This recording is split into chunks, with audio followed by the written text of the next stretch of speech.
Alright, folks, welcome back. Today is day 119 with Duolingo Japanese. Once again, Maku desu. Minasan, konnichiwa. Yokoso. Well, Kino, we kind of fell behind, right? Kino fell behind.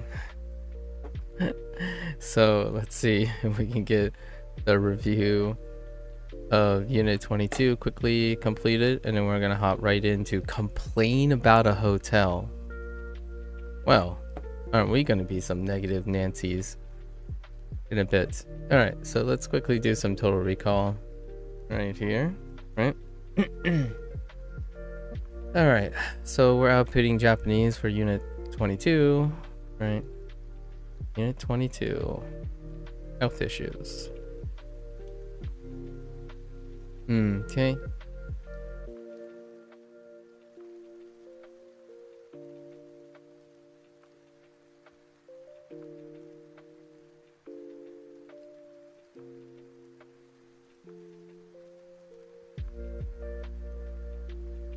Starting off by writing intensely gigantic. Oops.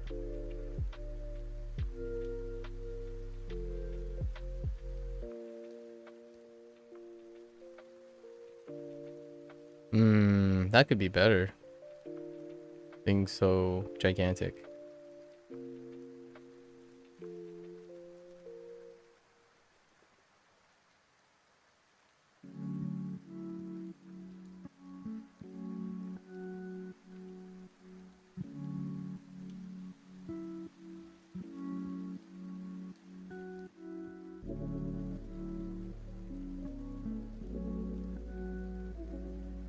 Right.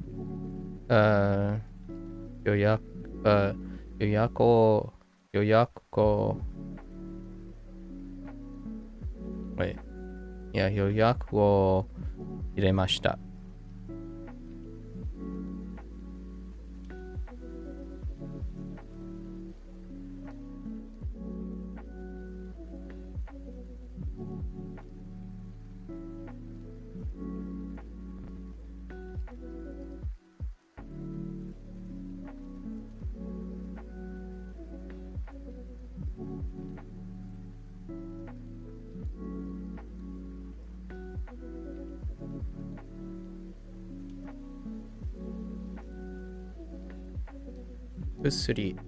Kusuri o nurimashita.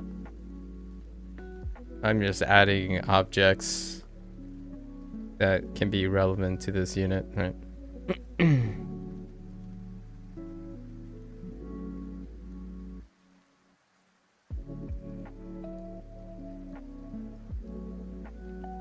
Oops. That's kind of rough.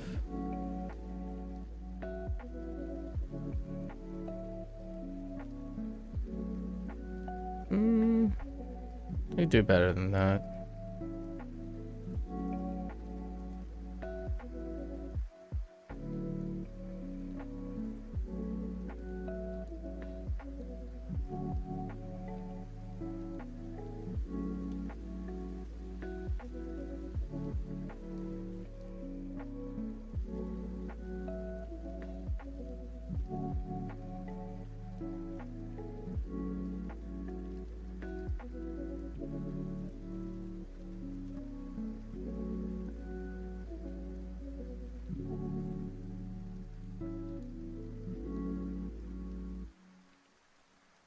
Atama o uchimashita.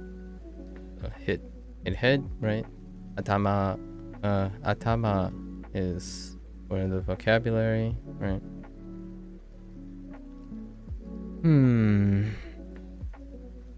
We had a lot of predicates in this unit.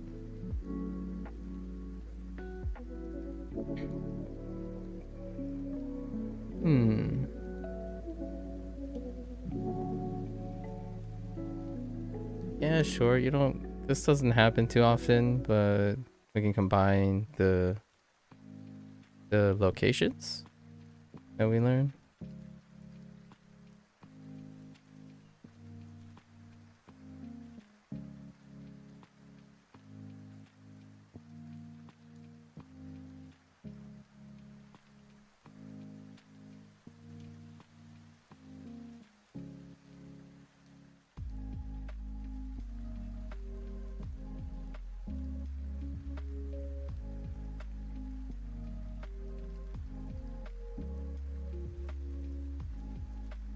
Oh, that's kind of angular.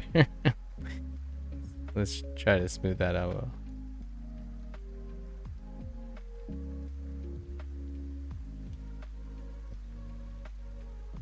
Hmm.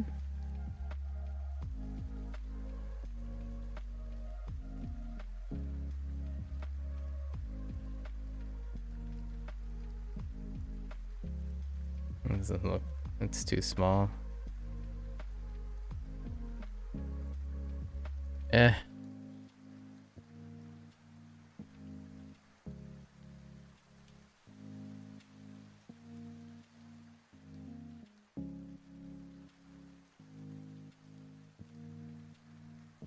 Today I'm feeling more like a past tense kind of guy.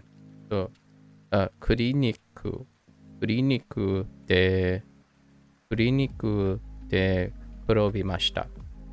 So I fell down, right?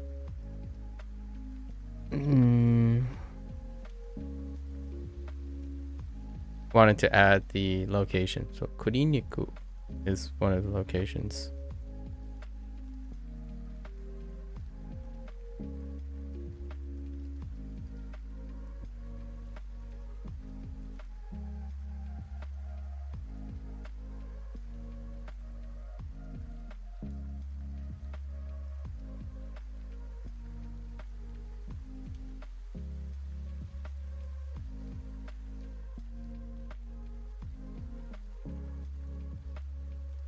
Wait.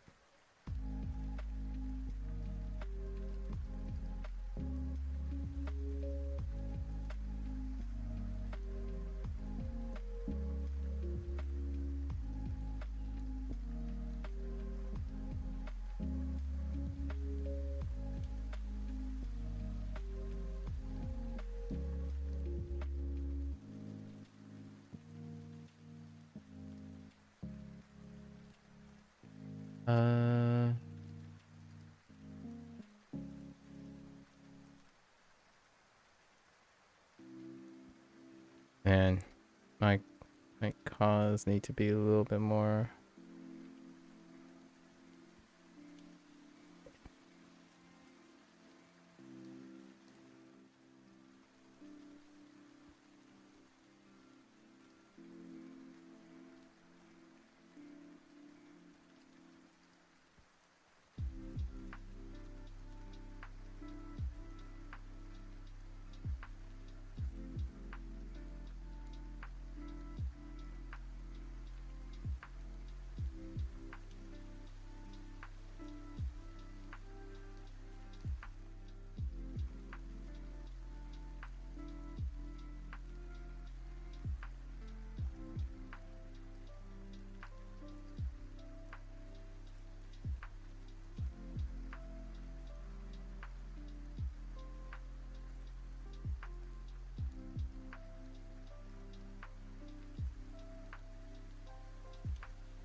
That's a little tight.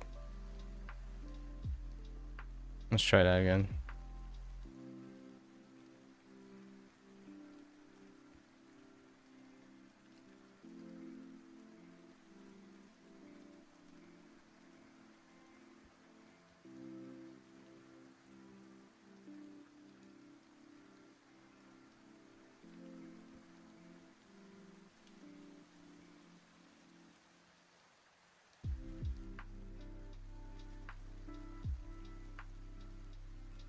Right. 腕が痛いです.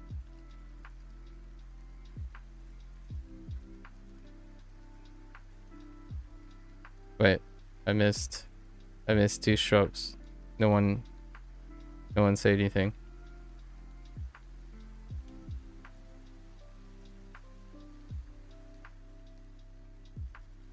It could be closer. Let's try again.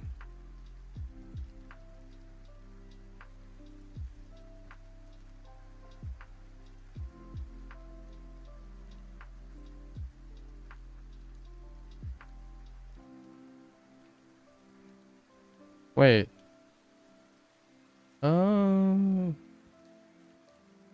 No. One of my radicals are not correct. So we have to try again.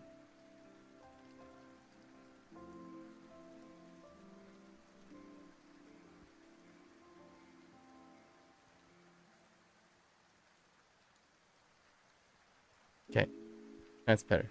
Hello there, Balrog. Evening.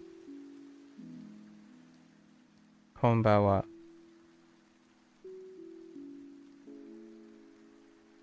Okay. I think those are our predicates.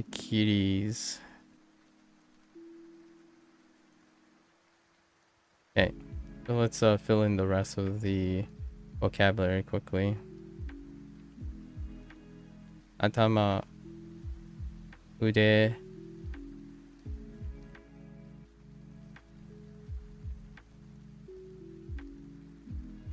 me,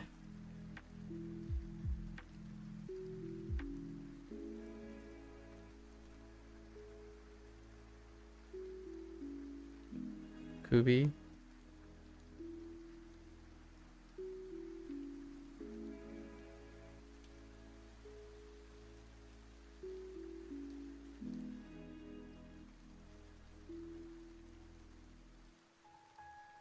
Yep.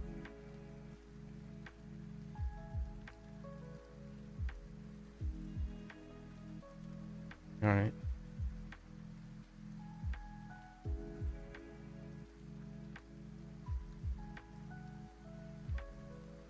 Oops.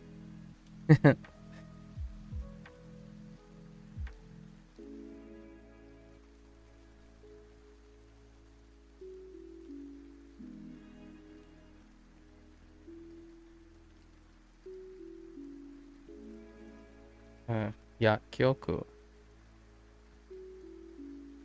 Actually,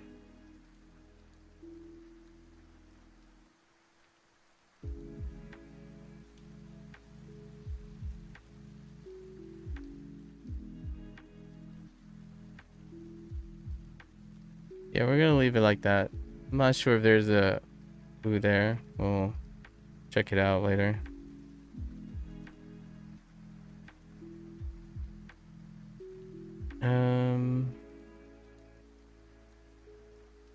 So how many did we get? We're just gonna aim for 15 and move along because we're kind of behind. We're gonna get another review of this in completing this unit. 1, 2, 2, 3, 5, 5, 6, 7, 8, 9, 10, 11, 12. 12. We need 3 more. I have only a few more units and I'll get to section 3 too. Nice! Currently just aiming for the leaderboard on Diamond League finals. Ooh, Diamond League finals. Nice, nice. Good luck, good luck. So let's get 3 more and then move along here. When we think of health issues. Oh, wait, you know what? I need to review these ones. So this one is a past one that I have invested extra time in because it's very difficult for me to remember. It's not being used too much.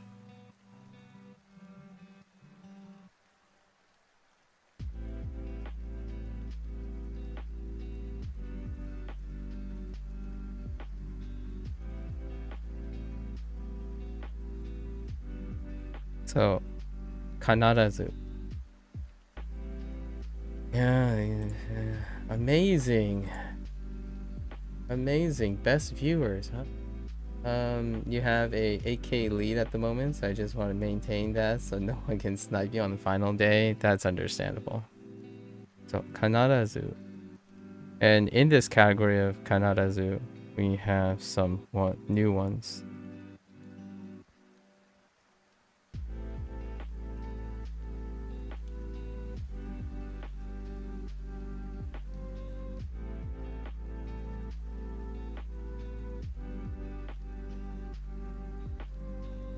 Hotondo.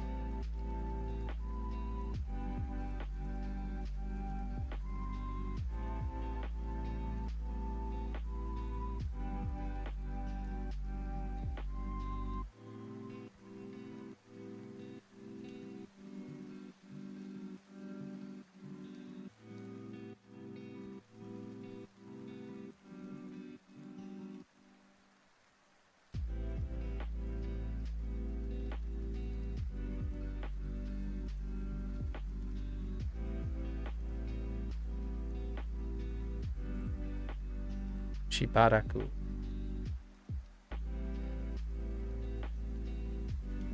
They're kind of like in the same category, and we might as well throw the nod out to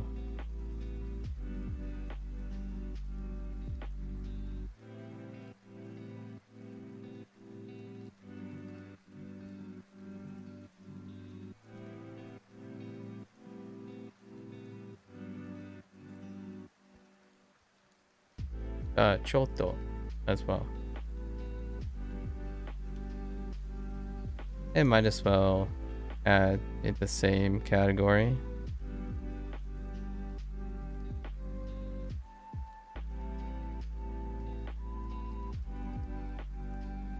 Chanto.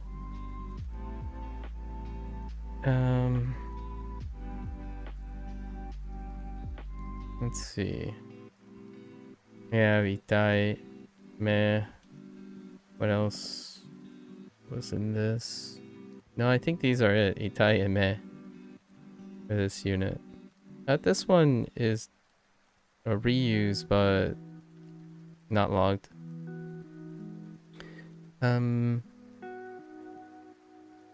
Other health issues. Oh, the expression. We'll add a day. Day.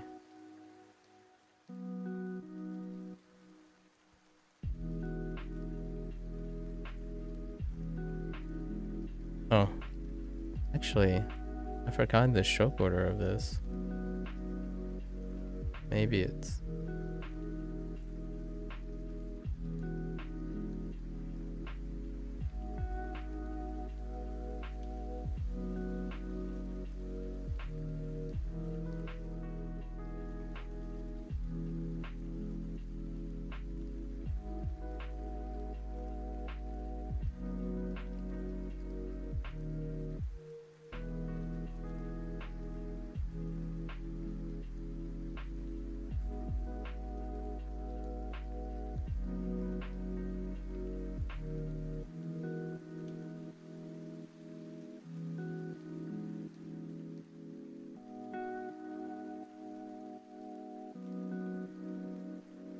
The expression kara used in this way, like kayobi kara, right? Since.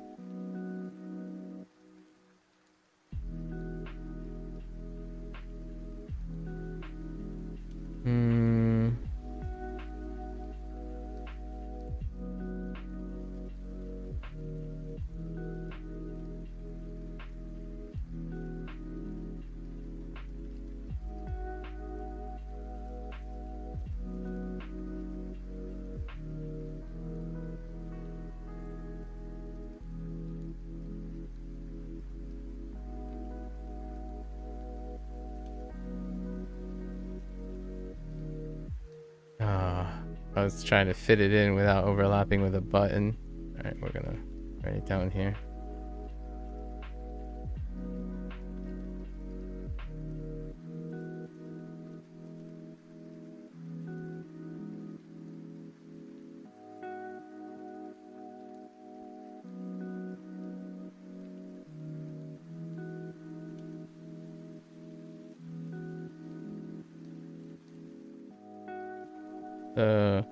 Right, do shimashita ka? Very apt for health issues. I think there are more vocabulary that I'm foregoing, but this is good enough. And then quickly, let's throw unit 21. That was more like...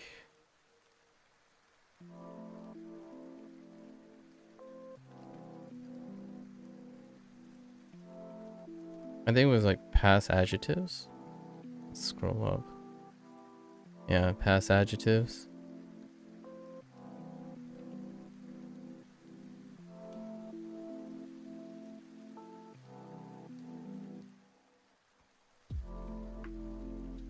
Where'd it go? Such a weird quirk. Past adjectives. So, like places. So let's do it.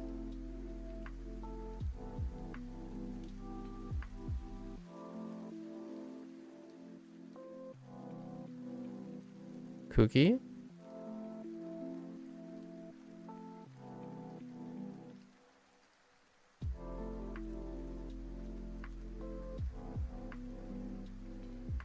No.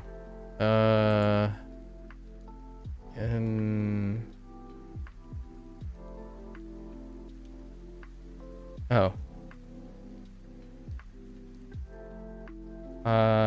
Kagu. Yes, Kagu. So, Kagu.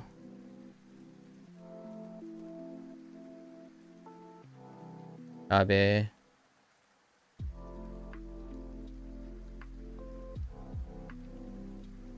I did it again. Not too far ahead and put. I just tried doing the placement test for Spanish for Portuguese speakers, and I literally just wrote fake Spanish and got wrong in a few exercises with no cognates and still skipped to section 2. Okay. Sounds nice. Kabe. Kagu, Kabe.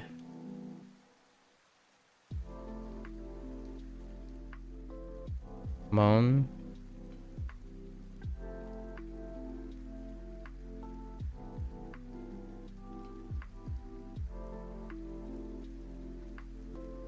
Abim. Abim.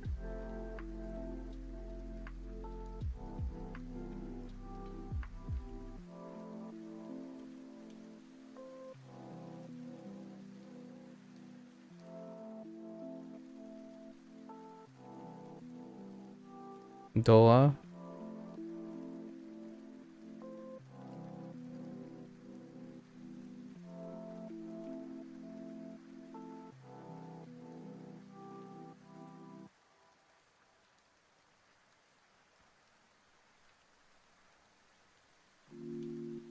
Ana.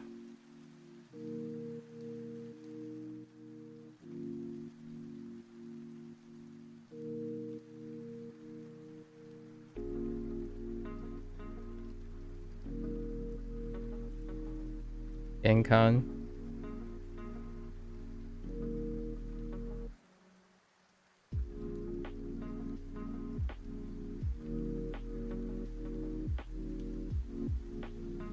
Suripa.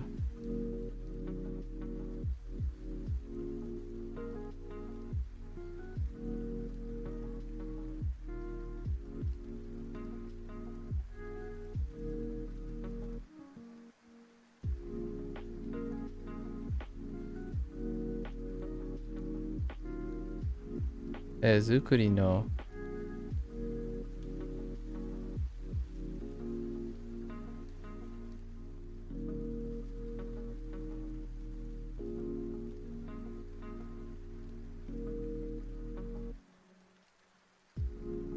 Chicken.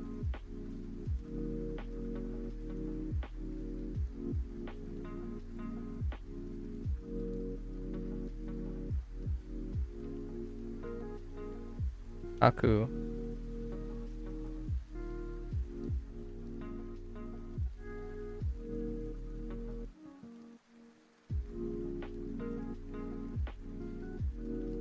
Oksan.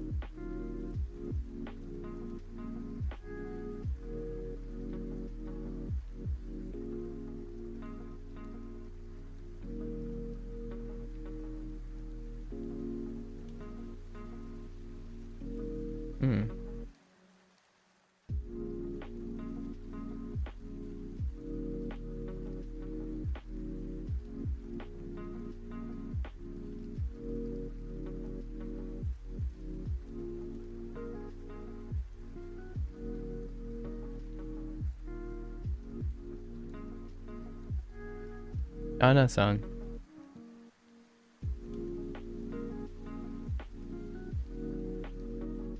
Oh, I totally forgot this one. Let's write it as a phrase. There's one more phrase over here. Okay.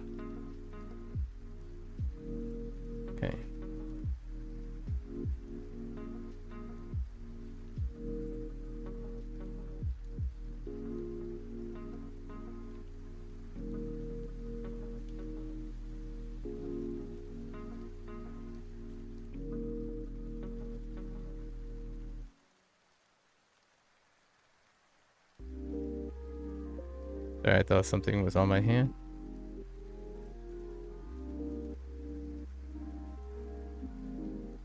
Right?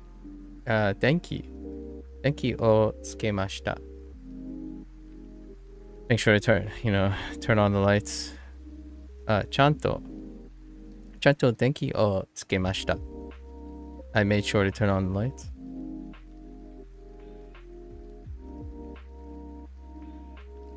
Or actually,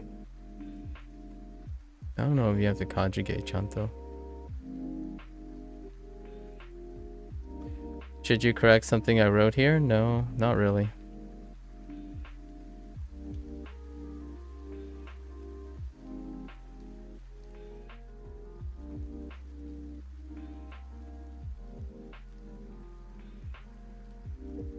I mean, you can go for it.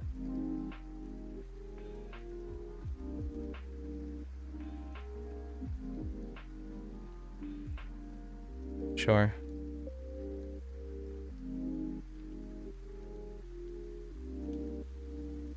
Oh, there's Seth. Konnichiwa. With a ha though. Ha at the end.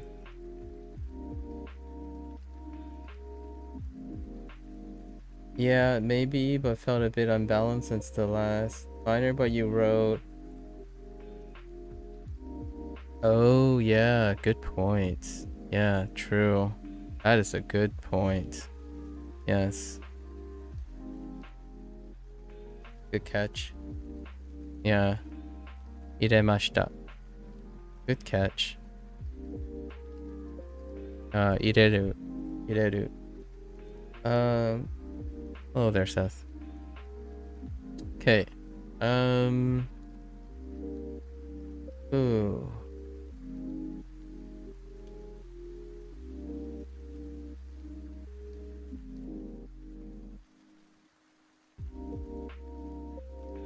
Oh,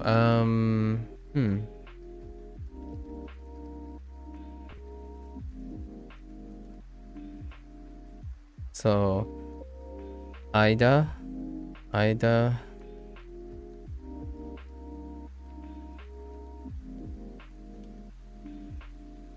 今月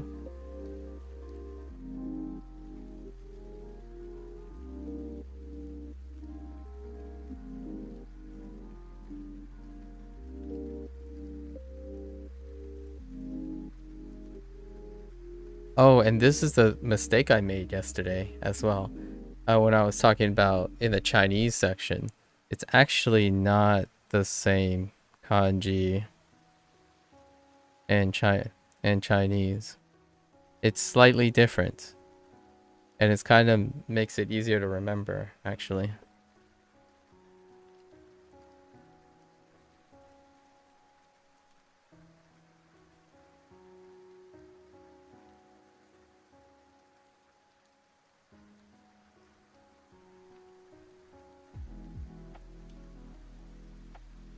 Not gonna lie, this recalling is pretty impressive, you want to say?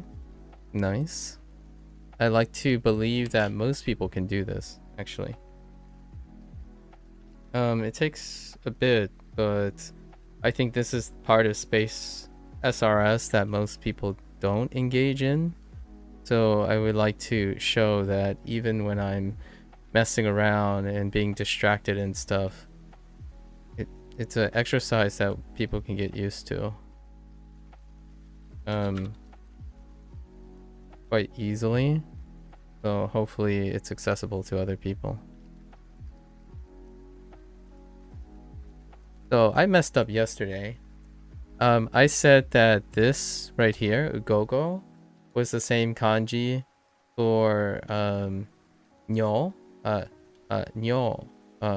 nyonai, right? But it's not. Actually, nyonai, nyo is this. So now I will be able to remember this pretty easily. Gogo, and nyonai. Even though, you know, we talked about how mnemonics don't have to relate. But yeah, I specifically remembered. I'm like, oh yeah, that's interesting. Why is this and this related? Because they're not. Now they are though. So gogo and nyonai are two different ones.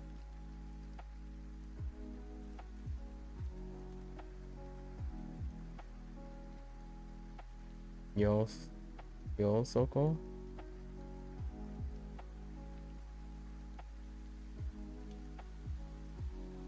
Hello.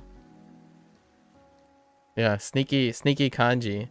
I'm like, yeah. So I was comparing Hanzi with kanji. I'm like, sneaky. Got it. You nailed me. It's neat though. It's neat that they're slightly different. You gotta get used to noting these things. Yeah, I think that's good enough, right? 3, 6, 9, 11, 14, 15, 16. That's good enough. We're past 15. Just as a review to most people, I always constantly, the target is still 15 plus. And again, Duolingo's units are still around the range of 20. Like around 20 stuff. So 15 plus after 1 or 2 days exposure without aid is pretty much. Yeah, yokoso.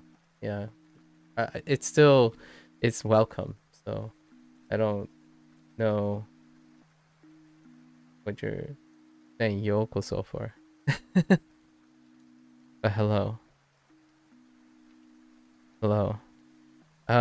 Yeah, so the unit section, I think they are still keeping it consistent with section 3. So every 2 days, we're technically responsible for 20 plus elements.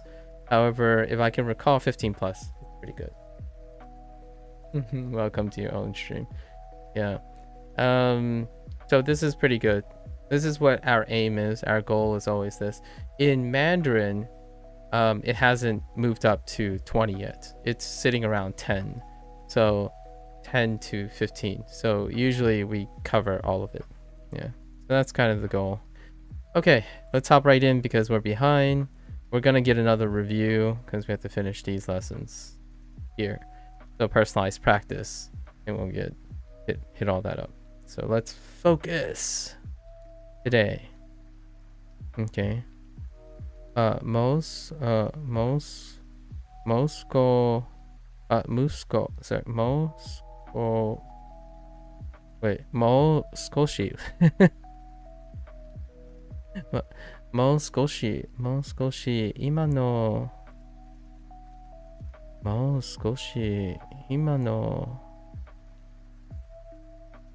I'm looking for a job. No.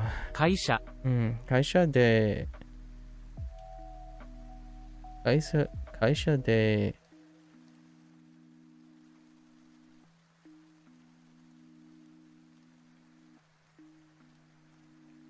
頑張ります。Still not, like, I'm so used to seeing ganbarimasu differently because people use it, and I've learned ganbatte so early on that it's actually kind of makes me pause every time I need to see a ganbarimasu. Okay. So I'm gonna continue trying my best at the current company for a bit longer. Maybe have to work more ganbatte in the company. Yeah. Mo skoshi, a bit longer. Mo skoshi. That's a grammar point. And then imano is also a grammar point for interpretation. And then kaisha 会社で頑張ります is your standard fundamentals. So I'm going to try my best at my current job a bit longer. 先週風邪をひきました。先週風邪をひきました. Very specific phrasing, so this is very specific for hiku. 風邪をひきました. 大丈夫ですか? 薬を飲みましたか? 飲みましたか? Sorry, I said nori. 飲みましたか? And this is very specific phrasing too. Depending on the object, it's a very specific interpretation. So no mu in this situation as well. 頑張ります。 Oh. 頑張ります。 Okay.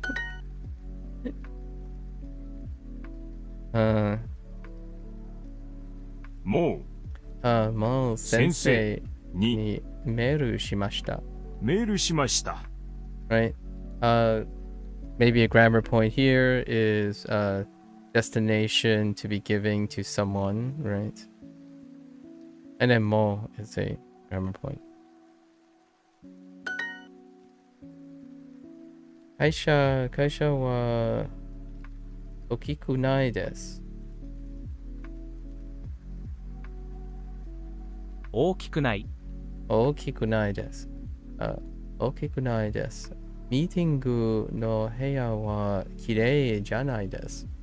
This is adjective, negative adjective lesson. Negative adjective lesson between an E adjective and a non-adjective. So, take care, shaman. Good night. おやすみなさい.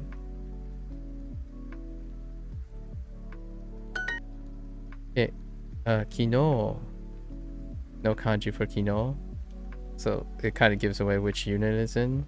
But kino manager ni denwa shimashita, and denwa shimashita is the vocabulary in that unit. 土曜日に風邪をひきました。土曜日に風邪をひきました. Again, 風邪をひきました. 大丈夫ですか? 薬はありますか? Just as a turn of phrase. It's just a night for you. Oh no, can't we say it like a greeting? Oh. That's a good question. Can you say it as a okay. So this is gonna be weird. However, generally, good evening is encompasses good night as a greeting. However, good night is often a farewell. I know how this sounds, but yeah. I don't know. At least I'm only describing myself. I don't know how people else think about it. This was something I raised up about Japanese too. The difference. Some people talk about like yoru for night, but often I would use evening. So when you hang out tonight, right? When you hang out tonight, I usually say hang out this evening, because evening is before the end, which night is usually the end. And that's why in English, lots of people have the habit of saying good evening as a greeting in order to also indicate that it's nighttime for them. So good evening as in good evening after dark. However, good night is used most often as a farewell. Like I'm going to bed or something. I don't know. It's an English thing. So hello. Hey shaman. Is it a good night for you? Has it been a excellent night for you? Sorry, I misunderstood. We got a coupon. We got a coupon. We got a coupon for the nearby cafe. Right. It's the same in Germanic languages. We say good night, which is good night. Okay. Oh yeah, yeah. And is it the same? Have you ever listened to it after dark? Have you ever listened to it after dark? Is that a song or something, Heroko?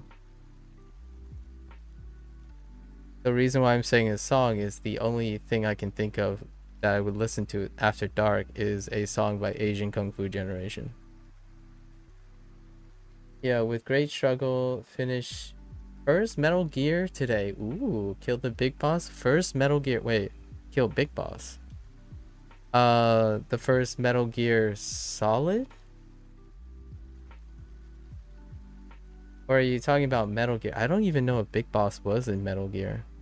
So Metal Gear 1 and 2 is before Metal Gear Solid. Actually, now that I think about it, it's the same in Russian. Oh, okay. Oh, Guten Nacht? Yeah. Guten Nacht. Yeah. Yeah. Balrog says something different. Yeah, it is a song? Okay. I haven't. I have not. Oh, you're referring to the name of the song, which is Guten. No, I don't think I have. Maybe I've heard clips of it. Eroko, maybe. Germanic is just the main. German is Guten Nacht. Okay. Germanics. Oh, okay. It's the main stem. I see. I see. Yeah, yeah, yeah. So you're talking about the first Metal Gear Solid game, Shaman? Or I had no idea that Big Boss was in the original Metal Gear. So like lots of times people truncate Metal Gear. There's Metal Gear 1 and 2, which is not necessarily the same as Metal Gear Solid 1 and 2.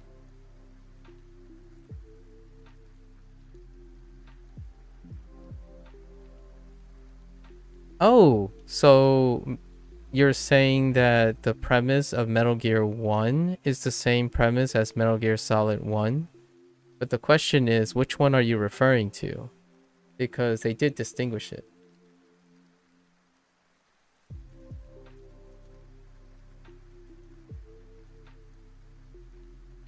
Similar to how they did Final Fantasy? I disagree. This is not the same. Metal Gear 1 and Metal Gear Solid 1 is not the same as Final Fantasy. Because Metal Gear 1 and 2 are very different games from Metal Gear Solid 1 and 2.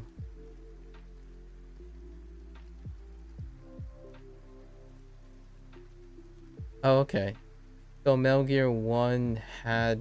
Okay, I see. Oh, they're virus. ¿Cómo estás? Muy bueno.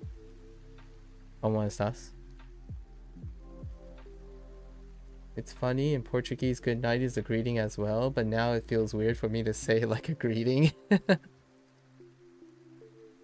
Okay, so you're referring to the... Okay, Metal Gear. Okay, you're referring to the OG Metal Gear? I see. Oh. Yeah, so I don't actually know the premise of the OG Metal Gears. But I was making sure to be specific, right? Because it's I wasn't sure which one you were talking about. You know the whole plot of Metal Gear Solid series? I'd be surprised if anyone knows the whole plot of Metal Gear Solid series. Soy muy bueno también. That's good to hear. I was gonna say, how do I say that? That's good to hear. But I don't know how to respond, like say that's good to hear in in Spanish at the moment. That's impressive. If you know the whole plot of Metal Gear Solid series, that's pretty impressive. I can't tell you that I would be able to recall that. It's kind of like saying I know the whole all the stuff in like a Dragon. I wouldn't be able to recite the entire plot of Like a Dragon either. As you say, a lot of free time.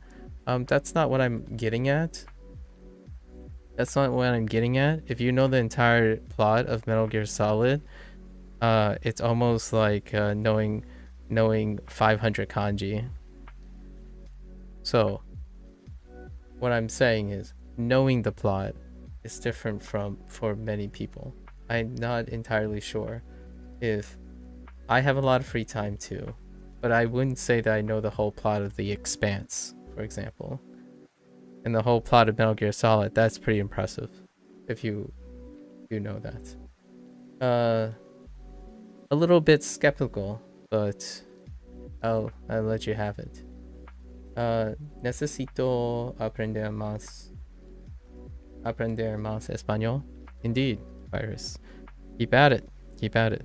All right, I'm gonna try not to get distracted too much today.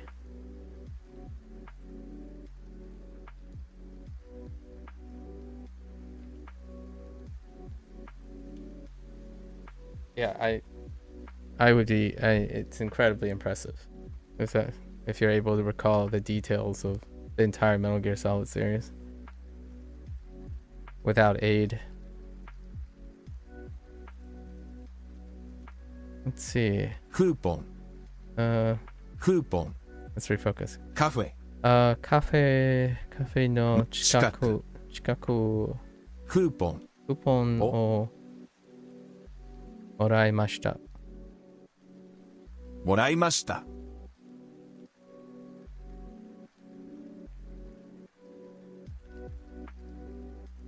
Chikaku. Cafe.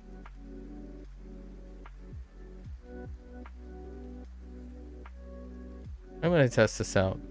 Because I would say nearby cafe. Shikaku no cafe, not near the cafe. Oh, why is this always showing Romaji? Oh, I missed a marker.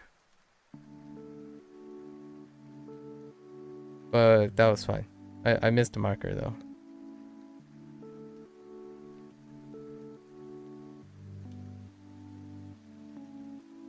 Right. This is really distracting, this Domaji. Why is this like on by default? Shikaku no cafe no, yeah, not cafe no coupon o araimashita. Yeah. スミス先生にメールしましたか? Why is this like showing on the answer thing? Well, I, as a fan, of course, skip non-Kojima Saga games. Okay. I see. Interesting. So does that mean you don't know the entire Metal Gear Solid series?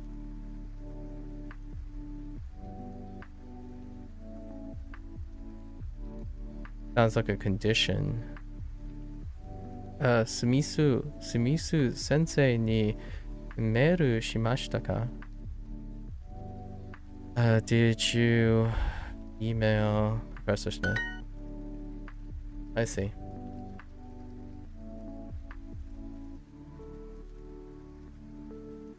Does that include Revengeance or not include Revengeance?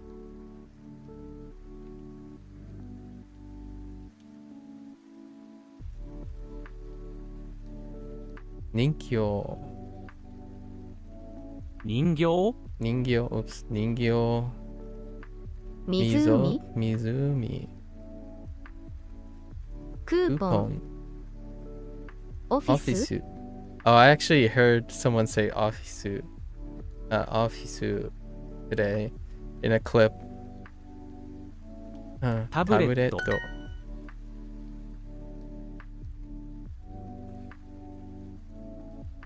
including finished it on hard. Okay. Very nice. スミス先生 Sumisu sensei ni meru shimashita ka? メールしまか風邪をひきました。風邪をひきました。風邪をひきました。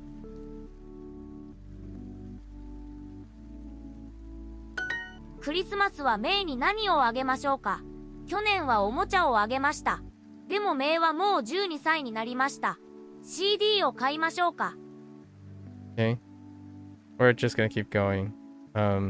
Basically, what kind of Christmas present am I gonna get my niece? Last year I got her a toy, but she's already 12, right? She already became 12, so maybe we should consider buying a CD. もう先生にメールしました。もう先生にもう先生にメールしました。メールしました。Same thing, obviously. Now we're doing the reverse. Because these are paired up. 今週も頑張ります。今週も頑張ります。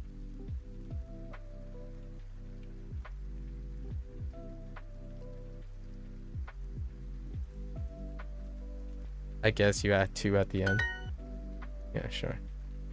And then we forgot particle.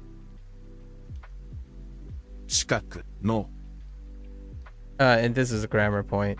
The difference between 近くのカフェ versus カフェの近く. Right.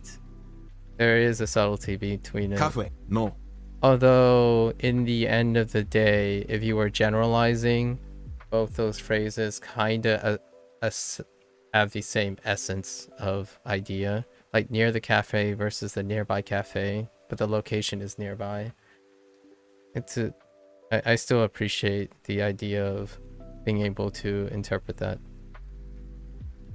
Like in this case, it's describing the nearby region in which it contains a cafe versus the cafe being in a location near a fixed point, the cafe, right? カフェ近く Cafe no chikaku versus chikaku no cafe. No, okay. No coupon. クーポンを Oh. What do we receive? もらいました。もらいました。 Alright. 大阪に港があります。大阪大阪に港。Oh. Wait. に港港があります。Sure. There's a port. There's a port in Osaka. 私たちのマネージャー maybe は真面目な真面目な人です。I just automatically said 真面目な which makes sense, but I didn't read what it actually said. もうレビューを書きましたか。もうレビューを書きましたか。もうレビューを書きましたか。 Okay. Did you already write the review?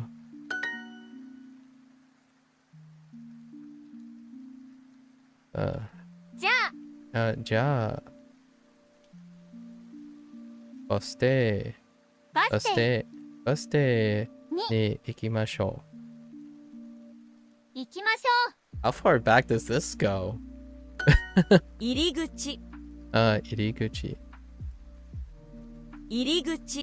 じゃあバス停に行きましょう。 We have the kanji for iriguchi, but it wasn't there.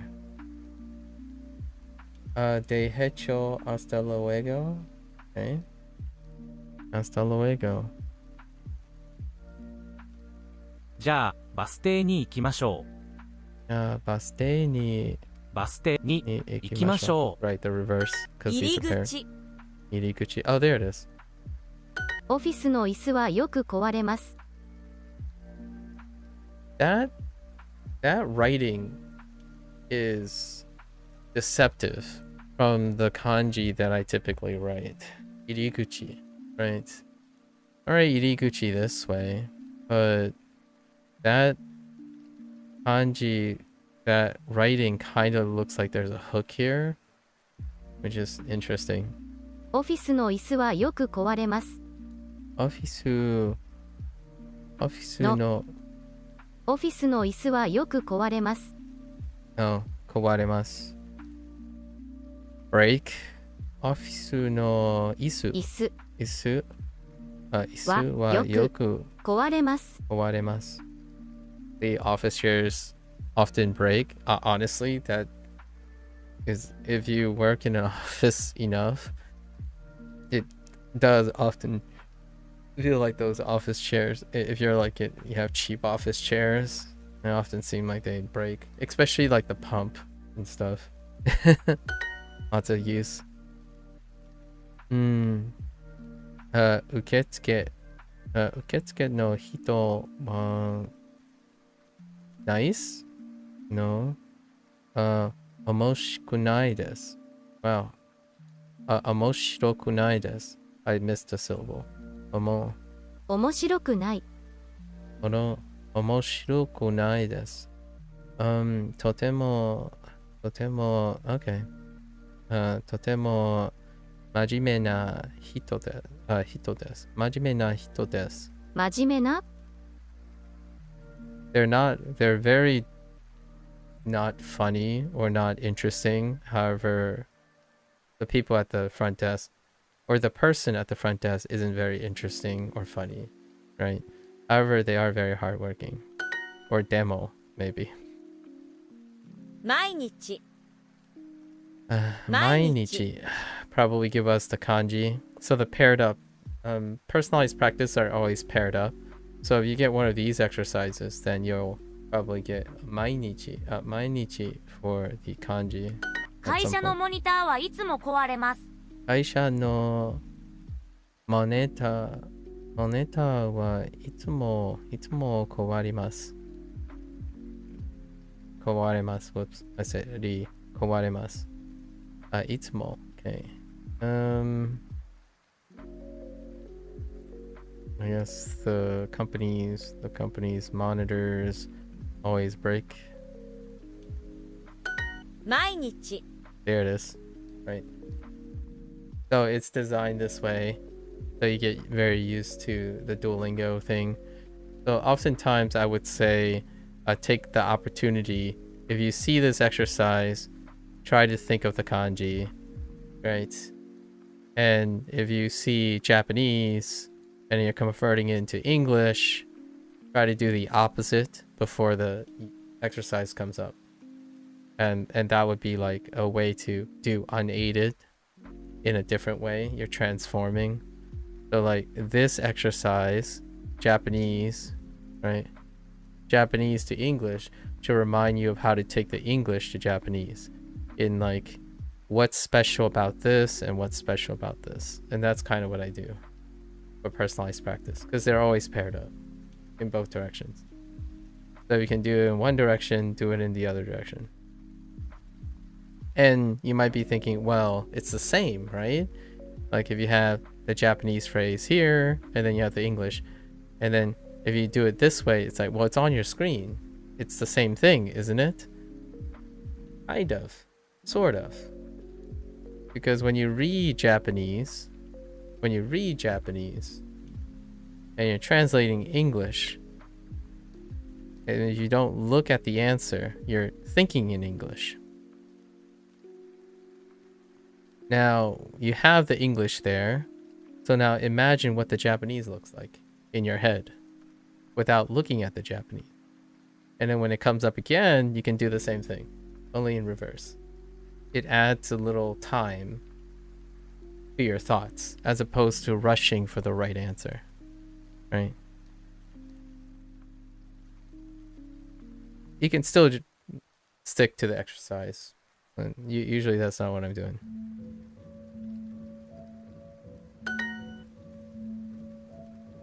Review. Why is that important? At least in my opinion. It's to keep you from getting lazy. Because when you know something and you keep saying you know something, you'll get lazy. I'm not saying it if, but, when, or how. If the thing you're talking about is I know this, I know this, I know this, then there isn't too many special humans out there who, when they constantly say I know this, they won't become complacent, right? When you keep saying I know this, that becomes complacent. Like, there's really no way around it. Your vigilance and your due diligence declines as you constantly say you know this. レビュー Right. So かならレビュー at least that's how I'm doing. Oh, hey, kanarazu. Kanarazu. That's a weak word for me. Kanarazu. So they totally nailed that. Yeah. Kanarazu review. Review o kakimasu. So whenever it might, obviously people don't like doing this. It's like, nah, it's a waste of time. When I read this, I get complacent, but for most people it's desired that they don't think about the English. So don't think about the English, right? Because it's counter to being, I guess, fluent or something. It takes me a long time to think about the English again. So when I read this, I could just do it and then pass, do it and pass. But I actually slow down a little. As I'm reading the Japanese, I'm actually thinking about the English. And then when I read the English, I'm thinking about the Japanese. As I'm reading the English line. So that's undesirable for someone who only wants to think in one language. So at some point you only want to think in Japanese and you only want to think in English. That's perfectly fine. For me, I'm not doing that. So if you're wondering why it takes me a while or I'm not speeding up over time, it's largely because I'm doing more as I'm doing the same thing, or I try to do more. So when I only have to think about Japanese, that's okay. It gets faster because I don't have to do both at the same time. Right. Samsan wa majime na hito desu. So right now, as I said it, I thought of Sam as a hardworking person. Even though there's no English here. You know, you don't see any English here, right? And if it's only English, then I'll think of the Japanese counterpart while I'm reading it. 福岡に港があります Okay.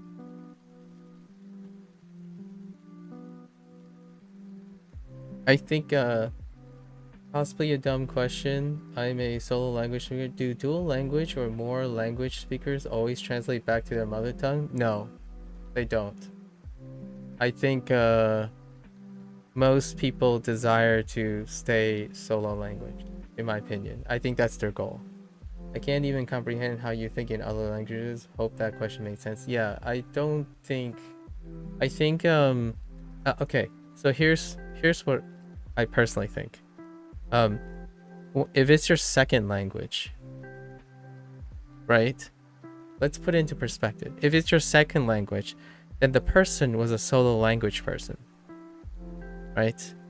So if you're learning your second language in your life, your most of your experience is with the solo language. So you're going to likely feel more comfortable treating your second language as though it's your solo language. So when people learn their second language, they're gonna try to learn it like they did with their first language. And that totally makes sense because all the things you do and learn is going to be like your first language. Now, from my perspective, I lived with 3 languages in my life. So, yes, I'm learning Japanese, and it might as well be considered a second language. But instead of, I don't spend most of my time thinking of a solo language. So oftentimes the comments I'm making are not reflective of someone who is acquiring a second language. Now the better question now here is, I haven't ever asked a multilingual person. I've met quite a few people over these 100 days that are multilingual, and they share similar stories that I share, where you pick the path of least resistance and you bounce between the language, like least resistance. So if they know that the person they're talking to speaks 2 languages, right? And you know those 2 languages, then you combine those 2 languages. Whatever is convenient. There's one person who's from Malaysia. I forgot. Who's Malay? Someone's Malay here. I'm sorry. I've got but when you're in a situation where lots of people speak more than one language, which is not very often, by the way, the experience that we talk about, even though we don't know the same languages, is that you often combine the language, whichever is more convenient. So my parents speak to me in like Fuzhou English, and I speak to them in English Fuzhou. I know how that sounds, but there's a one is dominant over the other. However, you pick words that are not that are more convenient. 5 languages. If I translate back to a common language, I might bounce to the language I first learned it though, but otherwise it's to whichever destination language I have to translate. But thinking I do in the language I'm currently in. Yeah, okay, fair enough. Well, there you go. Yeah, so for me, sometimes it'd be like school. Yeah, school. And my parents would be like, oh, how go? Like, go to how. Because they, whichever language they're targeting, it might create like the sentence structure. And whichever language you're ending might be the thing that the person either is starting or ending. So if I'm saying school, then in this case, school, how is in the same structure for both languages. However, how might not be as convenient as the word school. And my parents end up adopting like the word school instead of how. How in Japanese is that how is ko, which is very similar to, like you can hear it, ko and how. It's repeating of the same phrases, so then it's connected to Japanese. So if I were speaking to a Japanese person, I might say koko o ikimasu, but maybe I would say koko, let's go. Right? Because English, the expression let's go is kind of like like ni ikimasu. However, in the structure, you can still audibly understand if someone speaks Japanese and English that the English fits well where there is, but it's suspending grammar in a bit. But you would naturally also say that like school, let's go. That's fine actually in English. So you could say Coco, let's go. Or I don't know. Coco, vámonos, right? Like in Spanish, where you can insert phrases and stuff in casual conversation. I'm not talking about writing though. Writing is a no-go. We're talking about like speaking most of the time. So these things come up a lot. Like occasionally I want to say vámonos instead, or things like I'm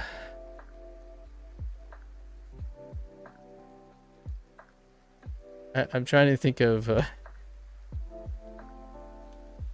I find myself interjecting a lot with different phrases, because in speaking you can speak in fragments a lot of times, but I need like a topic and something to think about, and then I do it with learning here. So I learned this way. It is not efficient though. I think most people like to approach it that if you're learning a language, you want to quickly as possible only think in that language, and it promotes all your time to invest in that one language. I think that's the most common approach. I'm slow, relatively speaking. I'm slower than I could be by not thinking about English. 福岡に港があります。 I can definitely be a lot faster if I stop thinking about English. 福岡に港があります。福岡に福岡に港があります。港があります。 So, I've gotten to the point where if I stop thinking about the English, then I might not be thinking about what this means to someone who is reading it for the, like, when someone is trying to translate it. But if someone said this, I'm like, okay, I get the idea. And when I get the idea, I'm more thinking about like, this is what I think about.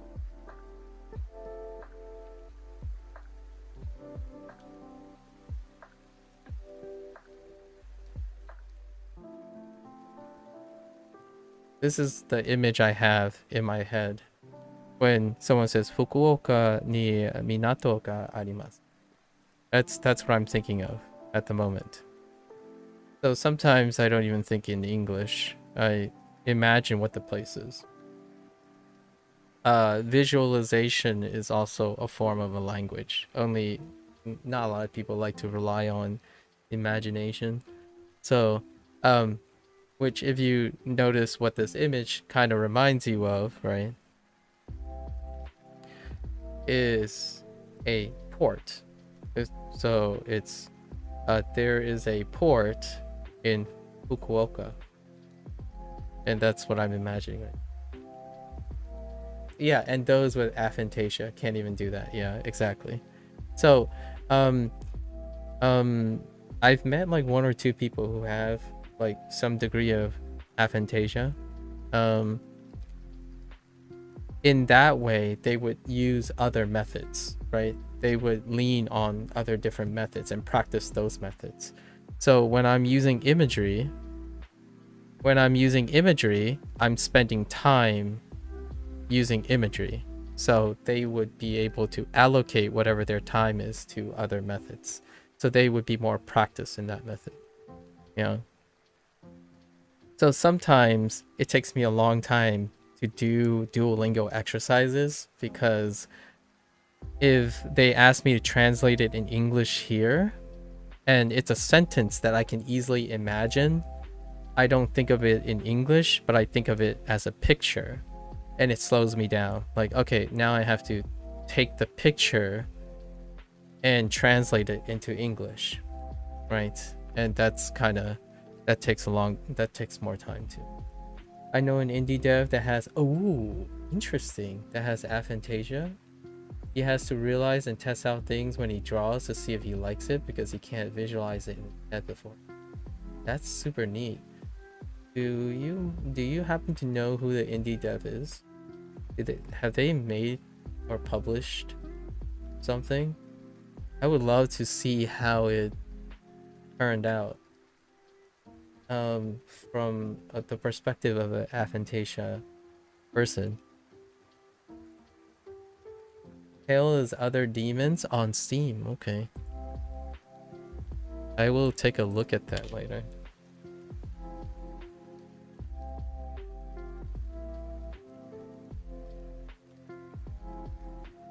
Oh, interesting. Ooh. Well, that is beautiful. Okay. Wow. Now that's something. All right. Thanks for the share. Ocean's Mirror is coming up soon from him as well. Solo dev or small group, maybe? Slightly small group? It's pretty amazing how people make things when they come from, like, when they have different available resources to themselves. So I really enjoy that. Lone programmer with his brother as musician. I see. 福岡に港があります。 Nice. I am a big fan of keeping track of indie devs.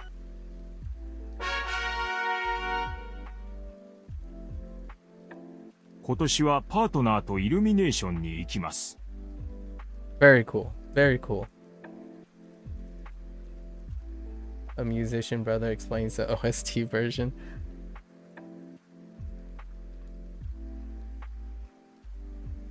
There are one thing that I don't do very often is, I don't know if you guys do it too often, but when you see colors or feel music, so feel sound. So what I mean by that is instead of associating, synesthesia would be the seeing color thing, or you feel sound.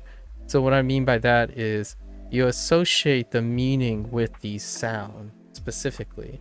And a lot of people do this already to some extent, but I have met a few people who do it in an incredible, like to an incredible extent, where like, yeah, sure, if you hear, if you hear this, right?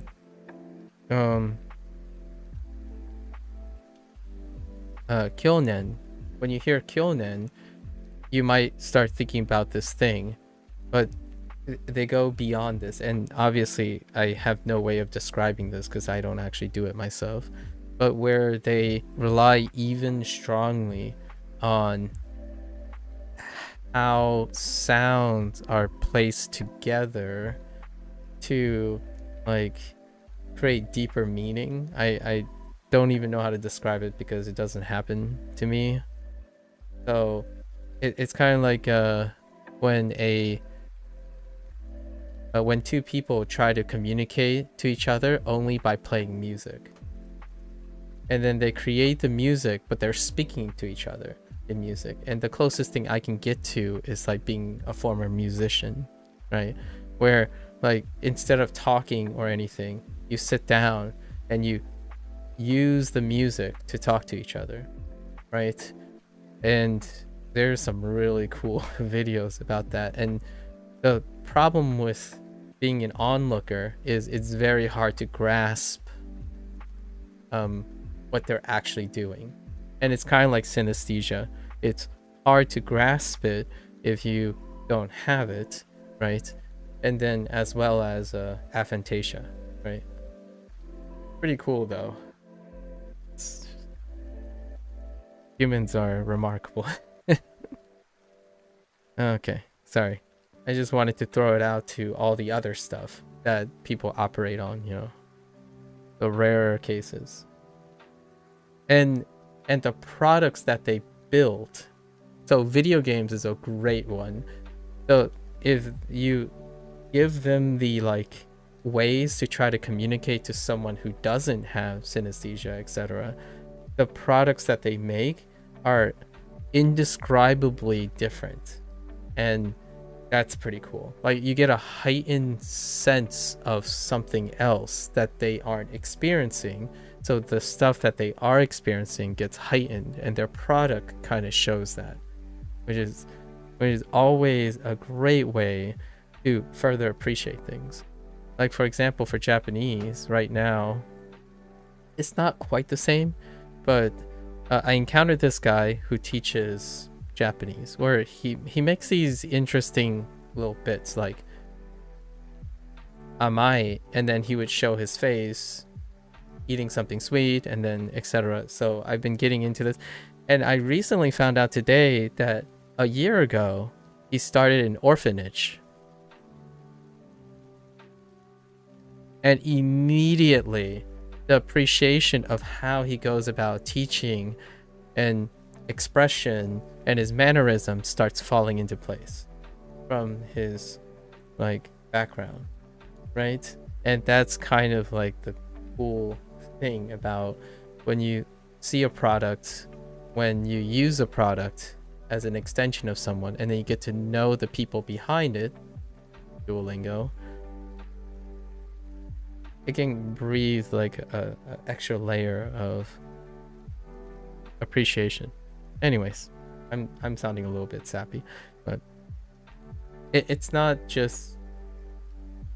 It's great that there's humble and humility, you know, indie developers and stuff, but let's not forget that the people who run like the $30 million projects are also like 200 people trying to work together, and that's pretty insane too, you know, like hundreds of people trying to work together to build one thing. Pretty remarkable. I like using a language. Millions of people, right? Are there? Yeah, there are millions of people speaking Japanese. Maybe, 99% of them happens to be Japanese, but nevertheless, millions of people. Okay. Where are we? Okay. Can I hear this? 今年はパートナーとイルミネーションに行きます。Oh, I said this wrong. I said kyonen, but kotoshi. Sorry, kotoshi. I totally realized that I said kyonen. That's kotoshi.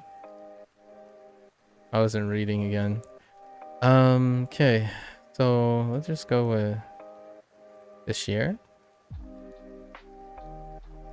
Kotoshi wa partner to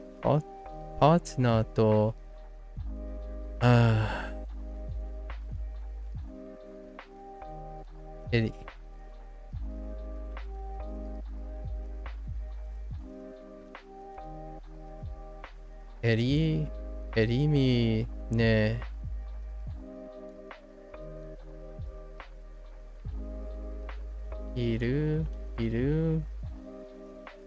Illumine. Oh, illumination. Illumination. Oh, I actually heard someone use this actually on an interview during Christmas. And it was a question about tourism. There's this one channel where the person's interview style is constantly to talk to other like multicultural people, or like people who've moved to Japan and stuff, and then a comment often deals with their perspective on tourism.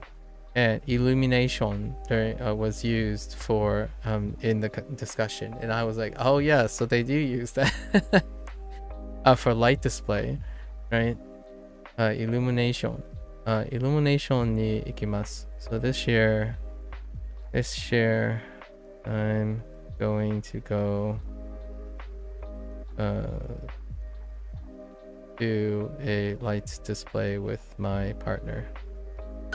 上野動物園でパンダを見ます。 Okay, sure. 上野動物園でパ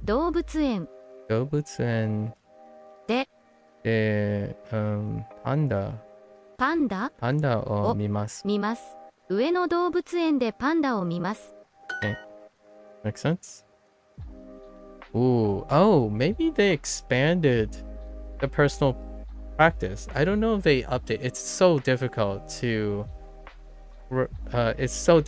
gauge if they expand the pool. One of the comments that I had, or one of the concerns that I had, was that personalized practice was too strict. Like the range was too small. As in, it constantly feels like it's the last maybe 3 units is how they pull the prompts, but this is going This is going pretty far back. So I don't know if they expanded the pool, as in they went further back. So they would go back in the last like 7 to 10 units. Because some of these stuff is pretty far back. Yeah, this one is like section 3 unit 5 or something. Oh, you got one in the previous section even? Yeah. Hey, thanks, Nojo. Thank you. Yeah, so I think they recently changed this. Because I was going back, I was doing Legends because I'm doing my like 2-week free trial of Super. Long story short, we decided this would be the time. And I was going back and I was like, dude, these personalized practice feels like the same if you're like consecutively going through. And because they only covered 3 units, the previous, and it stays like that. And then they add 1 unit and it feels like you're constantly doing like 60% of the same thing. But now, suddenly, it doesn't feel like that now. It suddenly feels like it went really far back. So that's kind of nice, because one of the concerns a lot of individuals had over time is that lots of vocabulary like far distance pass is not getting hit on by the personalized practice. So I feel like they're adjusting this. You never know because there's no patch notes and whatnot, but this is definitely much further back, and I really like it, at least in my opinion, because I've always concerned about how far back can I actually go. Okay, so okay, would you like to see cherry blossoms here next year too? Yeah, so here's what I mean if I can demonstrate this in real time. So right now, immediately, I already say senka. So I'll write in an emoji here. So senka mimasu, right? Or me. Actually, what I'm really actually seeing is this. So me, and then I see hanami, right? Hanami, koko, tsuki,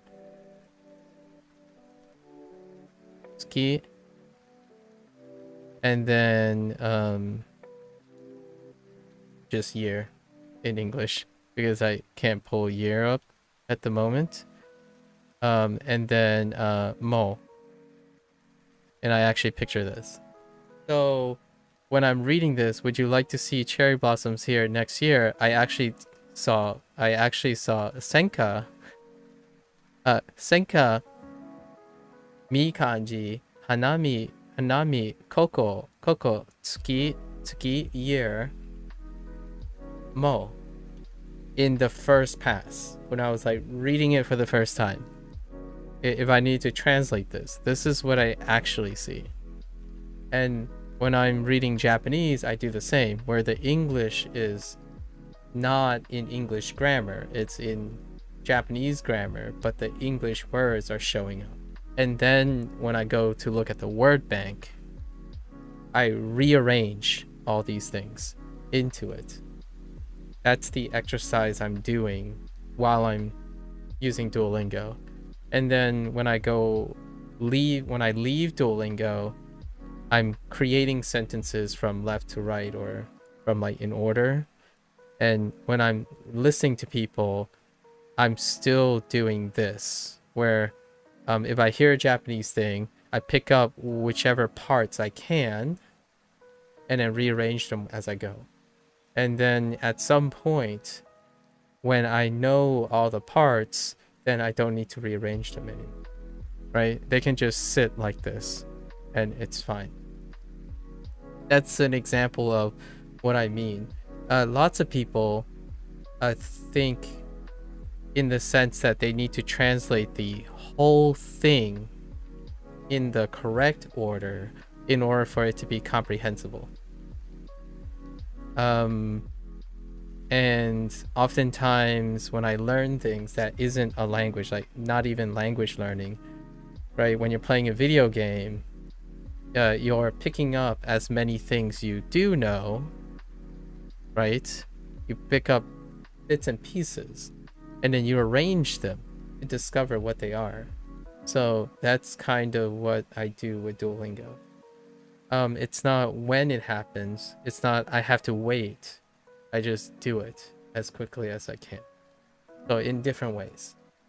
So that's what I actually saw when I was reading this. Not I'm not seeing would you like to see cherry blossoms here next year. I actually, I saw the things I've written. Like senka mi hanami koko tsuki year mo. I guess year, the reason why I keep saying year is because in this case it's rainen, right? Yeah, or daitoshi. No rainen. Hang on. 来年 Yeah. 来年 So because nen is kind of like a counter like thing, or like in this case the way I remember this, I couldn't pull it up right away. So at the moment, right? Because I haven't had that much practice. So yeah. So now I rearranged all the things that I thought about. So 来年も hanami. Oh, it's just cherry blossoms. It's not even cherry blossom viewing. And then I made an error, right? So then I correct the error because 桜 they're talking about just cherry blossoms, looking at cherry blossoms instead of cherry blossom viewing. Yeah, sakura o mimasen ka? 見ませんか Oh, Coco.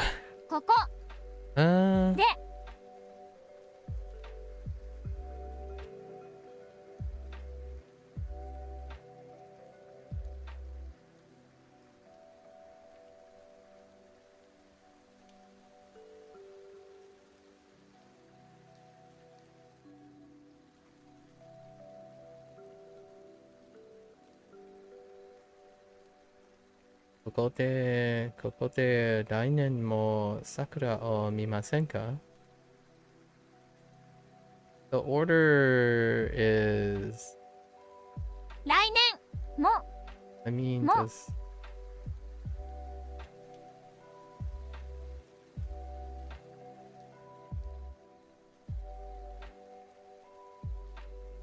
I'm kind of curious. Let's try this one. Okay, yeah. I'm very curious if I could get away with kokote. It's probably gonna say another correct answer. It's I'm sure it's acceptable the other way around too. 食べ放題でしたか Oh man, this one I immediately no contest. I'll do this one more time just for fun. No contest. All I thought about was this.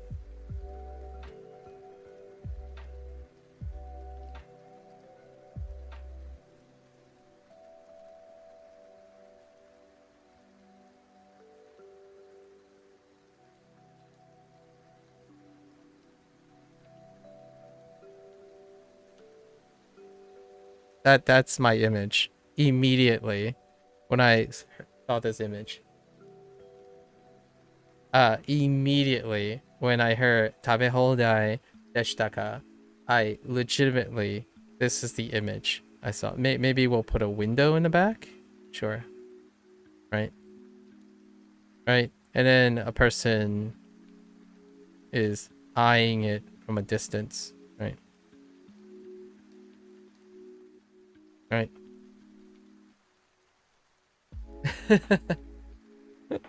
Immediately. That's what I thought about. As opposed to thinking about what the exercise is. So you try Duolingo for 10 minutes, and for you, it is harder because is like it forces you to have a strike in an indirect way. Because it is like it forces you to have a strike in an indirect way. So, I get what you mean, Hiroko, and I want to add a different interpretation, Hiroko.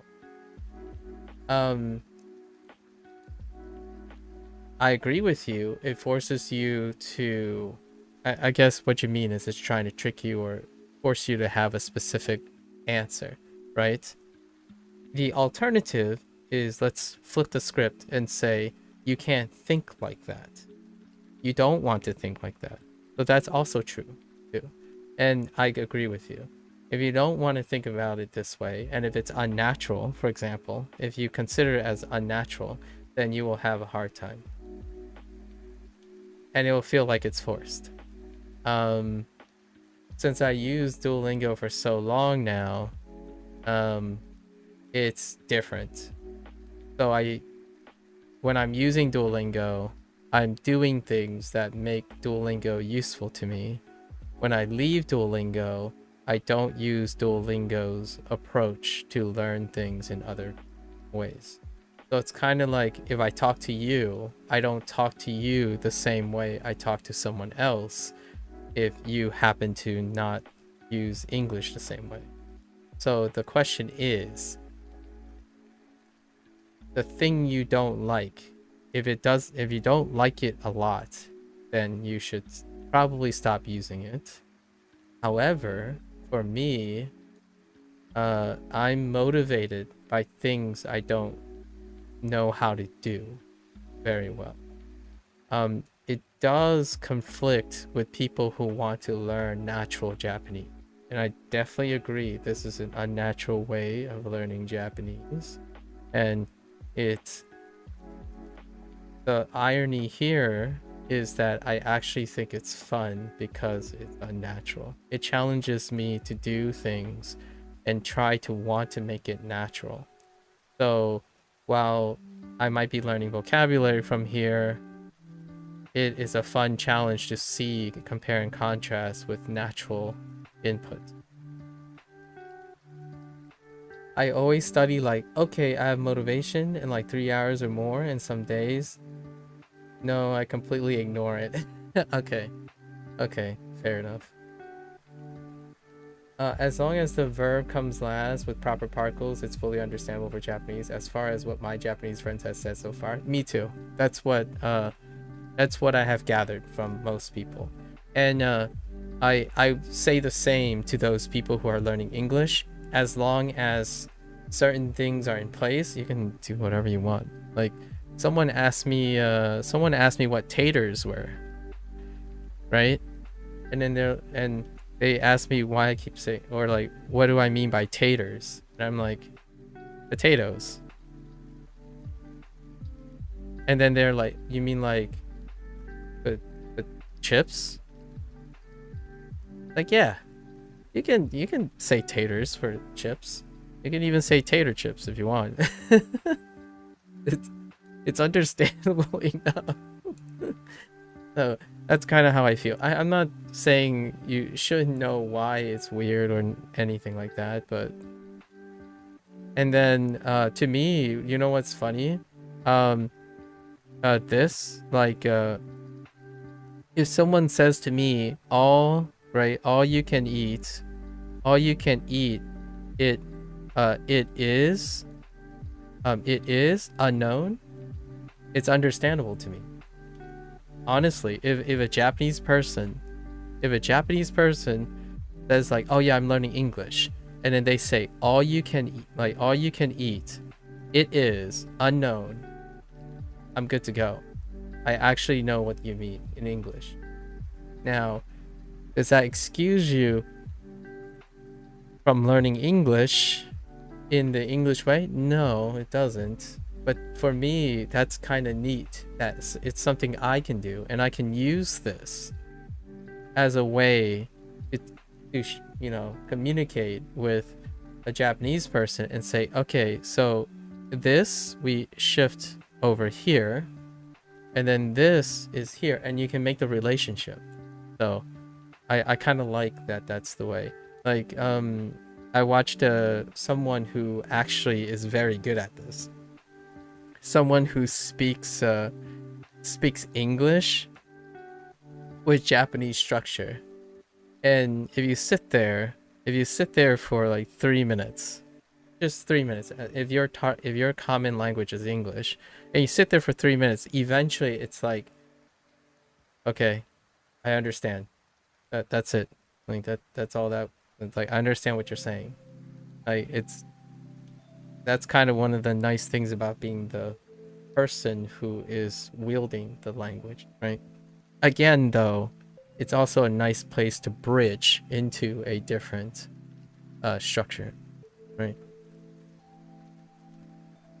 Another case is a question, actually. You, as a native speaker, would understand everything in a scientific paper about medicine or nuclear chemistry. Is that considered as a way of fluency?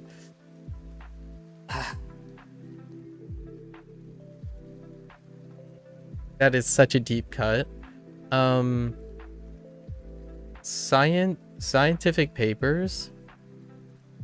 Ooh, that's a great question. I haven't ever had, like, I have so much trouble with scientific papers all my entire life.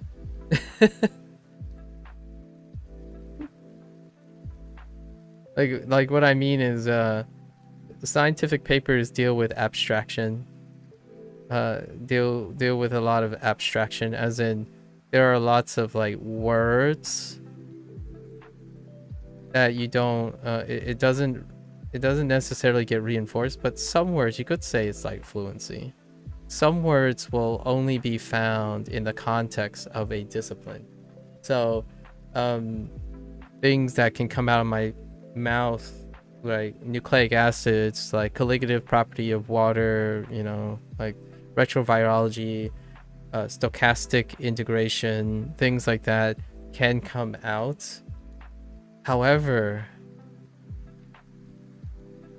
sometimes people would think like fluency means like an ease and command of it, but man, that is such a deep question. I think in the end, I don't really know what to say other than in science, when you're reading scientific paper, I don't think I've ever felt like it's ever easy. A lot of times people say it's ease. Ease comes with fluency. Yeah, science is always in my opinion, tend to be at the edge of difficulty. So weird. I would say yes from the outside. If I was outside of science and then you go and look at a word, like for example, you read a scientific paper and someone says something like, I'll use words that most people know, like, and I've done this with language learning. This is necessary, or like this is sufficient, but not necessary.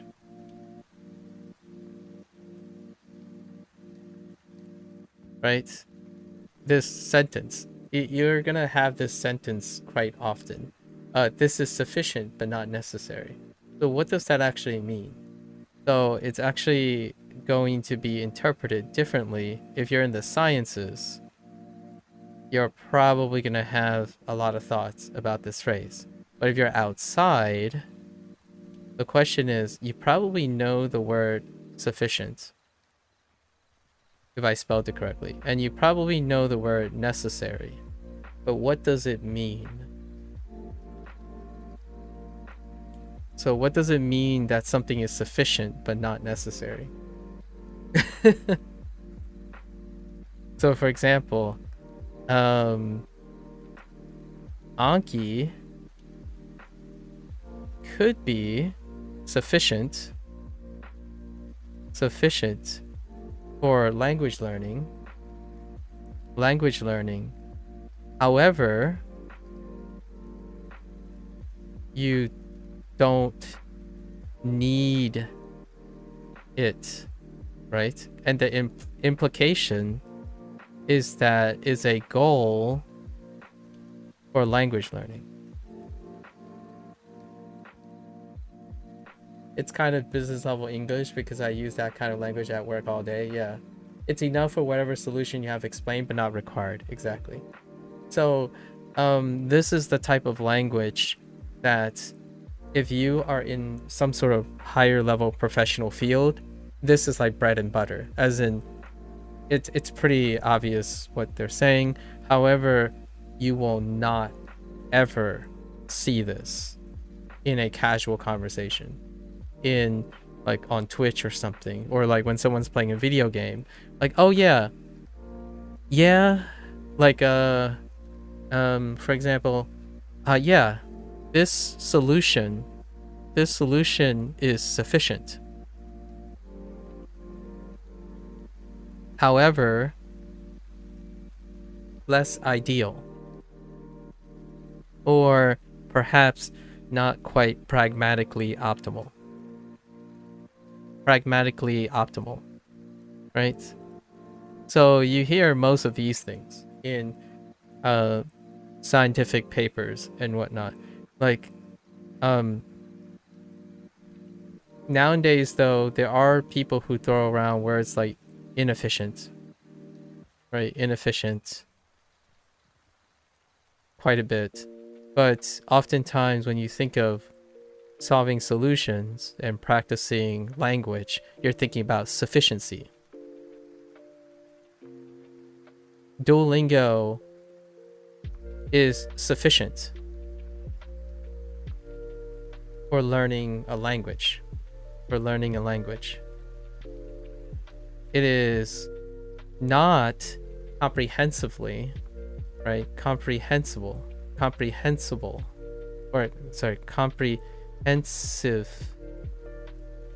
means of learning, right? However, it is sufficient for learning. Things like that. That means you have to enter the scientific area. You won't understand that much about it. There are a lot of things that you would have to enter a scientific area as well. The words that I chose was more like business level stuff. Yeah. It's tell me about it. My kids always whine and moan at me for using hard words when I reply to them. Yeah, I try not to use it too often unless they're very, very open to it. When they say like, oh yeah, let's learn, it's like, hey, you want to learn a fun way to express something? Then I got their attention, right? And I'm like, here, let's explain this.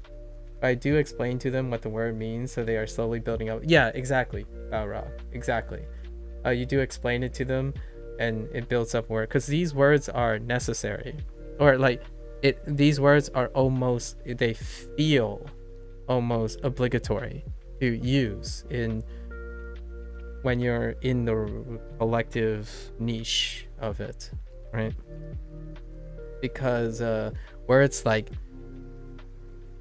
things like this, like you need this. Kids these days, in my opinion, no like shade, but there are kids or people outside that communicate to me and say you need this. Oftentimes I don't even actually know what they mean by you need this. And then so I asked them, so what do you mean by you need this? And they would describe something, right? They describe what is this need. And it sometimes it's more like want. Sometimes it's more like optional but encouraged, right? And then sometimes like no cap. And sometimes it's like must. So over time when you're in like a business meeting or like a science, like you have to be awfully specific. Like, what do you mean by you need this? It's too general. It's difficult to know. So, or like this is good, or this is better. I'm like, I don't know what you mean. Like, can you explain to me? What do you mean by it's better? Like, well, it's the same but different.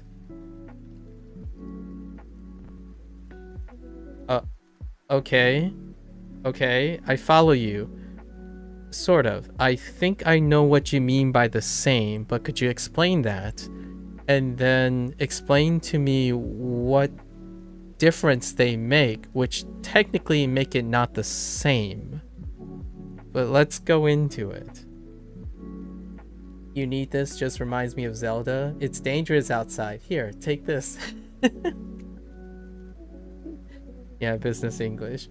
If someone were to use that phrase with me, I would probably just start to giggle because of that. Yeah. I see. For the Zelda thing, you need this, yeah. This stuff I accept, more or less. I accept. I don't generally ever make comments about this stuff anymore because you have to be reasonable, right? Be reasonable. If someone asks me a question though, and I would reply to them, and then they're responding, we're already having this rapport, then I would want to hear more.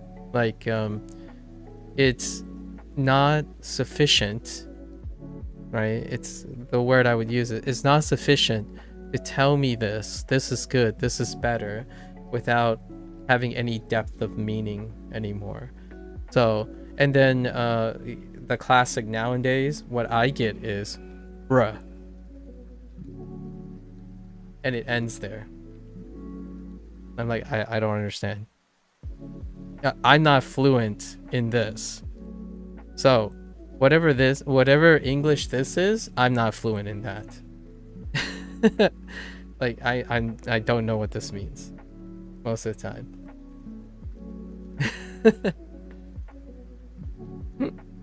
Do I want to know what this means? Yes and no. If it's someone close to me and, I have a great relationship with this person, perhaps I'll try to learn the nuance of bruh, but I don't. So just as much as I spend time in like business wording or scientific wording, I lack fluency elsewhere. Game Gengo, a YouTube channel that The Legend of Zelda last game contains 60% vocabulary outside all N1 and N5 levels. Interesting. There's one game that I do want to visit that I haven't played, and I heard that it has a very approachable Japanese, is Ni no Kuni. And I actually have Ni no Kuni 1 and Ni no Kuni 2. So I'm going to play them at some point in Japanese, but that's way down the line. The reason why I brought up Ni no Kuni is because Legend of Zelda, that like fantasy, Western fantasy like kind of thing, but maybe one might think it's like toned down in order to appeal to a young audience. I think Ni no Kuni does too, to some extent. And then there's lots of vocabulary probably outside of all the traditional use things because of Western fantasy. Hello there, Cozy. Hello. All right. We gotta keep focused. Let's stay focused. Was it all you can eat? Oh, and here's something. Here, right? Here's an English thing. I typically say, was it in, and like, was it an all you can eat?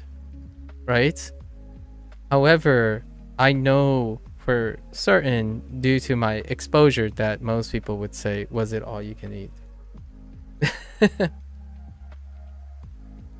What Ni no Kuni exactly means?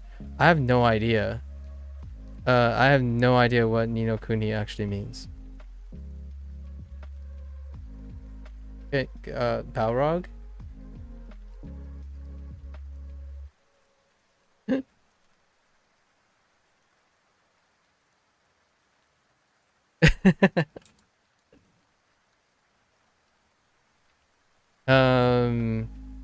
Yeah, I actually have no idea what exactly Ni no Kuni means, actually.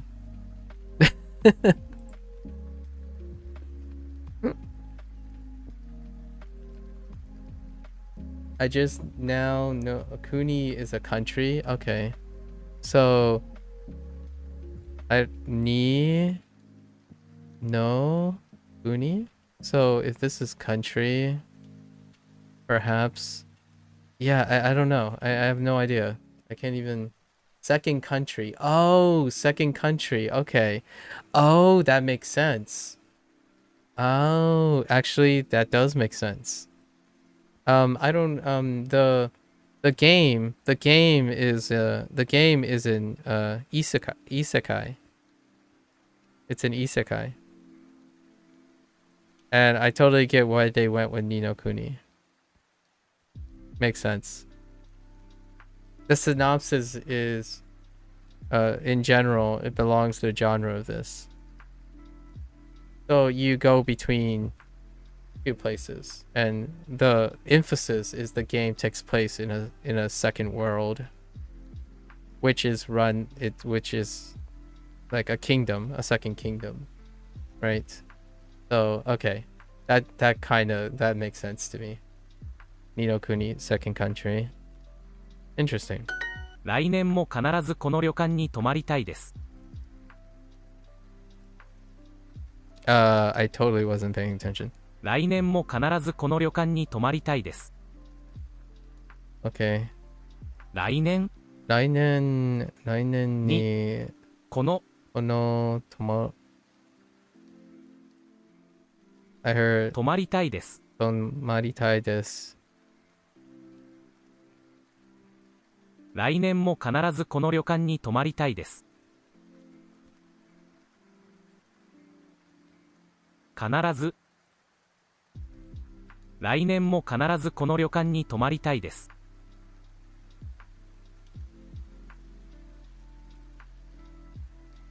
この旅館。来年も必ずこの旅館に泊まりたいです。Okay.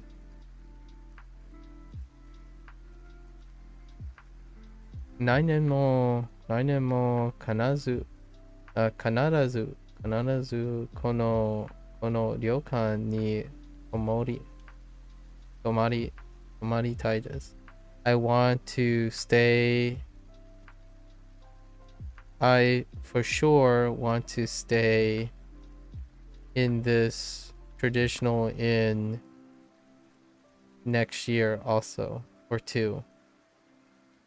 Wow, that's actually very, very tough to hear. 来年も必ずこの旅館に泊まりたいです。Man. Okay. Now we're doing the opposite. Right. So, wherever this is. 食べ放にでした。 Whoops. に食べ放題でした. Yeah, without the word bang, I wouldn't pick that out of a normal discussion at that speed. Yeah, that was really, really tough. And for the record though, I actually think people don't speak that fast. In my opinion. Like from my exposure to things, there are natural breaths in places when they're making like comments, right? And that statement, there would be pauses like, oh, 来年は yeah, like and they would do natural breaths too, like 来年は or 来年も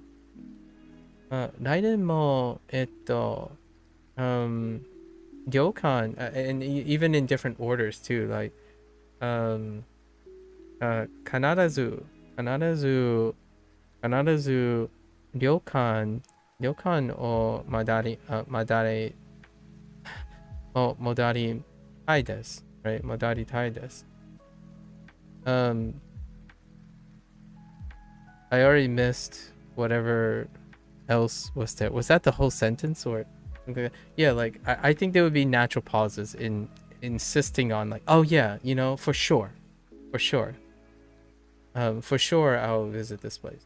In fact, I think it would be broken up into two sentences. It'd be something like yeah, next year too, right? Next year too. Or oh, for sure I'll stay here. I want to stay here next year too. As opposed to like rant that was like rapid, and it was like a really heavily complex sentence for one statement. It takes so long to get the point across. It's like I would say something, but however, then this, and because of that, definitely too. Did you remember the first part of the sentence? Like, yeah, that's kind of tough. I feel in a conversation it would be a little bit fewer points there. That was a rough one. 船にプールがありました。 Not like this, right? And then you add more sentences. But man, that one was tough. Fune, okay. So, fune ni. What is this? Oh, puru. Man, it's been a while. Puru ga arimashita. So, fune ni puru ga arimashita. There's a whole poem collection dedicated to those kinds of super extended sentences, challenge you to remember what the heck it even started with. Yeah. Honestly though, I type like that. Like when I'm writing, when you're like reading stuff, it's like a different beast, right? So sometimes people get incredibly flavorful. So when you're reading, I set up my mindset for that. But when I'm hearing something, I don't typically expect to hear it in that way, like the super extended complex clauses and whatnot. Or like apparently some people said that no chains are something you get used to, like no introductory no chains in discussion. That's fair enough, but that is a little wild. That's probably what they mean by it feels unnatural sometimes. Even without understanding Japanese, I feel expressing that kind of thing in a single sentence is a little bit disjointed. It reminds me of jokes like, wow, you know, like, wow, this is awfully super terrible because I had a bad day too.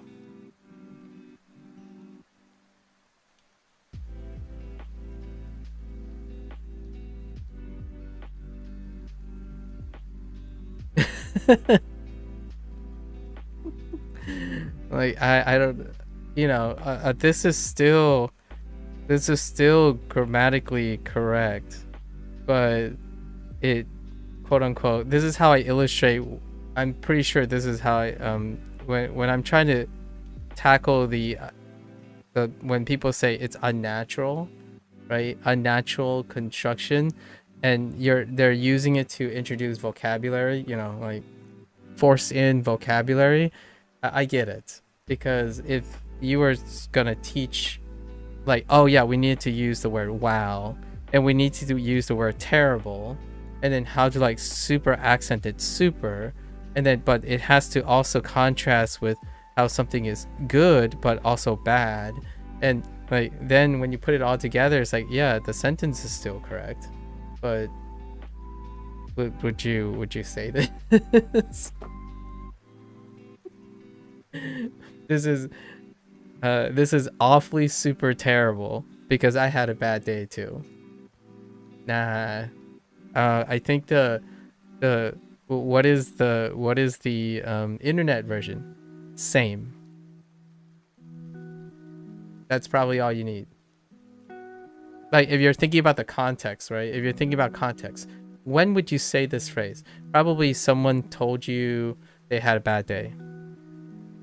They had a bad day, right? That's probably one of the contexts in which you would say something like this. Wow, this is awfully super terrible because I had a bad day too, right?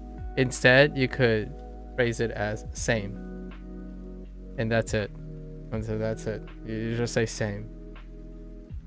So yeah, totally understand the whole unnatural thing.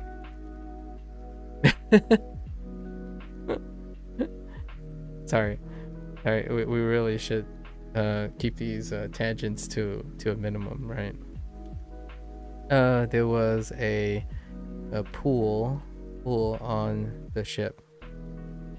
So in conversation, either a pool would be mentioned or a ship would be mentioned. So when you're making an observation like this, in my opinion, I'd probably end up saying there was a pool.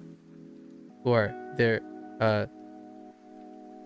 the ship, I would probably say something like the ship have a pool, which is what this is saying, right? But sometimes you don't, in a conversation, you would probably not need one or the other, and it's probably the ship. And naturally then you would say puru ga arimashita. Because they probably asked about, oh, what did you do on the ship? Right? That kind of thing. So even contextually, if you can figure out the parts that you want to use, then oftentimes it helps with figuring out what's important to you, at least in my opinion. Right? 去年パートナーに財布をもらいました。 However, saying there was a pool on the ship, you get to practice vocabulary. You get to practice pool and hune. And in this unit, hune is the vocabulary. And then they just want to throw in puru because it's an old vocabulary. 去年パートナーに財布をもらいました。 Gotta head out. Yeah, have a good one. Have a good one, Balrog. Thanks for chatting and keeping the discussion lively.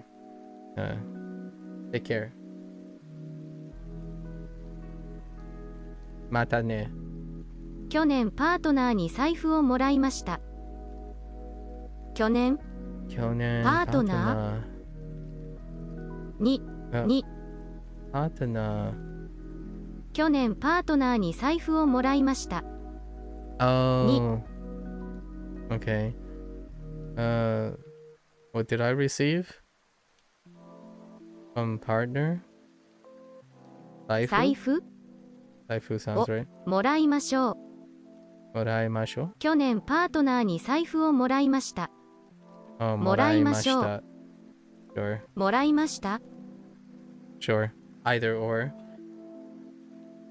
It's like you could say, oh no, that doesn't make sense. もらいま Actually. しょう。 Never mind. もらいましょう。 Oh well, kind of. If you're expecting something. パンダのマグネットが買いたいです。 Say. What do we have?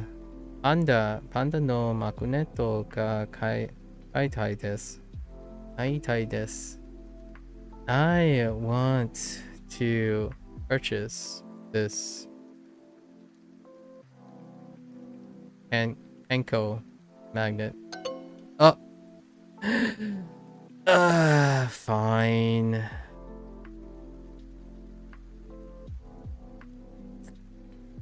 Honestly, same difference, but fair enough. Fair enough. There was a movie theater on the ship. Sure. 船に Eigakan. Where's Eigakan? 映画館がありました。毎年友達にプレゼントをあげますか？ Okay. Oops. Did you give our friends presents?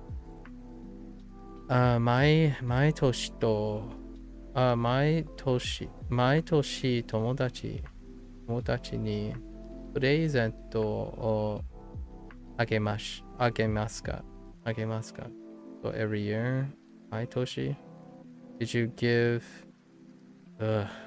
presents? Give presents to your friends every year? この Kono. Oh, of course, now you use kono. マグネット Kono magneto wa it? Oh, 少し高いです。上野の動物園に行きましょう。Alright, we're gonna focus really, really hard, right? We gotta get the ball rolling to get it to our new vocabulary. Ueno, okay. Ueno no... you son of a... Ueno no doubutsuen ni ikimashou. Okay. we should go to the zoo in Ueno. The lesson there is there's a difference between Ueno Dobutsen versus Ueno no Dobutsen. They're being a little mean. クリスマス Christmas party. Whoops. 毎年 Maitoshi Christmas party ga arimasu. があります。去年パートナーに花をもらいました。 What? Wait, hana. Oh, ni hana. Hana o waraimashita. Okay, I got. Okay. パンダのマグネットが買いたいです。How screwed this up? Oh, how screwed this up? Okay. How screw this up, guys? English hard. Alright. Please. Come on. Please. Okay. 入れます。多分 Okay. 風邪ですね。多分クリニックに行きましたか？ Short. 週末何時間 Nope. Just kidding. 5時 Okay. 5時の予約を入れました。Okay, sure. 10痛い入れます。1 Okay. 火曜日からです。火曜日からです。Okay. 先生、具合が悪いです。具合が Okay. How about the nearby clinic? 近くのクリニックはどうですか？どうですか？ No! That bug is back. Okay, we know how to circumvent this bug. It's fine. You just actually it's even faster. You just do an error. しょっぱい You just make a mistake and it goes away. Oh, and it resets your Romaji settings and all that. Oh my goodness. Alright. We already know this. There's a bug. There's a bug in this section. We need to get by it.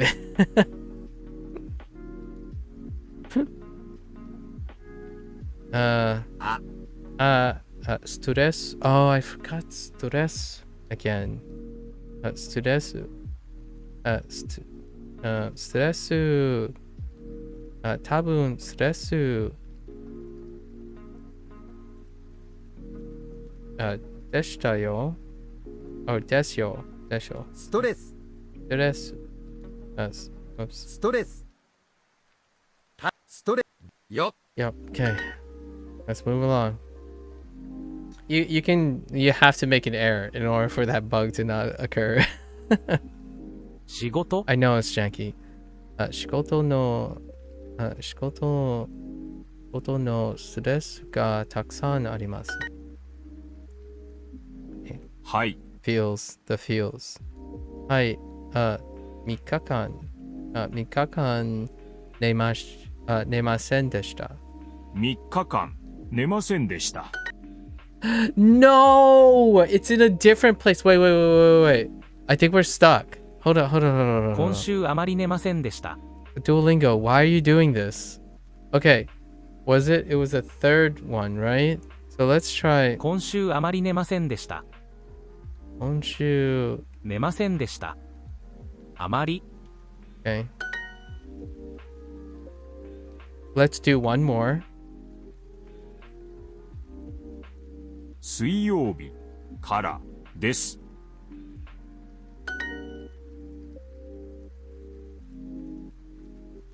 Okay, we need to be clever. Let's skip this one. Let's skip 2? Oh no. Oh no. Alright, I gotta go to the bathroom. I'm gonna have to brainstorm on how to get by this one. I'll be right back.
Okay, so we have a problem.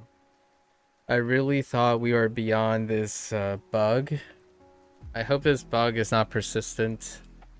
So how do we figure out how to get this bug? Maybe we just keep skipping, right? Let's keep skipping.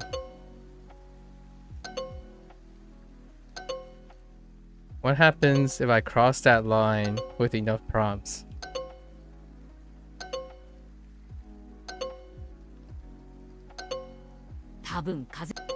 Hold.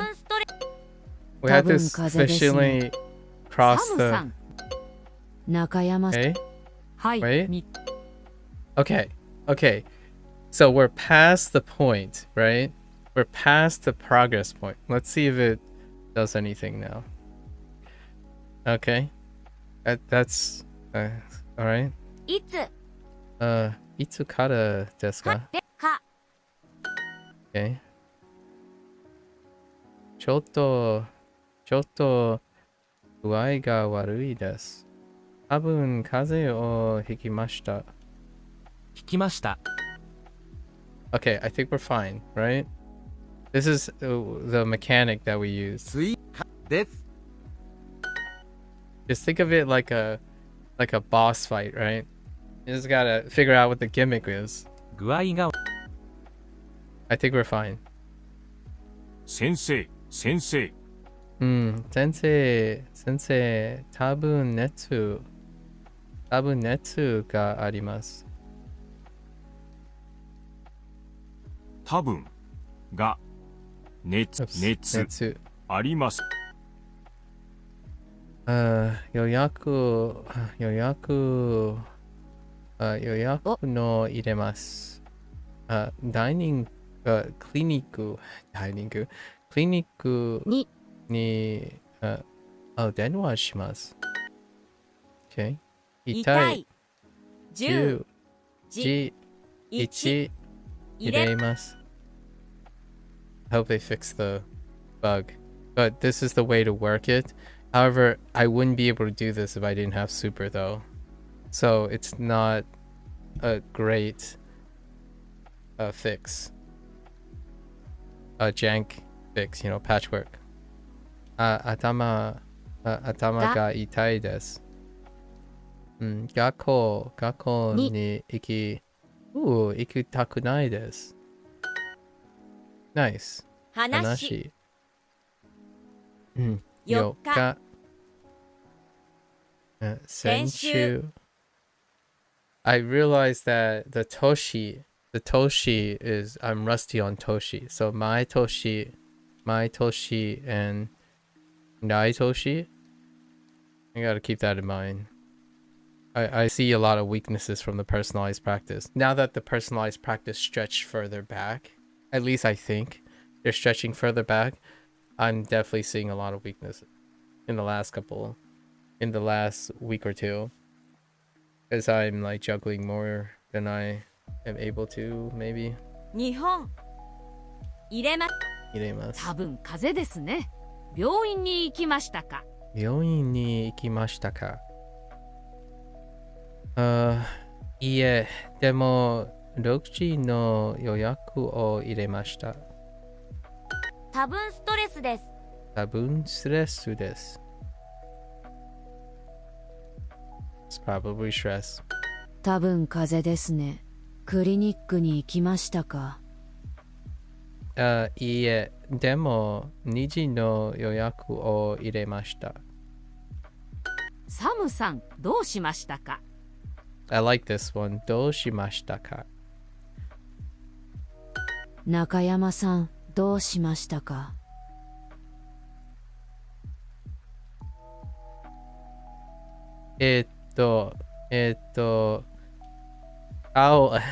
顔が痛いです。Like, yeah, my face hurts.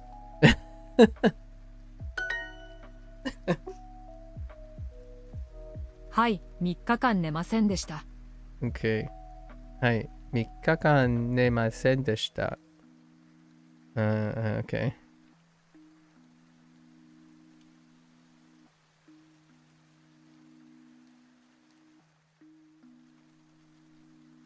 Hey, you know what?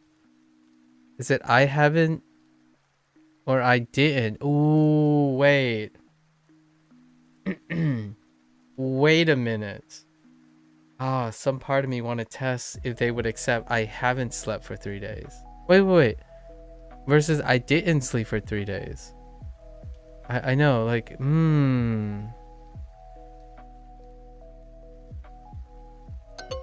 Oh, they only accept didn't. Okay. はい、3日間寝ませんでした。 That's fine. That's fine. It was for science.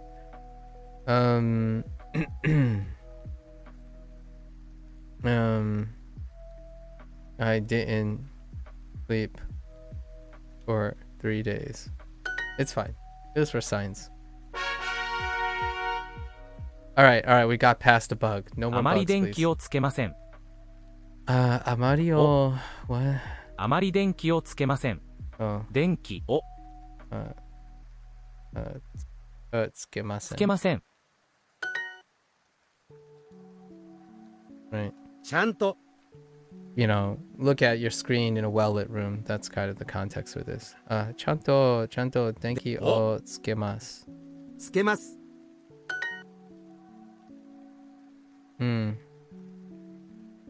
左 left 左腕が痛いです。Oh no. How is this? SNS?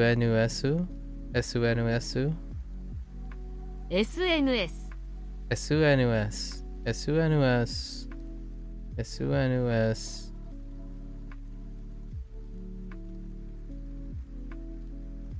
お、 5時間ぐらい。ぐらい use 使います。使います。Okay.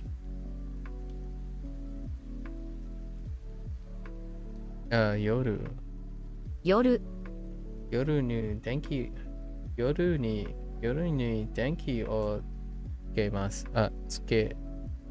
か？腕と足が痛いです。痛いです。どのはOh, actually.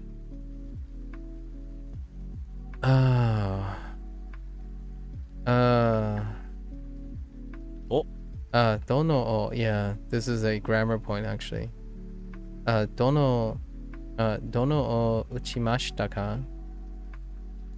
Where did you hit? Where did you like get hit, basically? And then yeah. Oh wait. Yeah, and then koko wa itai desu ka? This is a grammar point. Double grammar points. あ、ここに傷があります。どうしましたか？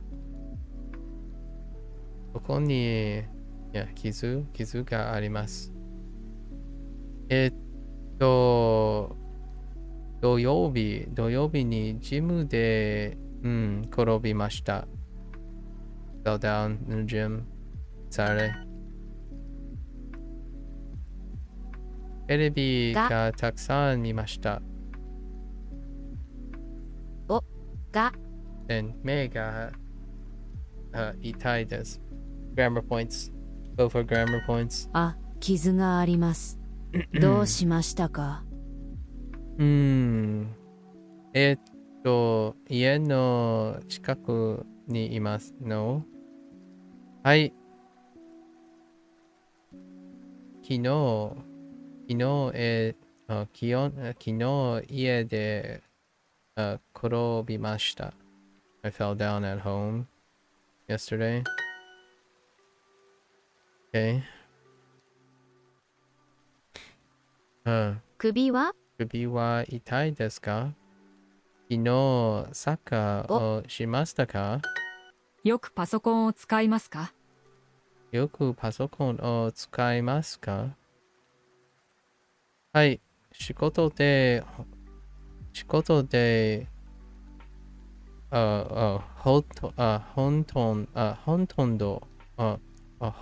ど man every time ほとんど毎日使います。I use the computer almost every day at work. 夜はあまり電気をつけません。Right. So reverse. I don't turn on the lights at night. Don't really? Amari? There Amari? No. Oh, there is an wait. Yeah, there is an Amari.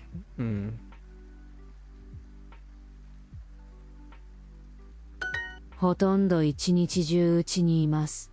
ほとんど一日中うちにいます。I'm at home. I'm at home almost all day long.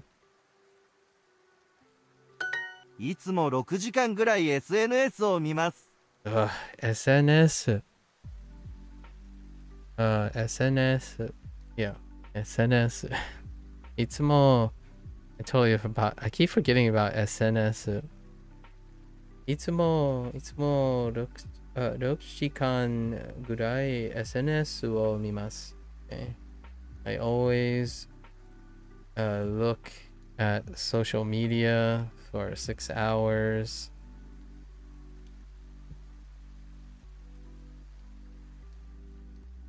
For about 6 hours, short.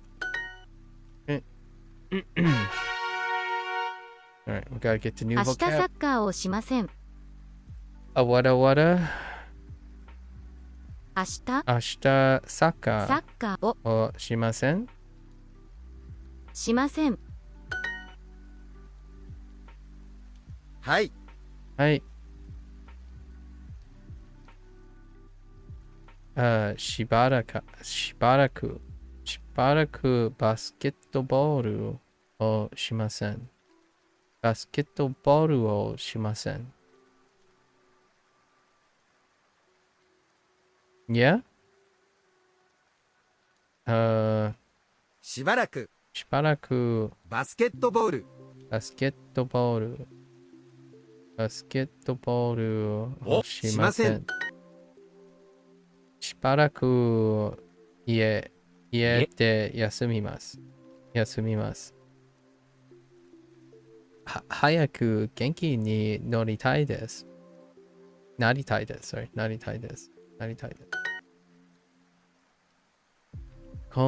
今週、野球をしません。しません。野球をしません。いや、記憶で、oh, okay, there isn't an u. Thought there might have been an u. いや、記憶で薬をもらいました。No. Oh, yeah. もらいました。Is there a pharmacy nearby? 近くに Yeah. 近くに薬局。薬局。Wait, is there? Yeah. ありますか？近くに薬局はありますか？毎日この toothpaste. Just kidding. 薬を塗ります。apply が目が痛いです。うちでしばらく休みます。でもうすぐ治りますよ。もうすぐ治りましょう。Okay. You will recover soon. Yo. ありがとうございます。ちゃんとこの薬を塗ります。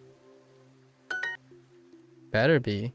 足が痛いです。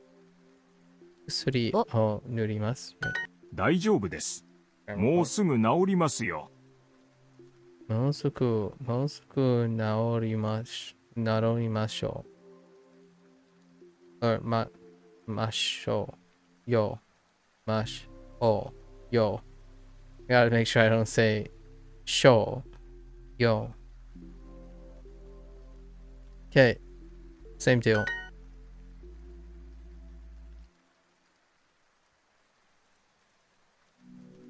No. 腕。がで Same grammar points. Right. 薬局で薬を買います。もうすぐ治りますか？ No bugs. Yeah, so hopefully it doesn't happen in the next lesson set.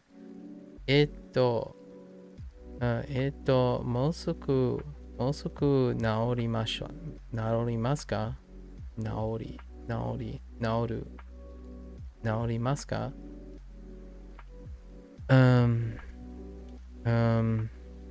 I will recover soon. じゃあ来週までテニスをしません。Okay. I guess I didn't think it through there. じゃあ来週までテニスをしません。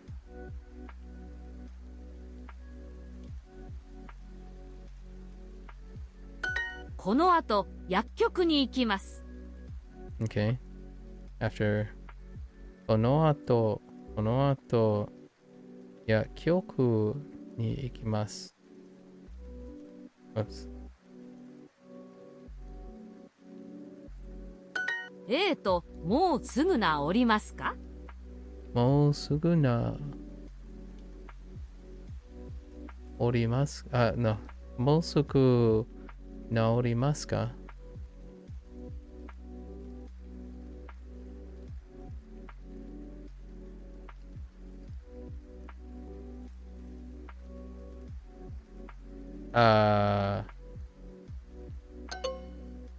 ？Oh, it's a ？A と question. もうすぐ治りますか？Oh. I got caught double times. I'm like, what the heck is going on? Alright, let's do a trophy quickly. We're behind. 入れます or 入れます。多分風邪ですね。クリニックに行きましたか？クリニックに行きましたか？でも、2時の、OK、2時の予約を入れました。ちょっと風邪をひきました。ちょっと風邪をひきました。ひきました。行きました。午後3時休憩。3時。午後3時の予約を入れました。火曜日からです。火曜日からです。Okay. 左目が本当に痛いです。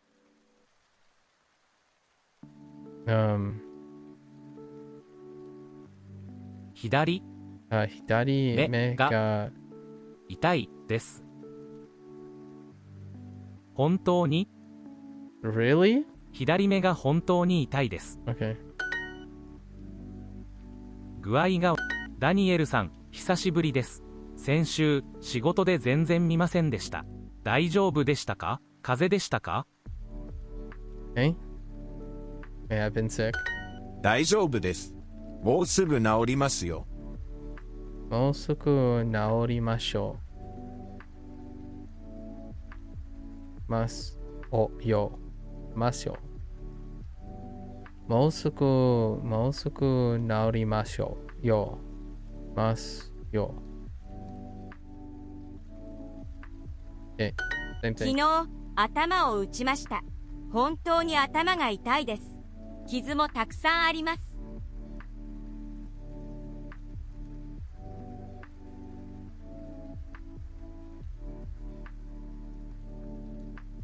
左足は痛いですか？左足は痛いですか？左足。首が痛いです。ほとんど毎日仕事で8時間パソコンを使います。週末は家で10時間ぐらい SNS を見ます。Okay. They're often on the computer. ちゃんと電気をつけます。救急ちゃん電気の No. ちゃんと電気をつけます。つけます。先週山で転びました。まだ腕が痛いです。傷もたくさんあります。Okay. Still injured. Sure. I don't really turn on the lights. Kiddos these days don't really turn on the lights. For real though. 電気。電気。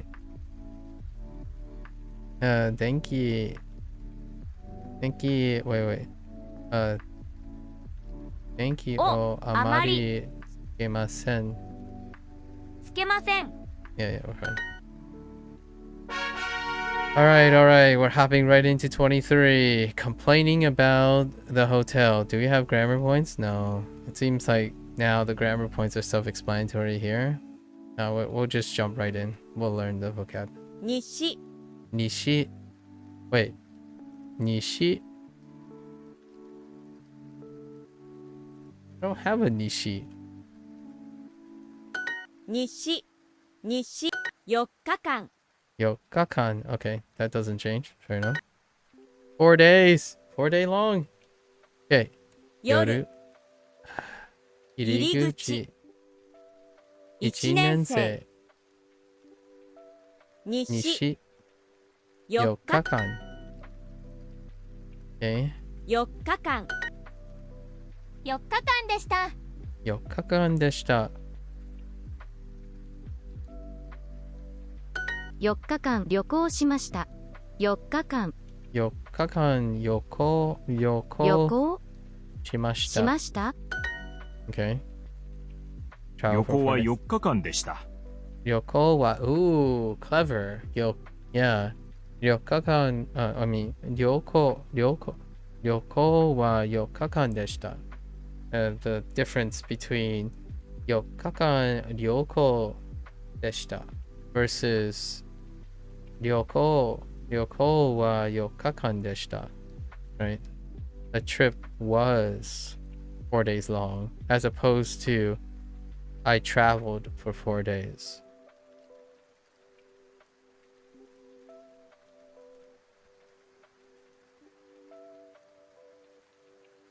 雑誌の広告雑誌 that's magazine right man wow this goes way back 雑誌の広告ad 広告 interesting 広告雑誌の広告新聞の広告でそのホテルを見つけました。brought back 新聞 as well 新聞新聞の広告 wait 新聞の広告でそのホテルを見つけました。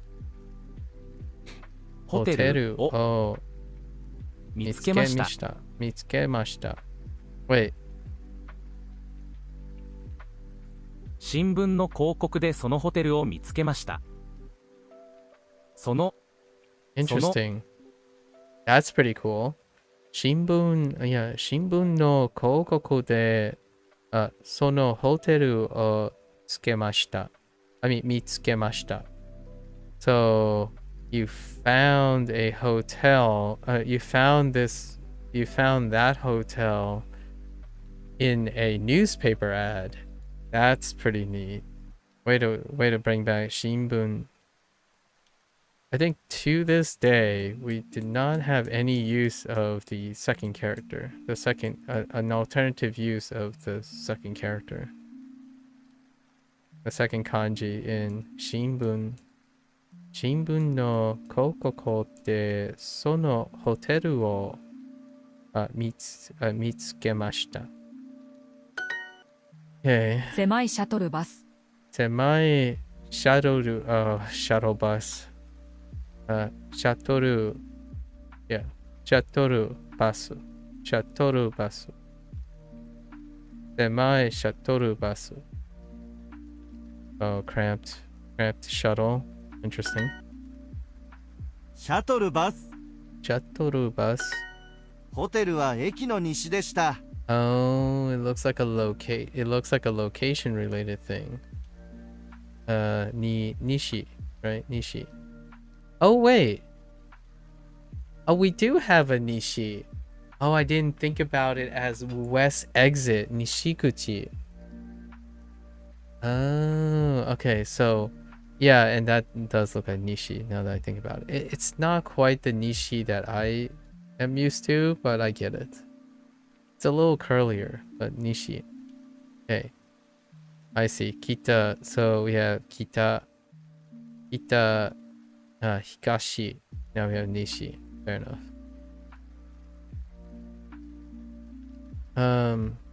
Hoteru.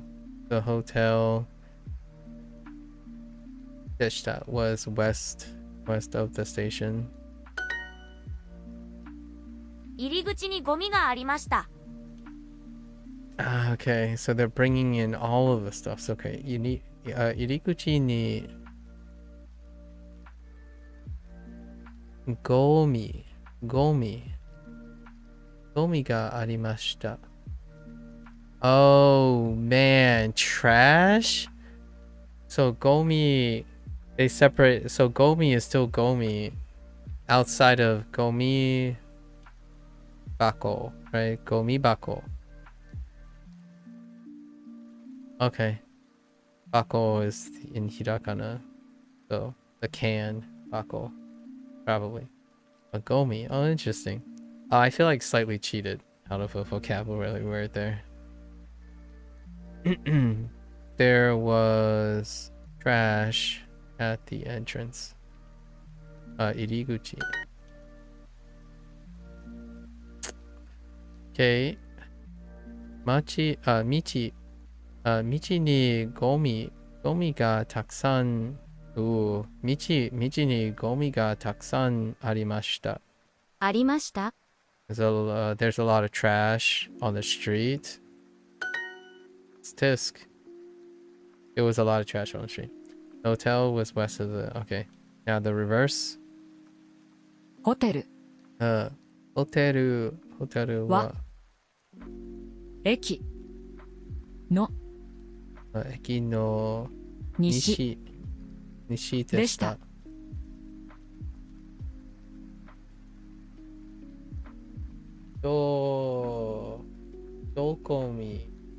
Dokomi means crowd, but gomi here doesn't mean garbage here. Found out recently.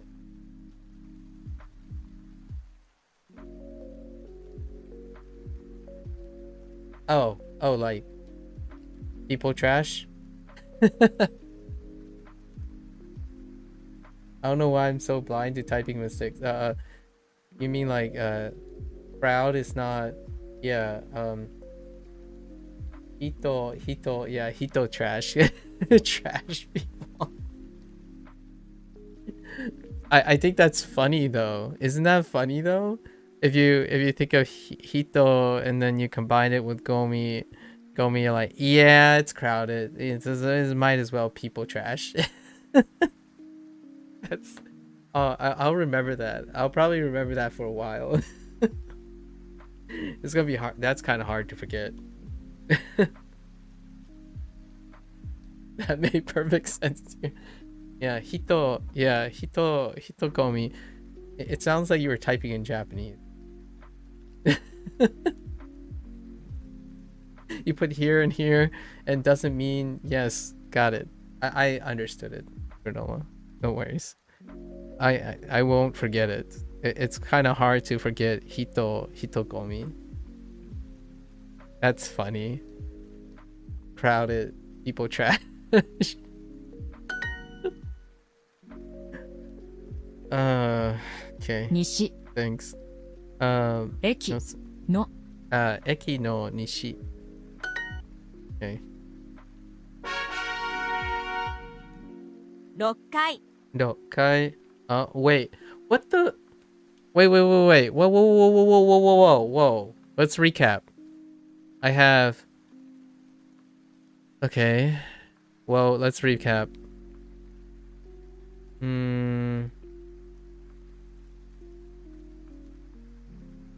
Right.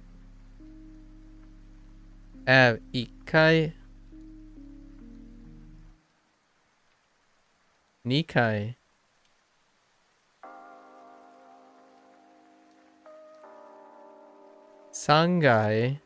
3階 4階 right? 4階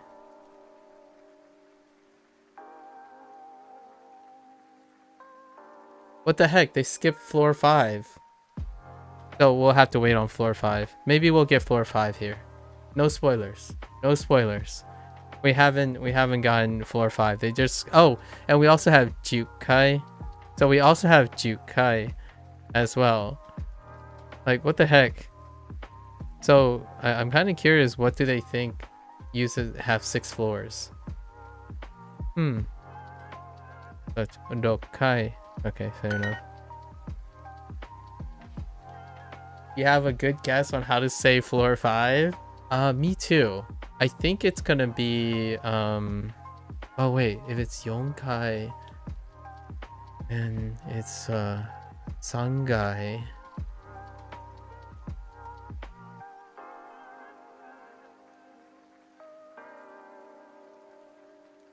It might be itsukai, but maybe not. It could be just be go. No, gokai doesn't sound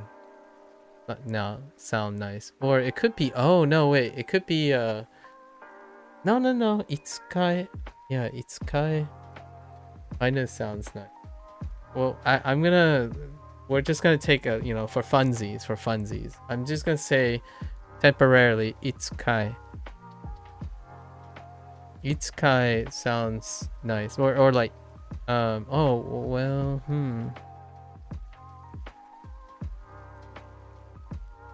It could be. Yeah. You think it's. What the heck is... Wait. How do you that?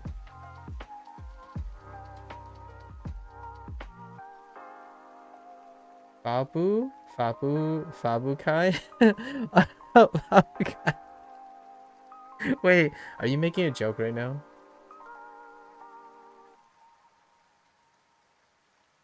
Are you making a joke right now? Yeah, but that's really good. That's a really good joke. I like it. 4日間 Fabukai. Obviously, fifth floor is isekai, right? It's obviously isekai. The fifth floor is isekai. Although I'm taking itsu. I think I feel like itsukai flows pretty well. Itsukai.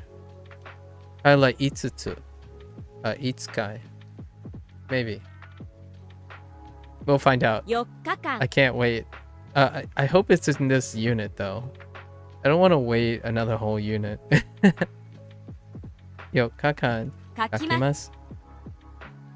今年。今年 It's like they knew I have a weakness. I think the Toshi ones need to be used more frequently. Toshi. 6回 Nishi.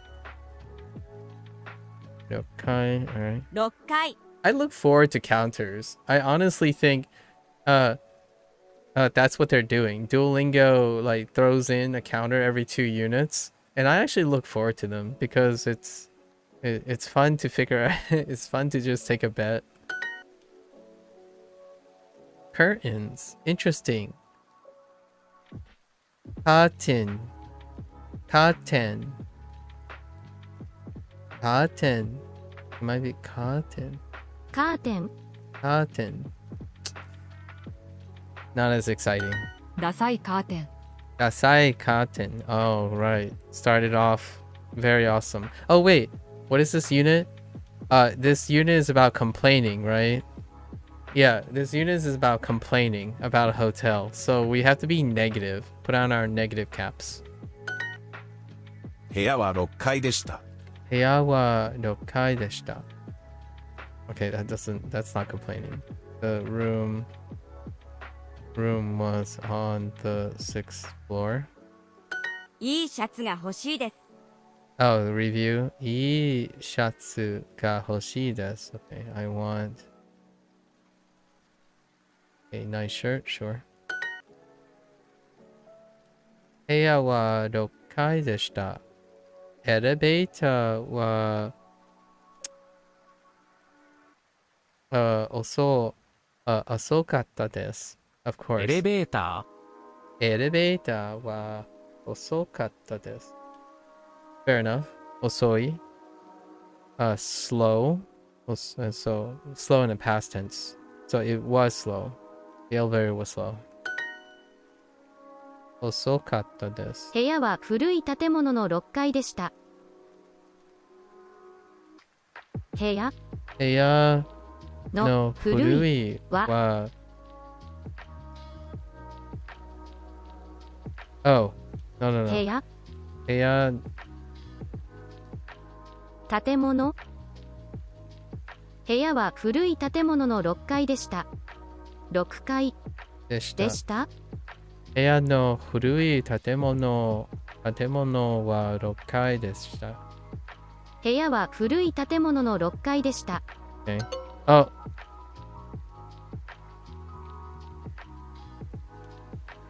Wait.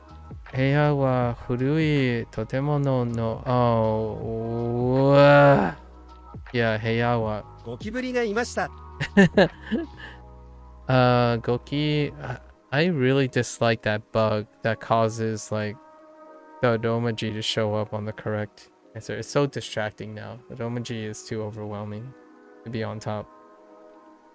What is this? ゴキブリがいました。Gokiburi ga imashita. So it's a person or it's a thing. It's an animate thing. It's a cockroach. ゴキブリ。Gokiburi. Okay. Gokiburi. That's not close to cockroach. I think this is a made up borrowed word. I'm just kidding. Gokiburi. Oh no. This might fall under like insects, animals, and plant deal. And that's why it's in katakana. That's right. The whole like insects, animal shenanigans. Gokiburi. Gokiburi. They sometimes censor Kokiburi to just G, which is kind of funny. Oh, wait, why do they do that? Oh, because like cockroaches are bad. I know, and there's that thing where they always censor Kokiburi.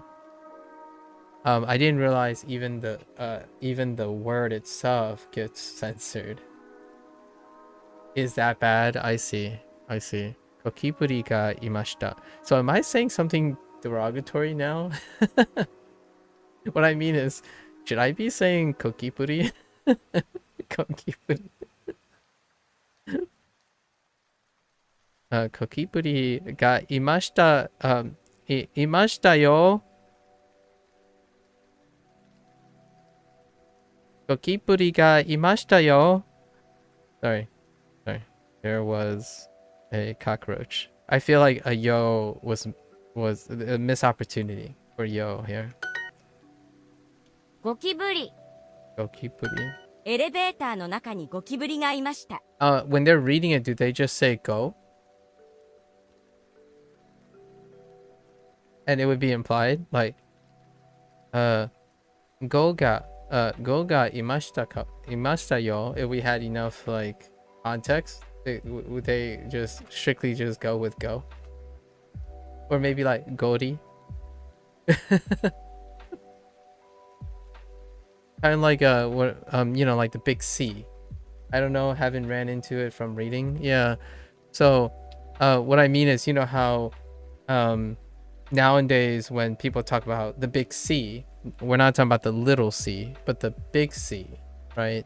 When you beat the big C, that kind of like that, where it's just that bad that you use the first letter.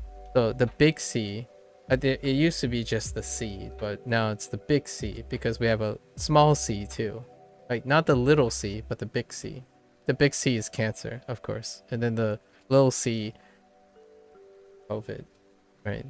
But some people might still think COVID is the big C, but the big C is cancer, right? I can kind of get around that, right? I can get behind that. Cockroaches are that bad. Just don't want to mention it. Yeah. I actually say big C. I don't like saying cancer. It's such a mood killer. When I worked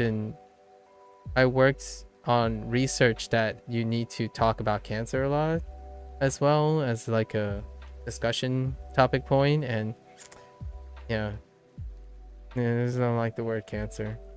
It's a Debbie Downer.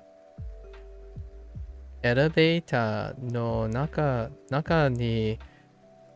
Now it's so apprehensive. Kokiburi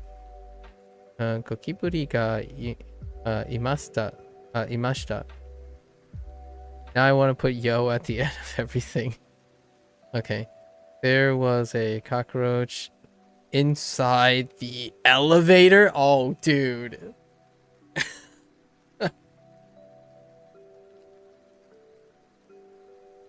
I'm sorry, but that sounds like a nightmare. That should be a nightmare scenario. I'm curious, you know, where are the horror games at? Where are the horror games at? Just throw cockroaches into a elevator. That's some serious nightmare fuel right there. Imagine hitting the button and you're going up 10th floor and then suddenly a cockroach shows up in the elevator. Yo, that's hecka nightmare fuel. Okay, sorry. 部屋の壁は薄かったです。部屋の壁、ナイス。壁は薄かったです。薄かったです。thin 薄かった。薄い thin. Do I have thick? I don't have thick yet. Maybe they'll give us thick as well. Yeah, we don't have thin nor thick. I saw a Japanese video where a guy pranked a friend by blindfolding them and leading them into a room filled with roaches in some roach research. That's pretty mean. How did it go? Like, how do they feel? I mean, honestly, I'm not really that... I joke about it, but I'm not really that perturbed by cockroaches. I lived my life, we had lots of exposures to cockroaches. Things, you know, life wasn't always that great. But yeah, cockroaches are kind of a universal phobic thing for people. You can only imagine how that prank went. I used to also spiders. Yeah, lots of people are also have some extent of arachnophobia. So throwing rubber spiders were a thing too. Back in the day, pranks, you can buy rubber spiders, and rubber spiders kinda work really well. Just toss it, and you see that eight legs and freak out quite a bit. We didn't get the word spider yet. So, 薄かったです。薄。部屋の壁は薄かったです。薄かった。薄かった。薄かったです。The rooms, of course, the rooms' walls were thin. Yes, that is a very, very common phrase or statement to make.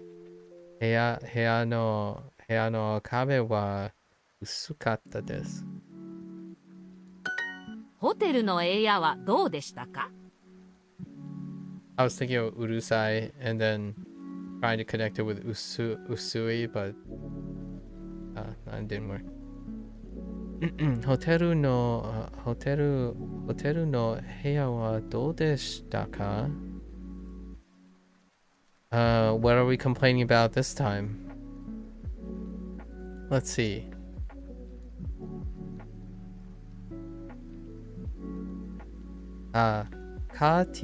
Curtain wa totemo usukatta desu. Okay, thin curtains. Okay, that can happen too. Thin curtains. And most hotels have like triple layer curtains. Like there's one thing on the outside, then there's a diffuser in the middle, and then there's like the fabric curtain on the inside. So like it's like blinding when you pull the curtain back in the morning, because like it's an absolute darkness. I don't usually have curtains. I sleep when it's dark. I wake up when the light pierces through the window. Oftentimes. ブランケットは薄かったです。Blanket. You can probably. No, it's actually kind of hard to tell. It's not very bright outside today. But from early on in the stream, the room is kind of lit because there's a window right off the side. ブランケットは薄かったです。Okay. Wow. That's one way to use the same vocabulary for many things. That's also a complaint too, sometimes. Wow, they really got this complaining thing down, you know? The blanket was thin. 部屋は静かじゃなかったです。部屋は静か。Wait a minute. 部屋は静かじゃないかったです。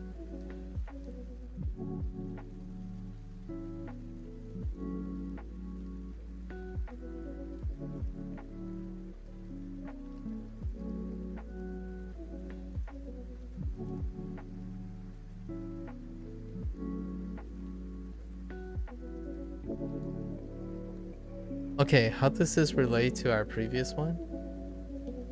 Oh.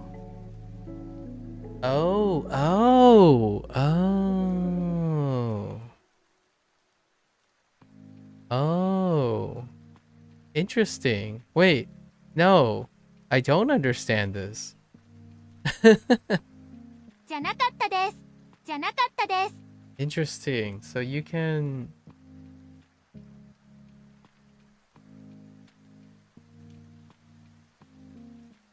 The room wasn't...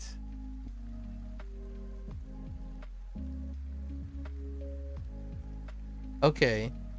So in this case, they conjugated Yanai.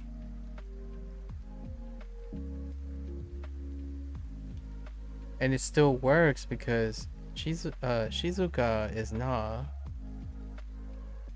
Oh. Yeah, nai is a e adjective. So the reason why I'm thinking about this is because I'm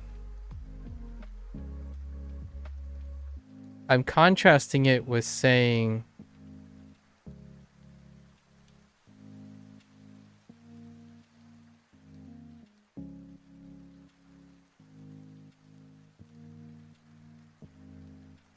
instead of saying Shizuka, whoops. Before this, there was a unit that was contrasting that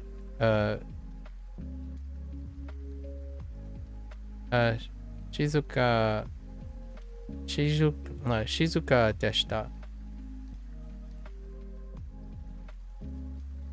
That's why I'm pausing. Not the idea that nai is a e adjective. I kind of already figured nai is a e, kind of functions like an e adjective, but Shizuka deshita, or yeah, Shizuka deshita.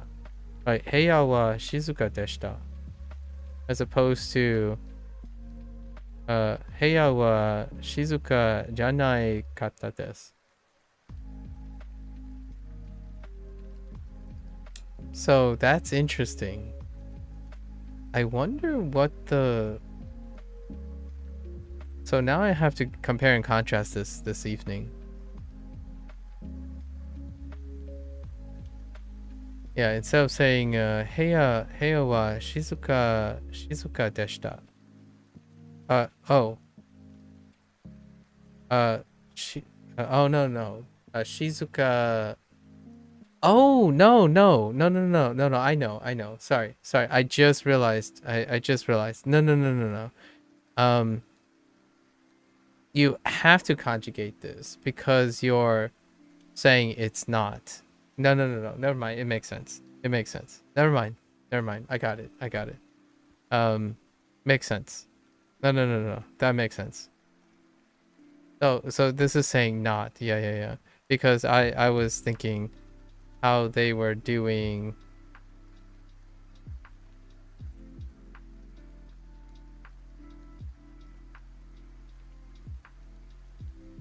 Wait. Am I being a pet? Hold up, hold up. So this is for past tense, right? And then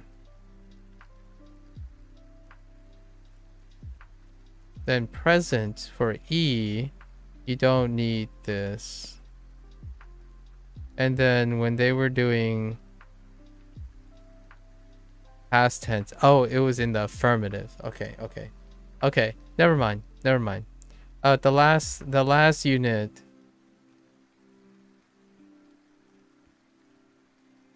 Yeah, the last unit was the unit before that was only in the affirmative. For Shizuka deshita. Never mind. Just kidding. I'm overthinking it. It's fine. It all makes sense. I'm overthinking. Heya wa zenzen shizuka janai katta desu. Yeah, that makes sense. So now it's the past tense negation. So past tense negative non-adjective. So negative non-adjective, but past tense. Past tense. Yeah, for non-adjective. Okay. Got it. Wow. That's kind of gonna take me some time to get used to. Yeah. Shizuka janai katta desu. So it's past negation, past negative adjective, which is new. This is actually a new grammar point. So na past negative, right? Negative na past adjective. Tonari no heya de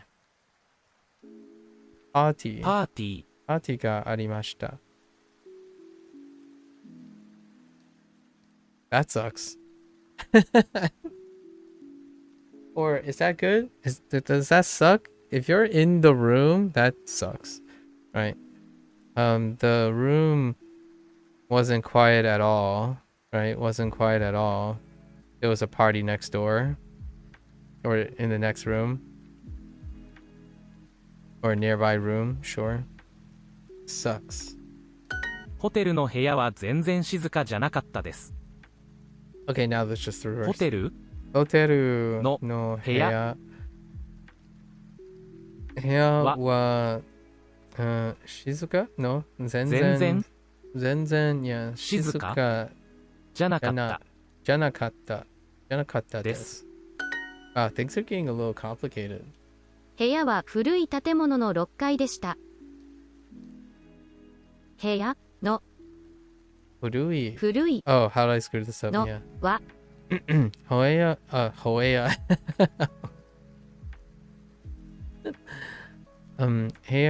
部屋は古いのホテル No? Oh, 建物古いの建物 works at the building. I was thinking of hotel. 古いの建物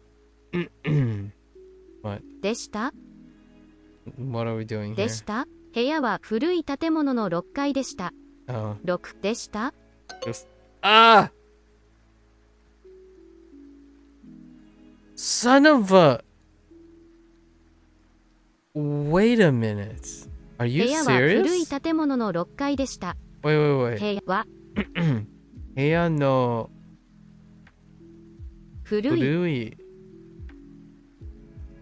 建物建物の6階でした。 Oh, that's kind of mean, actually. 部屋は古い建物の6階でした。Alright. Fair enough. That's a turn of phrase, though. Fair enough.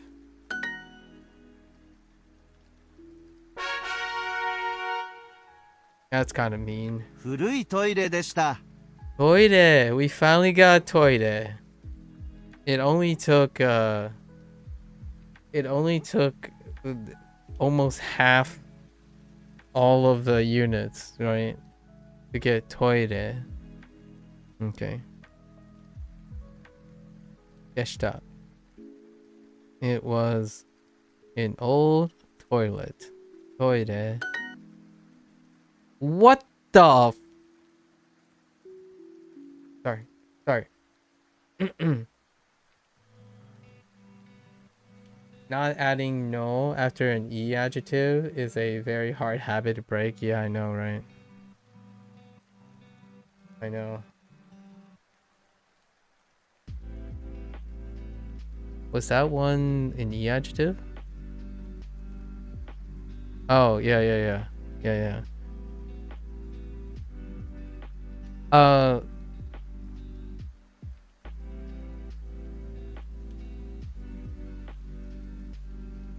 Oh yeah, that is an adjective.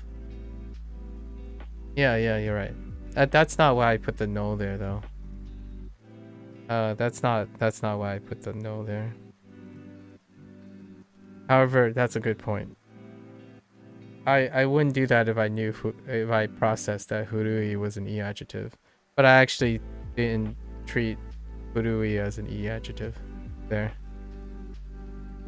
I was thinking of something else.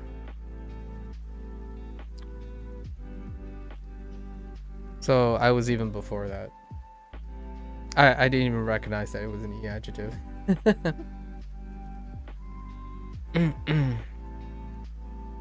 Toire. Toire wa shikoshi. Toilet wa shikoshi what? Chisai kata desu? Chisaka. Wow, that's kind of hard to say. Chisakata desu. 小さかった Kind of remind me of like 大きかった No, 大きかったis 大きかった is fine 大きかった What was the other one? 長かったお風呂はぬるかったです。お風呂 Oh, yeah, this. I was thinking this.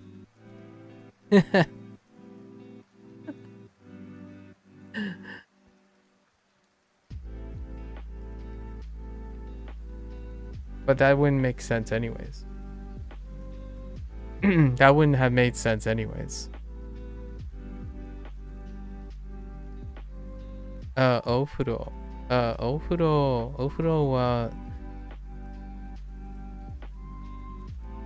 ぬろかったです。ぬろい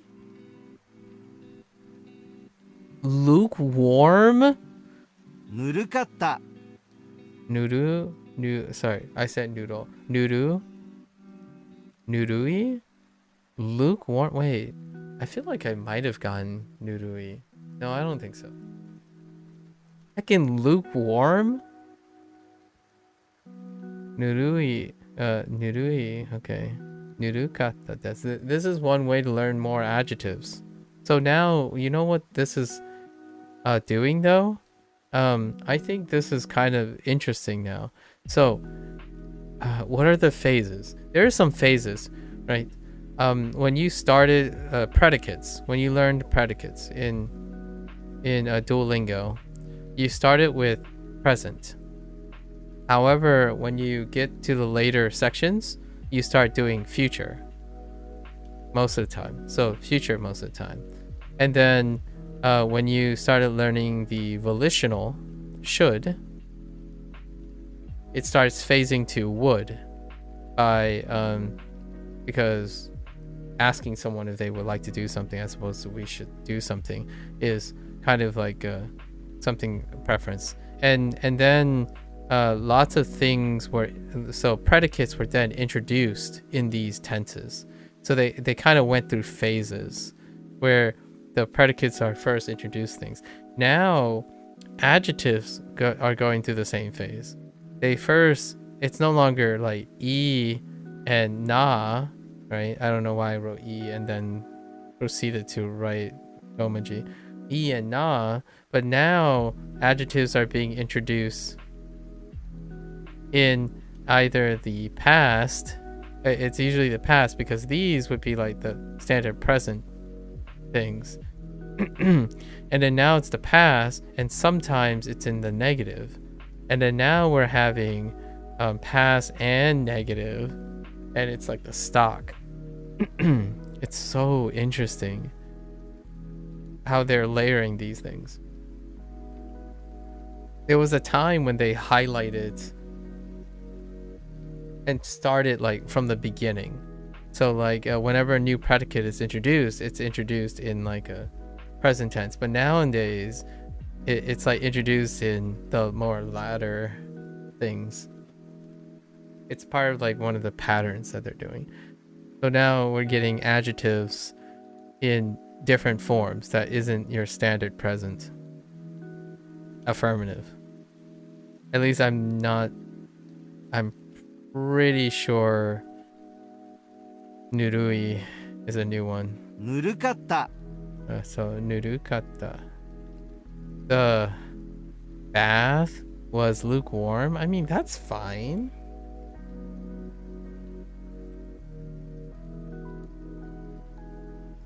Lukewarm bath? You peeps and your scalding hot baths. 豚肉はいりますか? 豚肉はいりますか? Do we need pork? Dude, this cat is famous, man. Why isn't this cat a character? Shower, probably. Shower. Shower. Shower no mizu wa nirukatta desu. Okay. You guys in your scalding hot showers. シャワーはぬるかったです。 Shower wa nirukatta desu. Right. I will remember this one for sure for tomorrow. The shower was lukewarm. I actually I shower in slightly cold water, like slightly colder than room temp water. So instead of it's lukewarm, it's slightly chilled water because it's right after I go outside to run for the day. シャンプーを忘れました。 Shampoo. I was beginning to wonder when we're gonna get shampoo. Wait, do we have soap? Yeah. No, I don't think we have soap. I'm guessing it's soap. Or soap to distinguish it from soup, maybe. It could be soap. It's probably soap. Do we have anything else in this? No, not really. Is I bet like conditioner is like condition or condition or something. Condition. Conditioner. What about moisturizer, right? Sorry. Okay, I'm fine. So okay. Shampoo. シャンプーを忘れま Yeah, した。 yeah, shampoo. Shampoo をシャンプーを忘れました。 Yeah, shampoo を忘れました。忘れました。Oh, forget. Oh no, this is 忘 part れ of ま the した。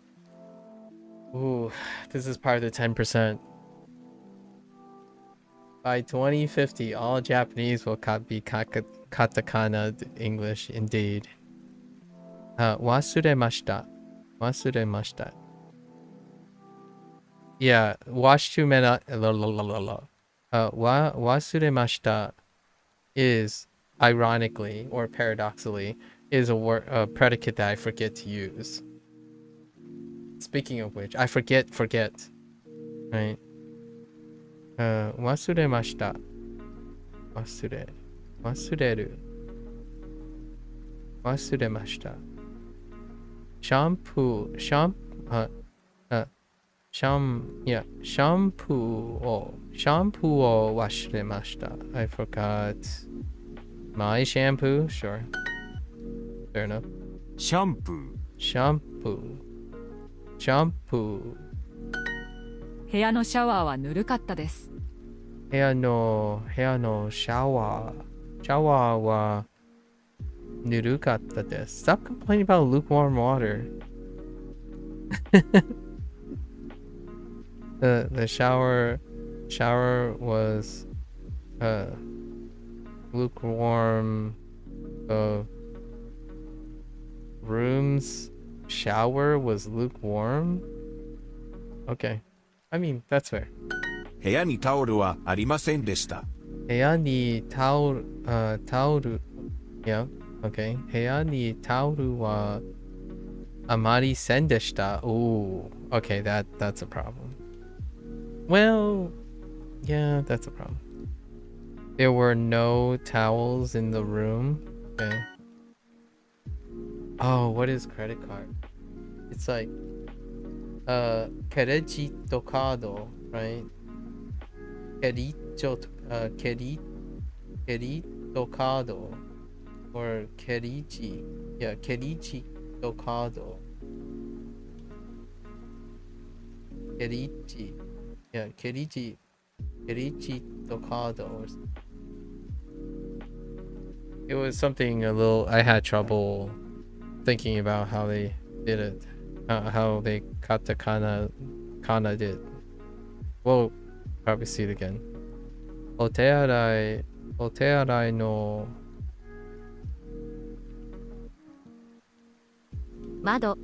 窓に oh curtain はありませんでした。Okay, fair enough. 無料のシャンプーはありませんでした。無料 Okay, 無料のシャンプーはありませんでした。What the heck? You're complaining about there's no free shampoo? There was no free shampoo. Okay, yeah, actually that's kind of fair. That's kind of fair. お風呂はありませんでした。お風呂はありませんでした。お風呂は What are you complaining about now? Are we still doing お風呂はありませんでした。Wait. ありませんでした。Oh, okay. That's fair. There's no bath because there's only shower. There's only a shower. Fair enough. ベタベタ Beta. I wonder. ベタベタ Beta. I like this. Okay. There was no bath. So probably a hotel with only a shower. シャワーは綺麗じゃなかったです。シャワーは綺麗じゃないかったです。じゃないかったです。じゃなかった。I keep saying E, so I gotta stop that. 綺麗じゃなかったです。じゃなかったです。Okay.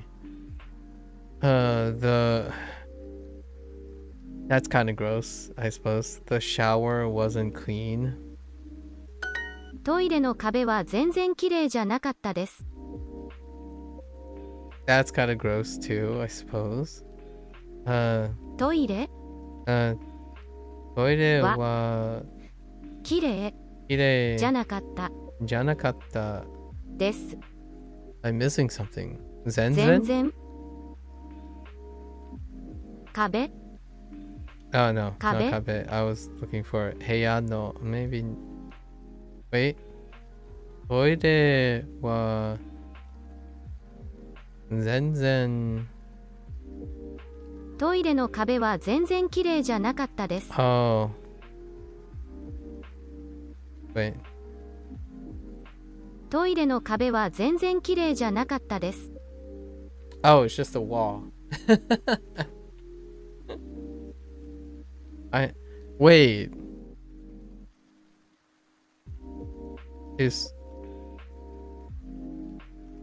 Okay, I get it.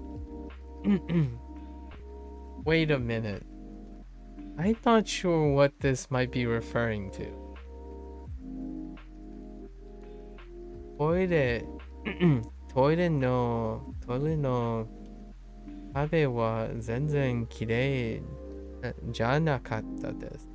I don't know what this is actually referring to. Let me see what they're saying. The toilet's walls weren't clean at all. Okay. The actual toilet's wall. Fair enough. That's kind of gross. トイレは綺麗でしたか？トイレは綺麗でしたか? Yeah, that's a question. That's a loaded question right there.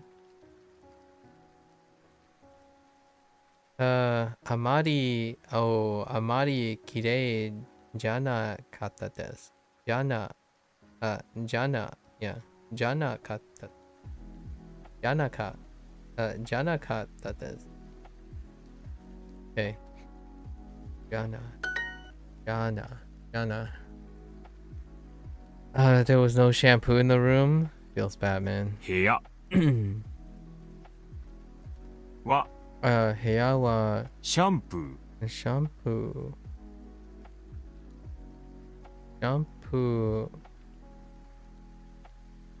ありません。2シャンプー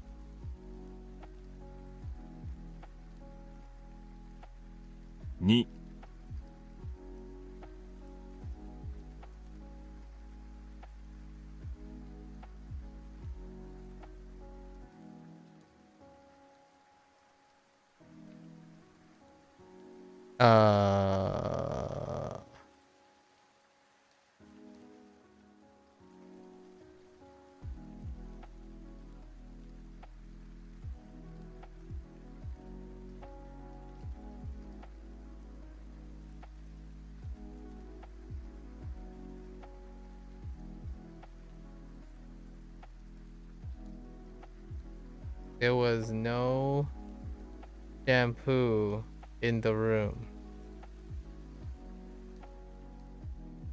Oh.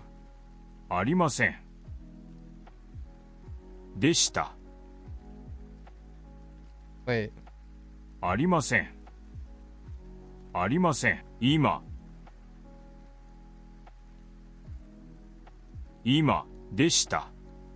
I can't do that. It's in the past tense. So, what am I?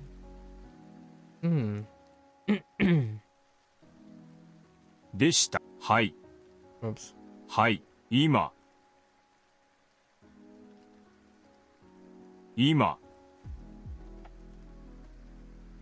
ありません。Oh.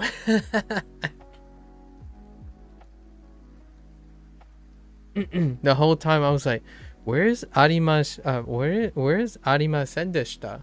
And I'm like, what is going on? Where the heck is Arimasen deshita? Like I want deshita and Arimasen, and I was like juggling them. I'm like thinking, what is going on? Sorry. I had a brain fart.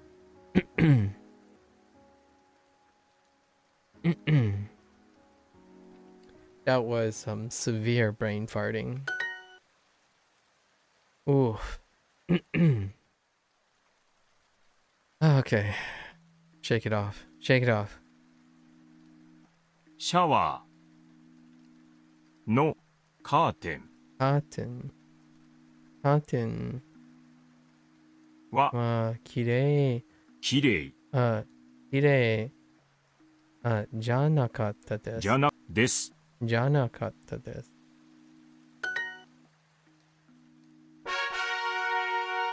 Hey. 朝ごはん。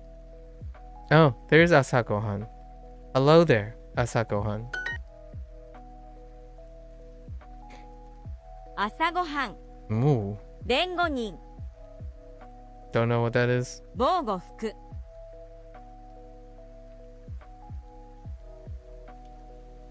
Ooh. Why does I know that's not what this is, but man, it totally sounds like ball golf. 防護服濁し Migoshi. 朝ごはん朝ごはん朝ごはん Fruit. 果物。果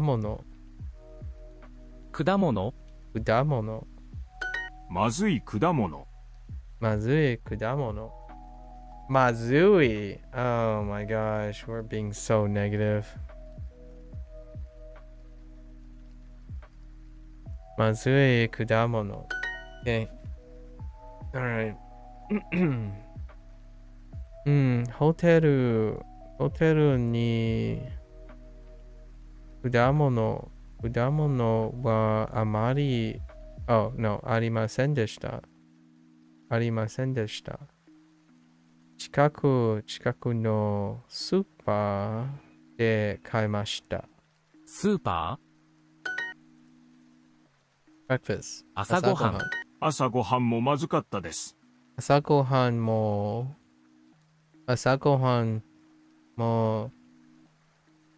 まずかったです。Okay. Sure.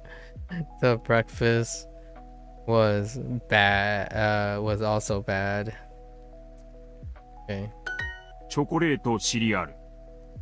チョコレートシリアル。Cereal? Wait. シリアル。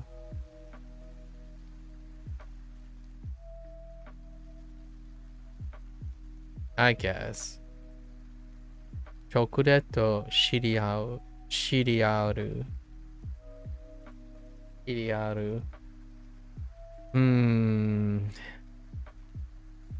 I don't know how I feel about シリアル。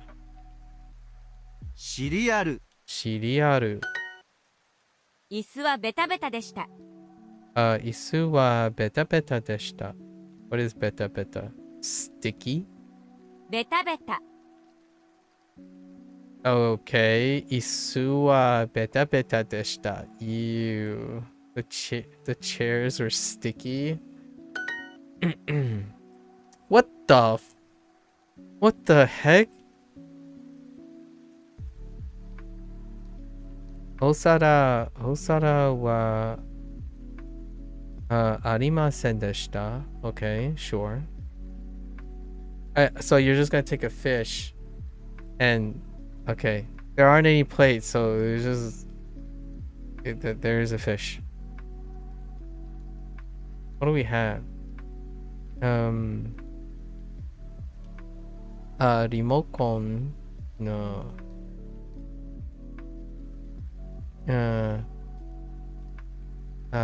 ビタミン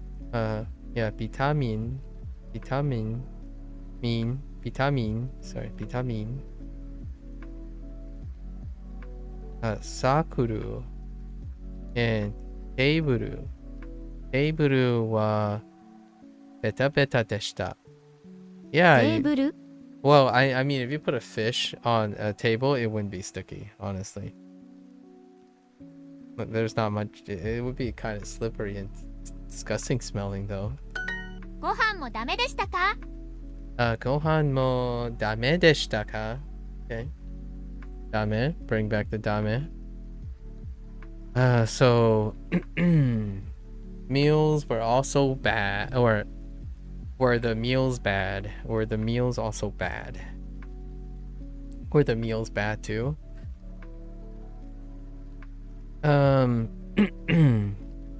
美味しかったです。Really?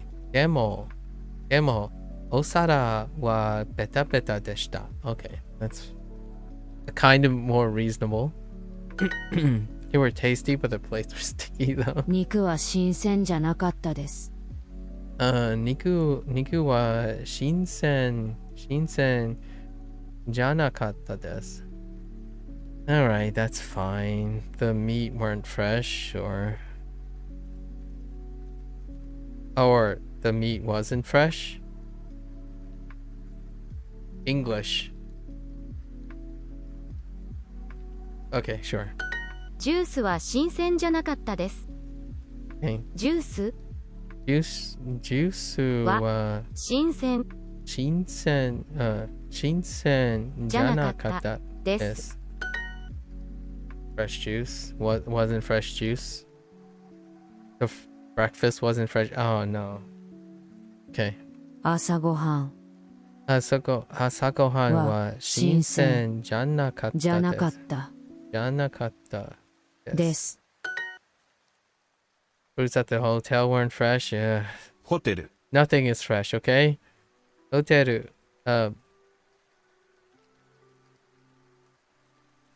ホテルの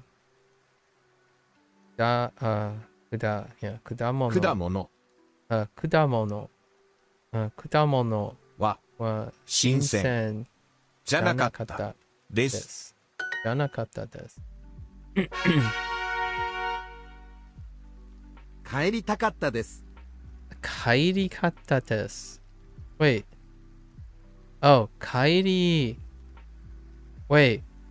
たかった。Oh, wait. 帰りたかったです。帰りたかったです。帰りたかったです。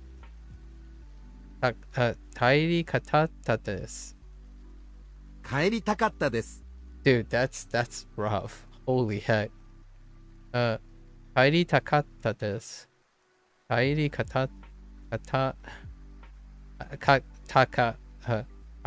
かです。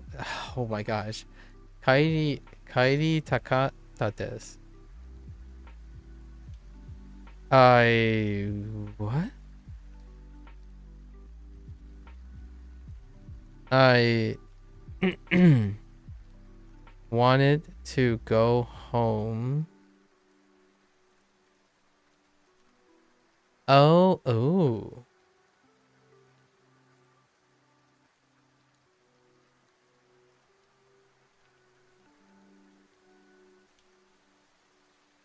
I don't know if I had this expression. 帰りたかった。That you could do it with this. It's clearly attached to kairu. But in this way, kairu is so. Oh, okay. I see what they did. Okay, so the Thai form is considered. It's functioning like the same things that apply to ease. I see. So they took the Thai form. And now it's the past Thai form. Right? Okay. So another grammar point. Right? This is the past tense Thai form. Yeah. So kairi takata desu. Oh my gosh. Kairi takata desu. That's kind of tough to say, and I'm gonna be responsible for all the Thai forms. 帰りたかったです。帰りたかったです。帰りたかったです。Okay. No. 帰りたかったです。帰りたかったです。Okay. All right. So now we have 2 grammar points in one. Oh, actually, that would explain the jana, the janakatta desu as well. Okay, they're kind of lumping them together. もう旅 Okay, 行したくないです。もう旅行Oh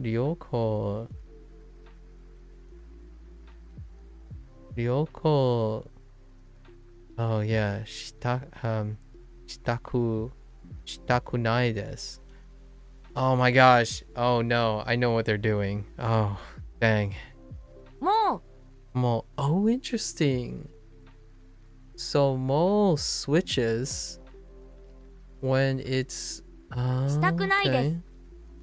Interesting. So I think this is the first time. Wait. This is the first time? This might actually be one of the first times もう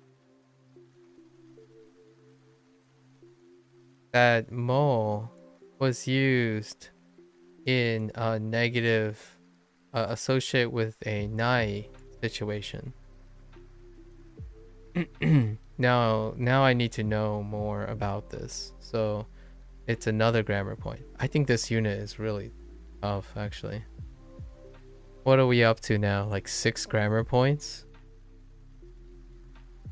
Okay. So I don't. So now we're doing takunai. The takunai.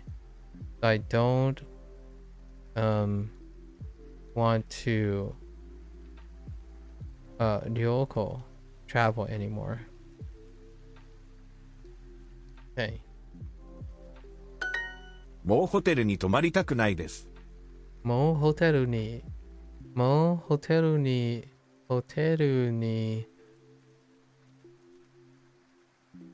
Okay. 泊まりたくないです So stay. Right? 泊まりたくないです And then it's highlighted now is we haven't technically used this in this form, but it's also attached to mo. Right?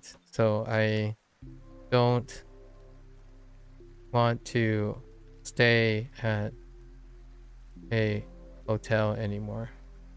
Okay. スタッフは親切じゃなかったです。スタッフは親切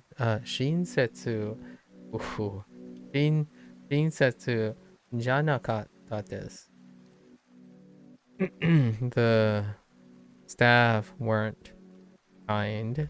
他の人のレビューも悪かったです。What the? 他の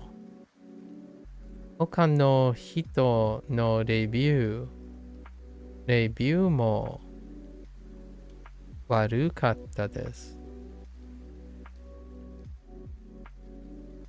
悪い。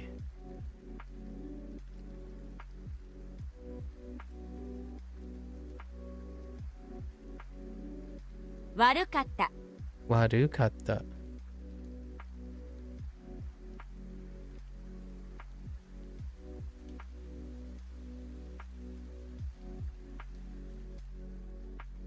No, this is a new one too. This is a new one as well. And it's not bad. It's not related to the other bad. Okay. Right? Warui. Oh no. Was it Warui? Hold up. There's so much going on right now.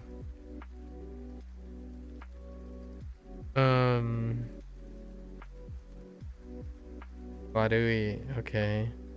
What am I thinking of? Oh, maybe it is Warui. Oh no. It's probably Warui, actually. I just forgot. I could have sworn it was something. No, it is the right one. It is the right one. We already have bad, but it's the same one. I just happened to have forgotten what it was. So, okay. So, I don't use the word bad very often, I suppose. So, other people's reviews.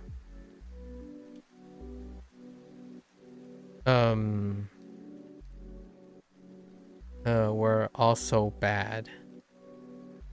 Interesting. Yeah, just from the context, it has to be other people. So 他の or 他の人のレビューも悪かったです。Okay, so 他の人のレビューも悪かったです。悪かったです。他の人のレビューも悪かったです。悪かったです。Okay. Okay. It's gonna be a struggle bus tomorrow. So, 他の何は親切じゃなかったです。他の people? お客さん。お客さん。That's another way. Other guests we're not kind. Sure. お客さん。本当に帰りたかったです。本当に本当にplease 本当に帰りたかったです。Oh my god. 帰りたかったです。帰りたか。本当に帰りたかったです。帰りたかです。帰りたかです。帰りたか。はい。帰りたかったです。です。入りかった。Oh my gosh. 入りたかったです。入りたかった。入りたかった。Okay. I wanted to go home. I really wanted to go home.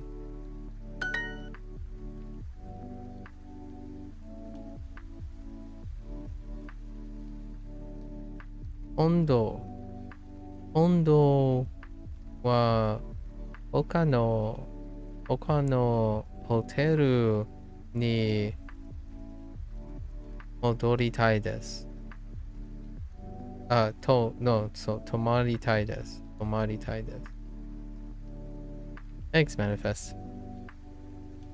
ホテル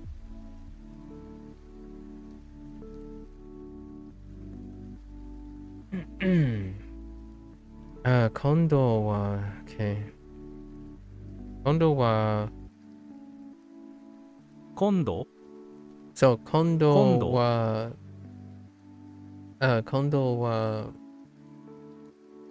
他のホテルに泊まりたいです。I want to stay at I guess at another hotel or at another hotel next time. At some other hotel. That's fine too. 受付のスタッフは親切じゃなかったです。受付のスタッフは親切じゃなかったです。じゃなかったです。Okay. The staff at the front desk weren't kind. 他のお客さんは静かじゃなかったです。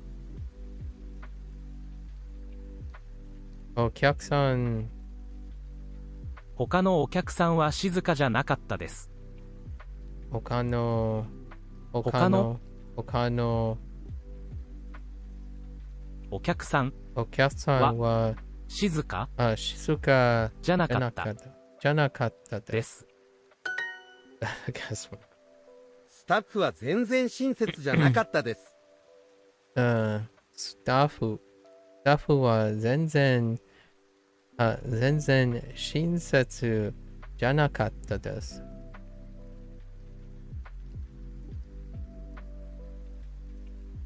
The staff weren't kind at all. 悪い。必ず悪いレビューをたくさん書きます。Okay. 必ず I talked about Kanadazu, getting used to Kanadazu, so here we are. Once again, Kanadazu, Kanadazu,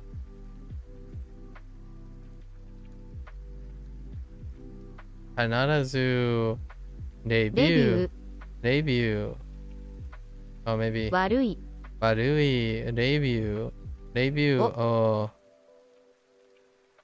たくさん書きます。必ず悪いレビューをたくさん書きます。Okay. I for sure am going. Wait. 必ず悪いレビューをたくさん書きます。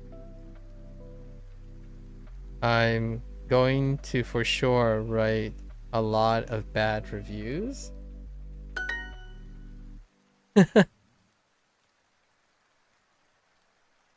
Okay. I'm not sure if I'm gonna.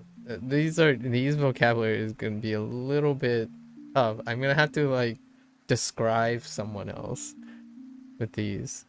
Okay.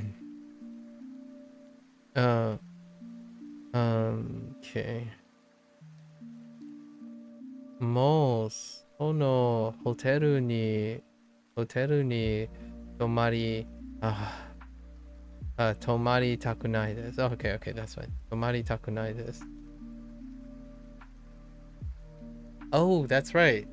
No, that's not right. What I mean, oh no, I still do need to do that. That's just not Typhon. That's all. 泊まりたくないです。悪いレビューを書きます。Fair enough. レビュー？今度はそのホテルに泊まりたくないです。Negative Nancy, draining my energy. 今度はそのホテルにあまりあまり泊まりたくないです。Okay. I don't want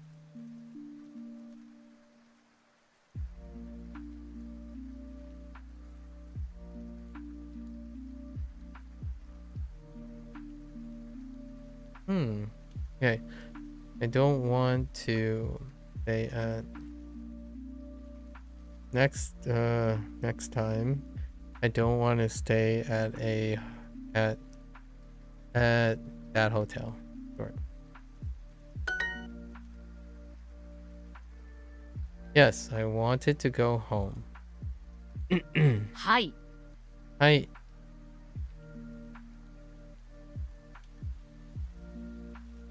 帰りたいです。Oh, oh yeah, I wanted to. So 帰りたくない。Oh my gosh. Save me. 帰りたかったです。たかったです。帰りたかったです。帰りたかったです。帰りたかです。帰りたか帰りたかった。帰りたかったです。帰りたかった。帰りたかった。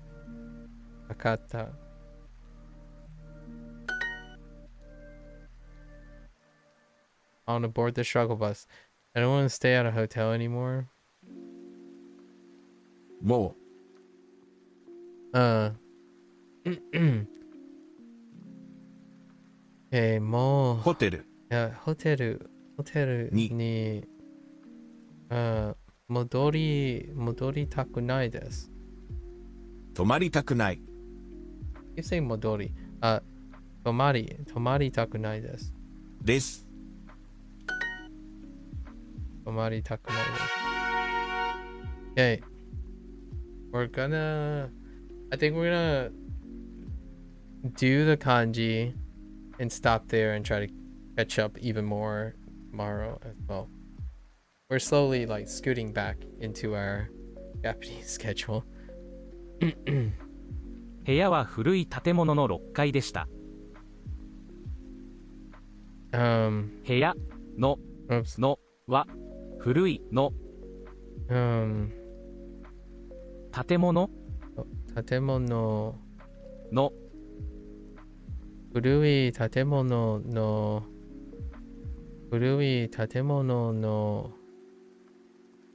6階6 6階 Wait, did I hear that wrong before? 6階 Oh, it's guy? 6階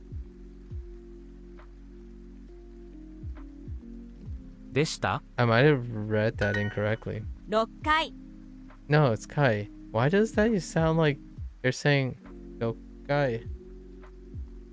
No Kai. 4日間 4日間 Some audio are wrong, I see. Well, I knew that. That doesn't 4日間ホテル that に泊 doesn't まりまし require た。 any explanation. 4日間 there might be a possibility that some people there might be a possibility that they use both. And what I mean by that is there was a few situations where both were used. Like actually I don't think this is a Duolingo example, but Kudai and Kudai, you can probably find rare examples that these both are used. So if it kind of sounds like Kudai and Kudai, you will probably find examples of both. But one word. They're not two words. 4日間 okay. So 4日間ホテルに泊まりました Okay, we're not doing the kata thing. You will see it also in 1ヶ月 where it's 1月 I guess is the issue is that the words that have small t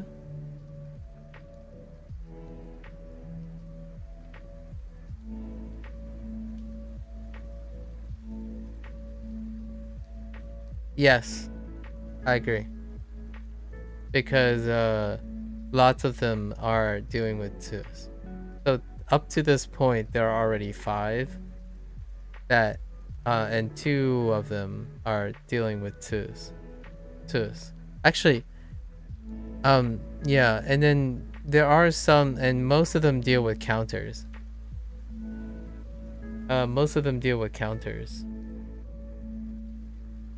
And that one, you know, like, and get to is one.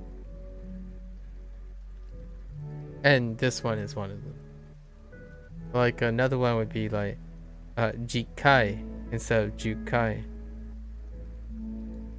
which is still a counter. No. Both a tsu and a counter. Although we still got the tsuitachi, right? Tsuitachi and ichinichi. Although that deals with counters, but not with the tsu. Yeah, but I think the vast majority of them deal with tsu and a counter. Let's see. I stayed at a hotel for 4 days. Oh yeah, I totally forgot about Gomi. Trash people. Sorry. Gomi. 道にゴミがたくさんありました。ありました。Humble ホテルは beginnings. 町の西でした。ホテルは町 oh yeah, that's right. 町の西でした。西でした。The hotel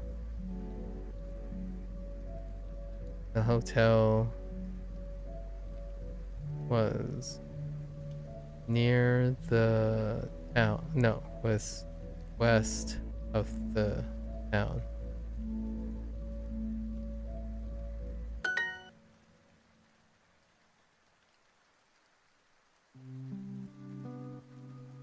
Mo sono hoteru ni tomari taku nai desu.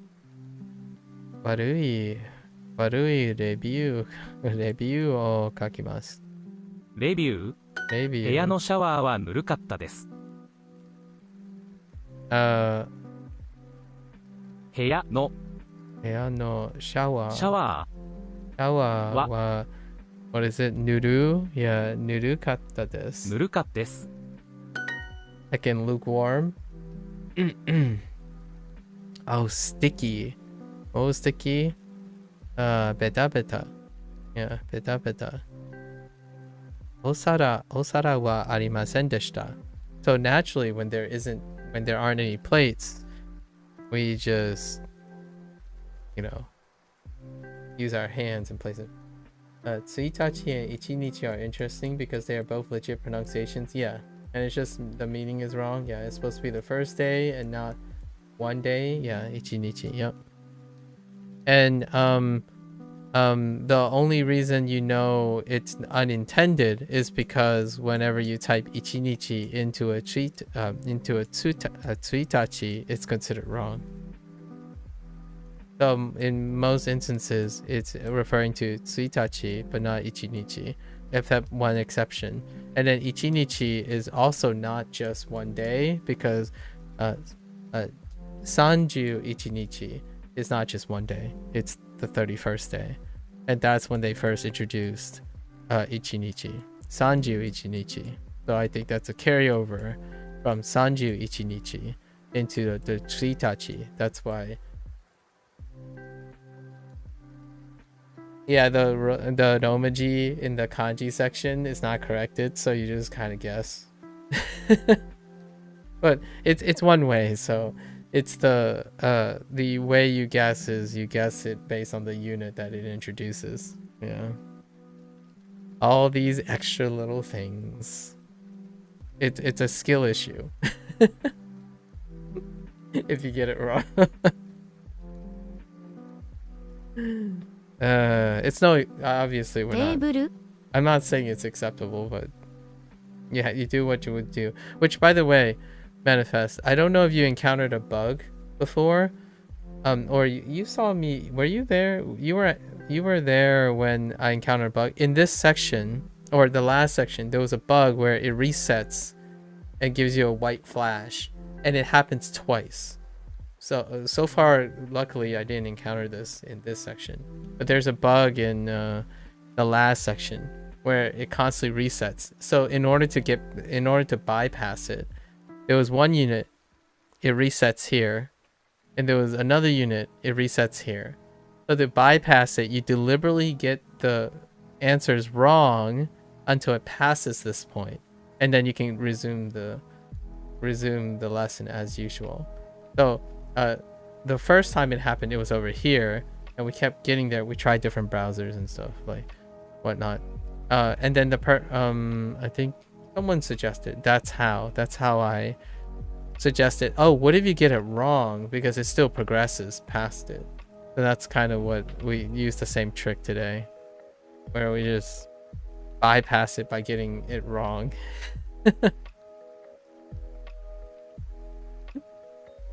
Good old software bugs.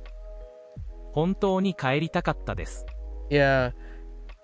And I think it's specific just to that one unit so far, because, it didn't happen anytime else in between that moment today and the other moment. And it's only one lesson. It's one lesson. It's a very specific lesson. It was lesson 3 of 6 on the second set, on the review, like on the bottom, or no, set 2, and then the top one was like set 5. It was like 5 out of 6. I don't know what happened there. 本当に帰りたかったです。本当に wait. No. 帰りたかったです。帰りたかったです。たかった。帰りたかったです。ちゃんとネットでホテルのレビューを見ましたか？ちゃんとネットでホテルのレビューを見ましたか？ネットでの。はい。でも、悪いレビューはありませんでした。Wait, is this a negation? A double negation? Wait. Yes. Although there weren't bad reviews. There weren't any bad reviews. Yeah. A double negation. But it's not really a double negation. There just weren't bad reviews. Not that they're good reviews, but there just weren't any bad reviews. トイレは綺麗でしたか? Kind of like the phrase, I don't disagree. Like, I don't agree, but I definitely don't disagree.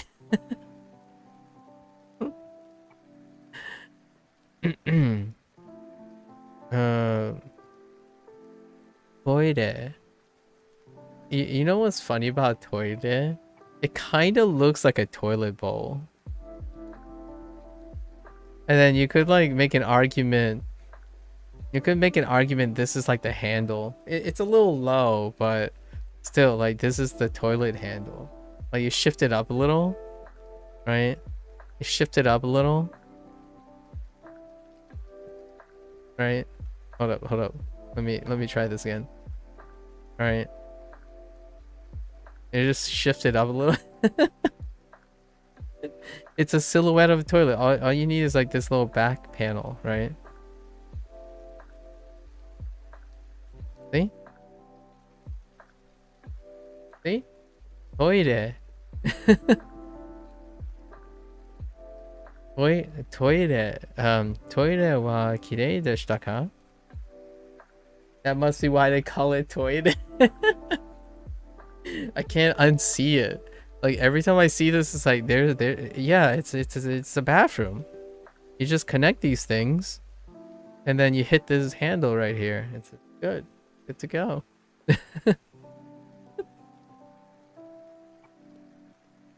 It's almost like the katakana decided that it had to be that.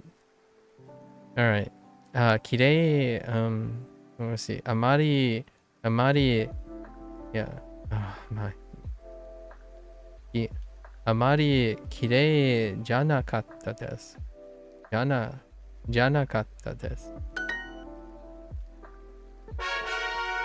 Japanese does not have something like double negation, right? Like zenzen warimasen.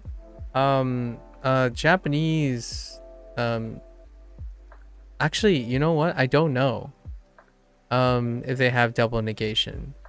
However, Japanese does have agreement negation, if you know what I mean. Their negation has to agree. So like amari and zenzen must be used with a nai. Like what I mean is, you know, as opposed to totemo or something that suggests the opposite thing, right? Yeah, because they have to have agreement. So like affirmatives have to agree with affirmatives. So what I mean by that is, if you're thinking of a double negation, Japanese they have to have double negation. Or what I mean is, they have to have agreement. So like a negative word has to be with a negative word, right? You can't shift negation with affirmative. you shouldn't. It creates like disagreement. So I think that way it's kind of humorous because that's how Americans speak now a lot of times. Like, I don't disagree as opposed to I may agree. Or I won't agree. Something like that. I don't disagree. Which works so well with Japanese, actually. Alright, let's, we're doing our kanji exercises. Actually, you know what? I need to test something. I didn't know they add the progress. So these things, right? What if we do the exercise here? Does that change the progress in the character thing?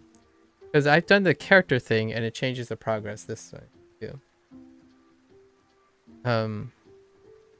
So what is it? Nishi.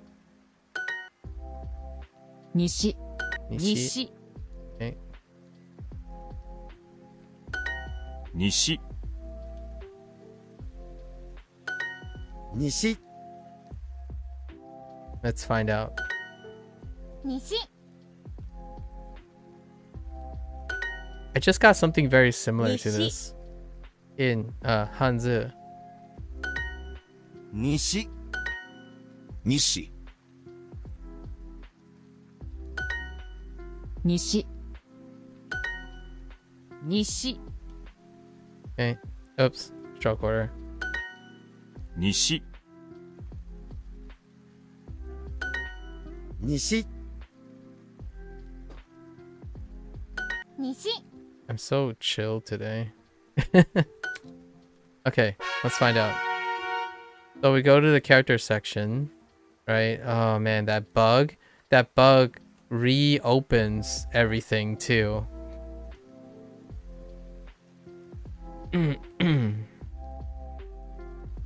We need new organization for this. Please, Duolingo devs. I need some sort of like segregation and quick movements or something. We need more sub menus. Because this is absurd. Okay. Alright, it's fine. We're almost there. Okay. We're close. I promise. Oh yeah, it does fill it in. Okay. It does fill it in, so that's fine. Okay. Me. Okay. Nishi. Nishi. Okay. Okay. Nishi. Niku. Niku. Me. Mae. Mae. Ji. Me. Me. Me. Me. Me. Me. Nishi. Migi. Go. Go. Higashi. Gashi. Nishi. Nishi. Okay. Nishi. Nishi. Han. Han. Yama. Yama. Me. Me. Aida. Aida. Okay. Ki. Ki. Haha. Uh-huh. Me. Okay. Kita. Okay. Nishi.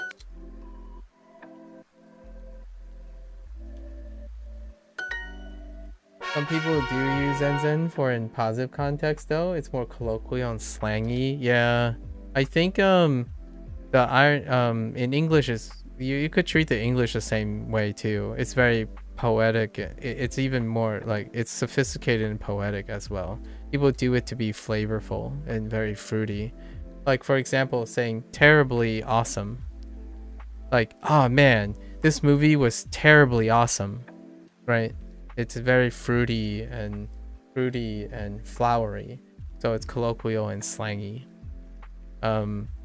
You know, in a way, like if you were wanting to be a little creative, right? Oh man, that is so not fire. Or like, it's so bad it's good, right? It's so bad that's so bad but so good.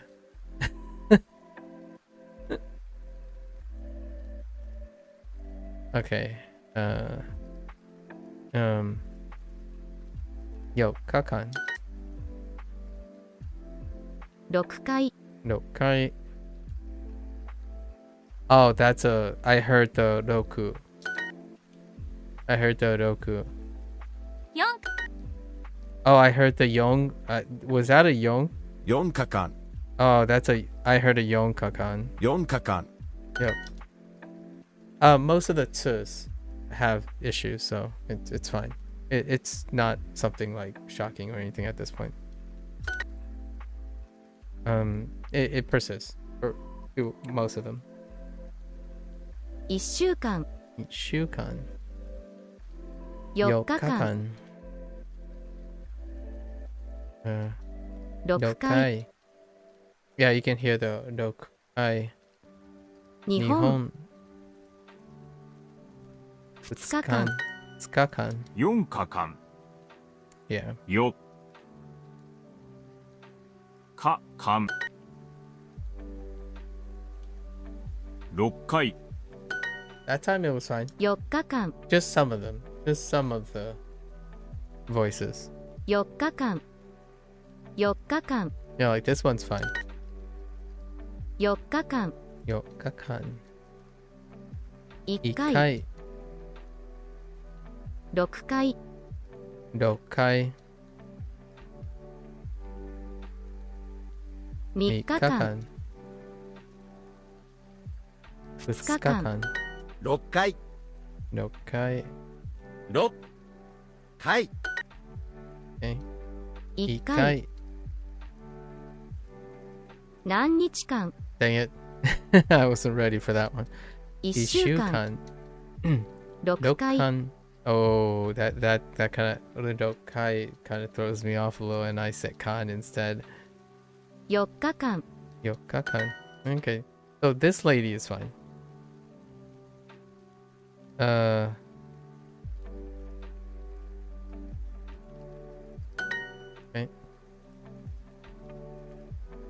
4日間 Okay. 6回。 Oh, maybe. But not okay with this. 10回。 Jikai. And then this is Jikai. Yeah, like, but Jukai. 4日間。 Right. 1週間。 Oops. 1週間。 Just 2日 kidding. 間。 I was thinking of something else at the moment.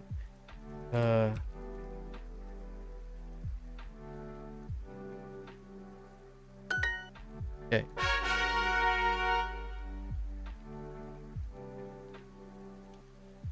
E in Hanzi, also present in Malaysia.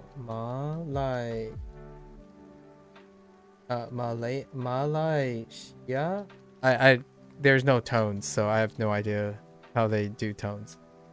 I mean, like, what I mean is you need to input tones for me to read that, but maybe Malaysia. No,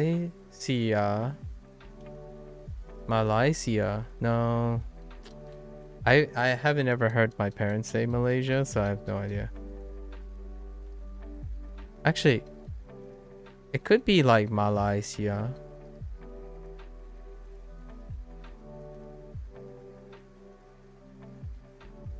Oh yeah, that's right, Manifest. You're the Malaysian person. I was making a comment about multilingual thinking earlier. That's okay. Maybe the subject will come up a little bit later. Someone asked a question about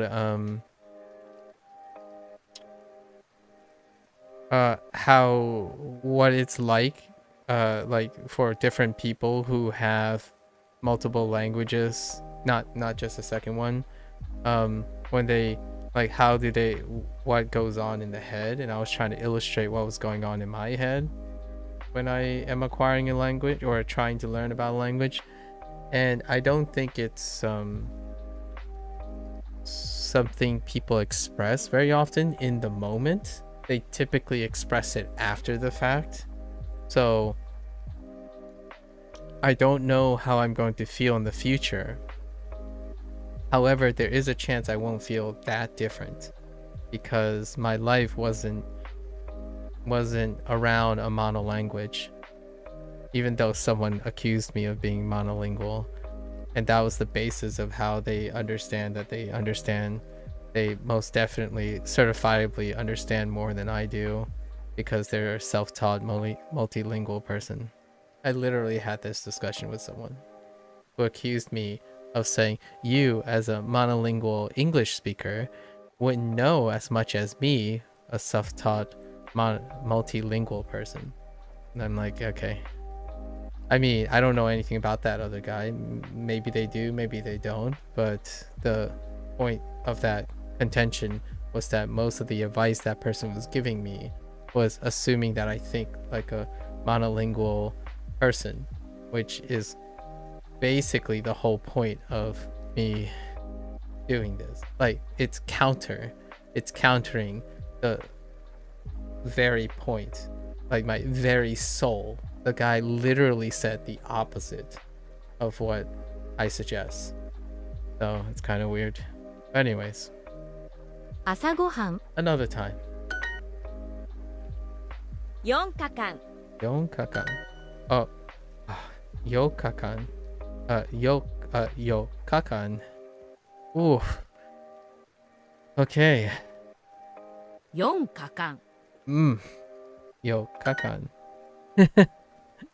朝ごはん朝ごはん朝ごはん4日間 I see, it's okay here. It's so interesting. 何日間1週間1週間 dang it ご飯4日間 よよ and that's fine too, yeah 4日間かかん朝ごはん朝ご4日間4日間4日間朝ごはん朝ごはん昼ごはん2日間何日間朝ごはん okay 朝ごはん昼ごはん Is there any time when someone just removes the honorific in the middle and just say hiruhan? Like, you know, like contract this together. It's like, I can't be bothered for the honorific. So hiruhan. 昼ごはん hirugohan. Which reminds me of a really funny clip about the I don't know if you if anyone had an opportunity, but Shady is someone who lived in Japan for a while and then moved back. But I saw this clip that was really funny because I thought I was hearing things. But sometimes like greetings and thank yous and like things in crowded areas, you can hear s all the time, like this. S instead of saying the full thing. And I thought it was just my imagination, but then I saw a clip recently from this person that I've been listening to a little bit because I really like this new person who teaches, like, talks about Japanese and whatnot. And the joke about s, right? So instead of saying things like arigatou gozaimasu or something like that, things can get reduced to just making S sounds because of des. The S endings and stuff, like I think that's funny. 4日間 Sorry, I can't unhear it anymore. Whenever I say like des, I'm like des. Sorry, excuse me. I'm dying. Okay. 朝ごはん 2日間 2日間3日間 So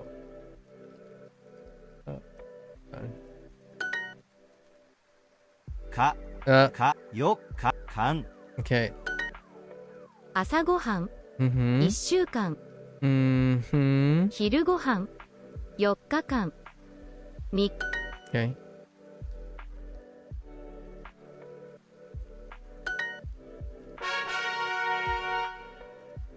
All right.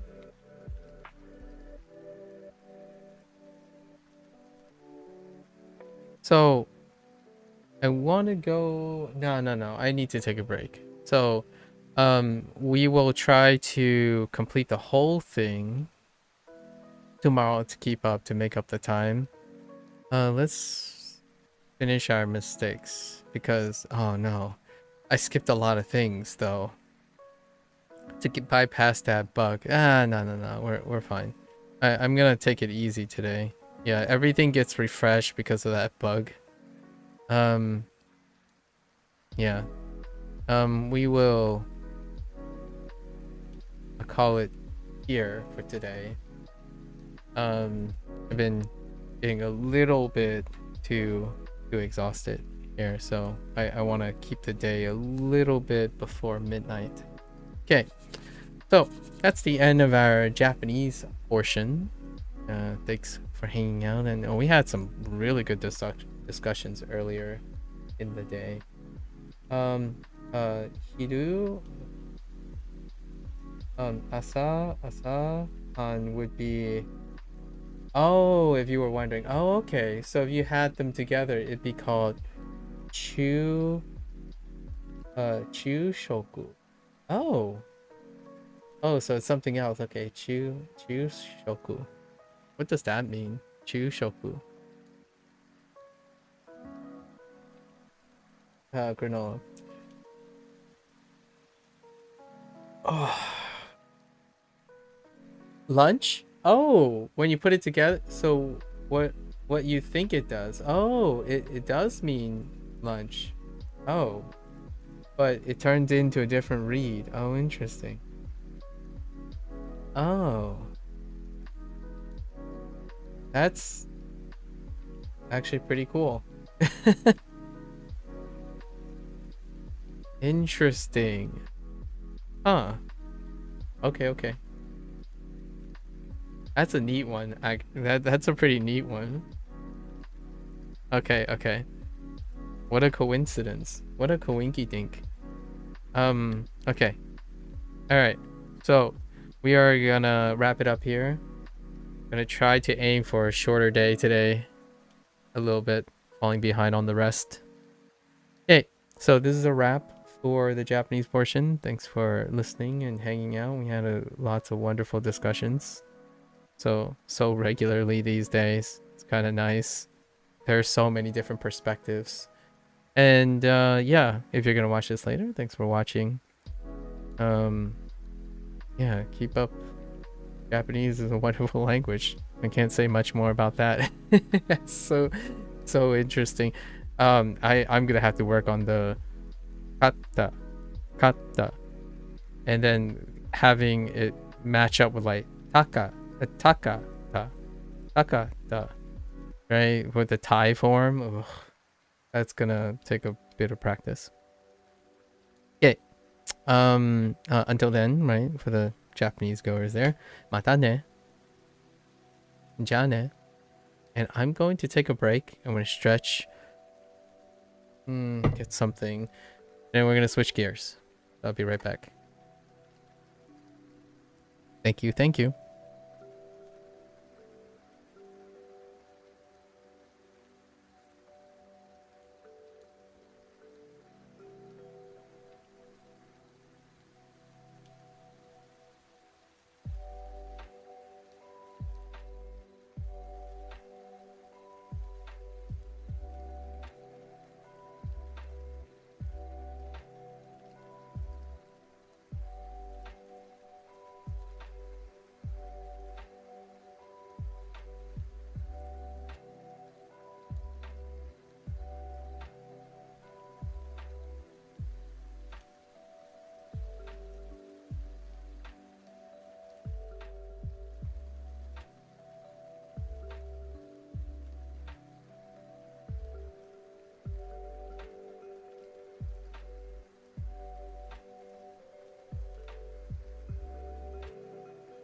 Alright, folks. Welcome back. It is day 15 with Duolingo Chinese. 欢迎大家好. Alright. Welcome, welcome. We concluded unit 7 last time. So, for our Chinese recall, when we conclude a unit, we're responsible for the pinyin of the vocabulary. And then we're gonna dash in the previous units on the. So, form a question. So, what was the theme in the form of question?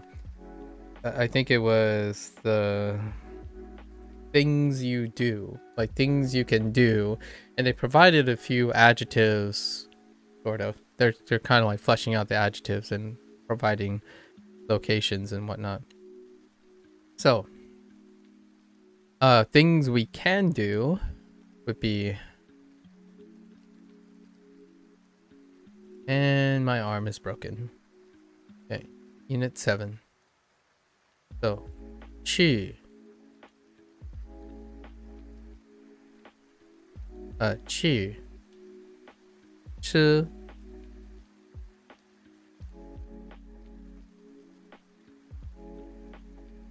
买 看. So those are our abilities right now. To go somewhere, to eat, to buy, and to read, right? And we were provided with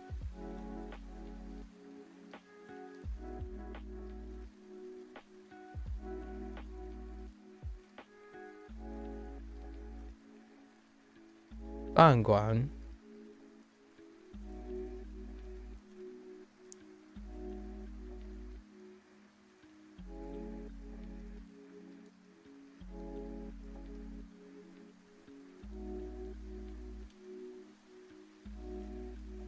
Shu Dian.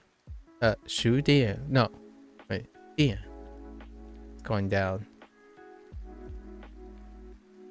Shu, maybe it's oh no. Shu Dian. Dian.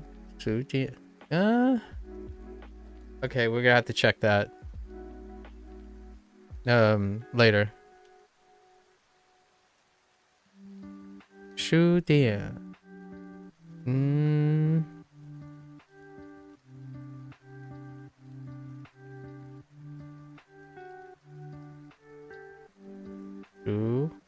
Shu Dian. No. Shu Dian. Yeah, we're gonna have to check this one. So, check this one. Shu Dian.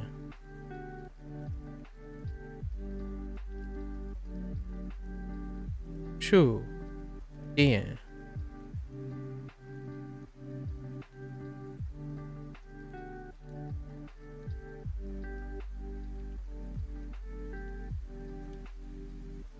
Yep, something sounds off, so we'll hold on to that.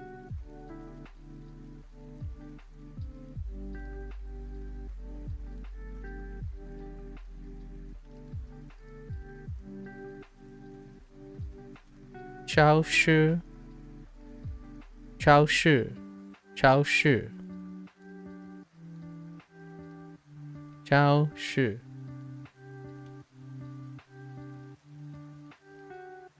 So those are 3 locations. Then we have modifiers. I guess there's also objects, but let's do modifiers.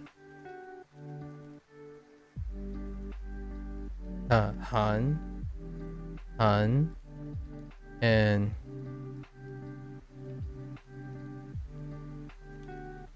Joe.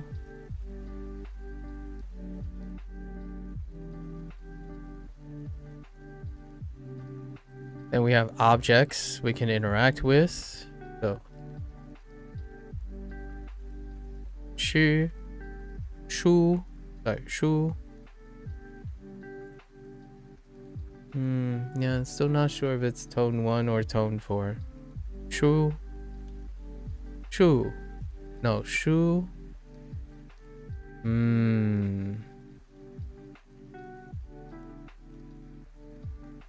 书店 yeah, it's probably 书 instead of 书 书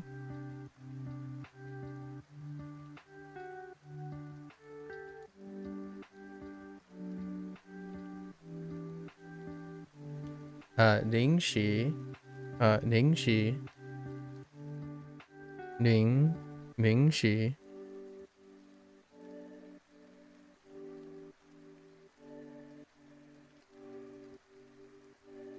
wait no wait no, this is unit. No, I think I'm going over the wrong units. No, this is the completely wrong unit. Wait. Wait. Hold up. This is the wrong unit. Just kidding. Because I know all these. No. This is the completely wrong unit. I totally spaced out yesterday. Unit 7 is the completely oh no. Yeah, that was unit 6. Because I know all the Hanzi in my head. Unit 7 is ordering. So I really screwed up. Holy heck. E 两 三 杯 糖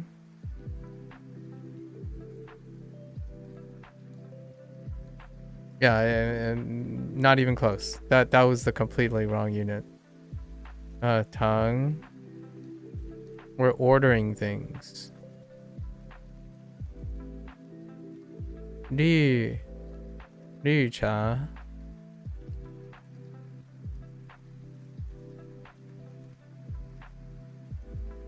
Ja.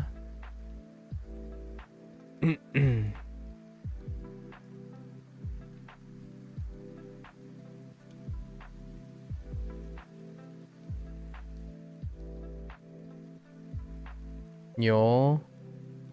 Nyo nai.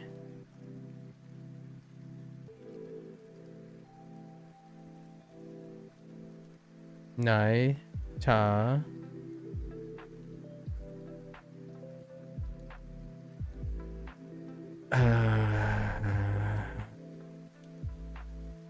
Because I don't remember a lot of these. Hanzi yet.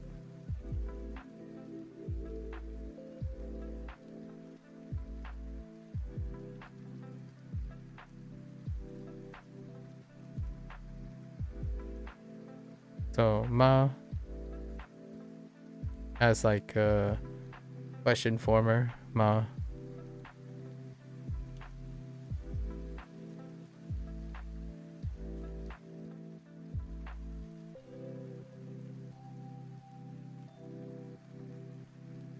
There might be one other word.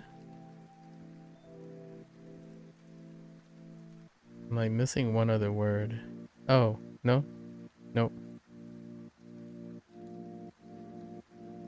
Oh, actually, I might be missing two.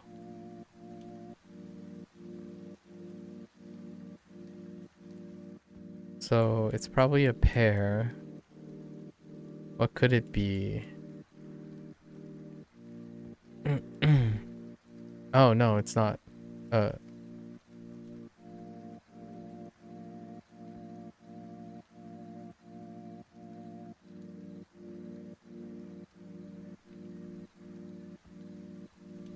Share. Right? Share.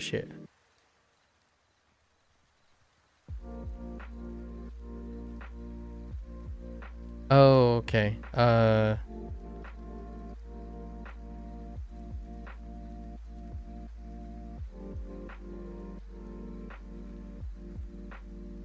Ooh, 不客气. You're welcome. Those are the vocabulary words for Unit 6. Unit 7. Then Unit 6 are these vocabularies. Because in my head, I know all the Hanzi, which we'll do now. That was a bit awkward, my bad.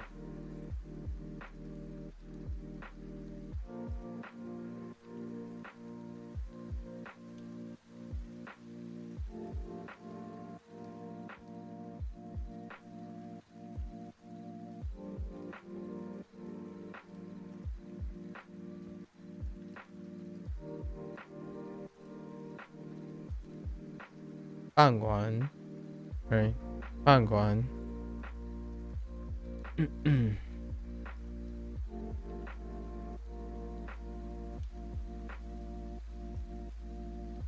Chu.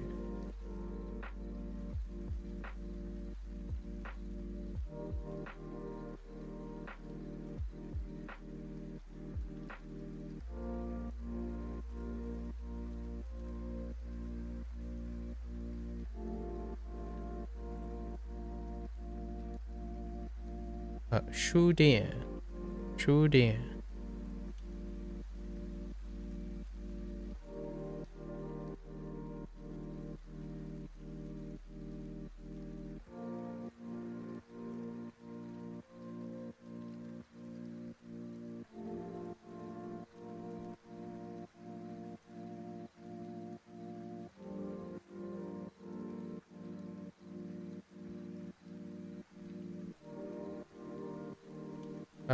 Chao Shi.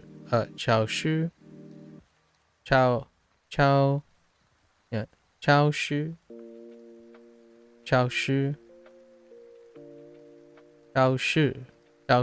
Sorry. Chao Shi. I was doing 1 and 1 as opposed to 1 and 4. Chao Shi.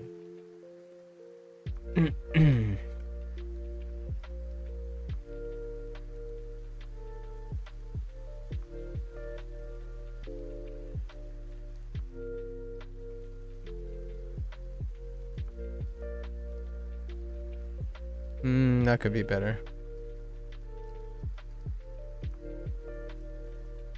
True.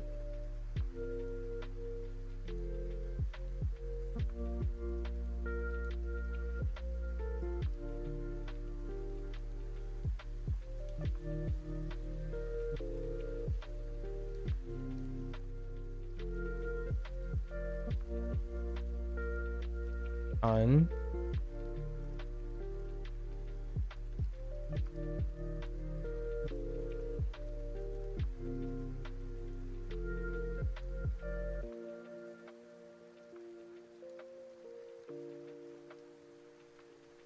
Chang. It repeats two of these characters.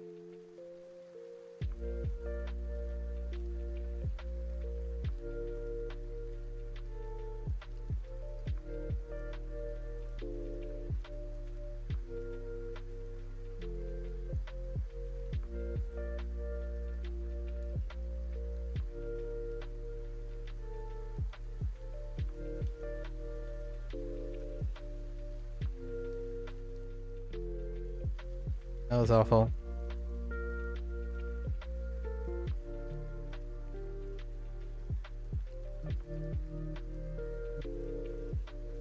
Yeah, Joel.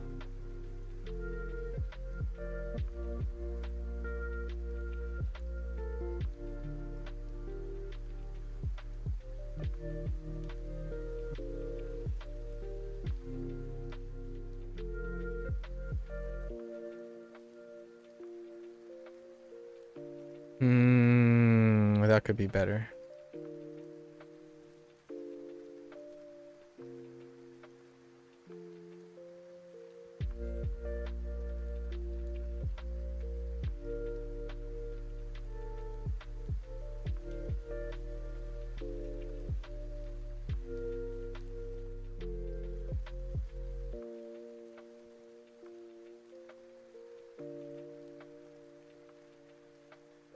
零食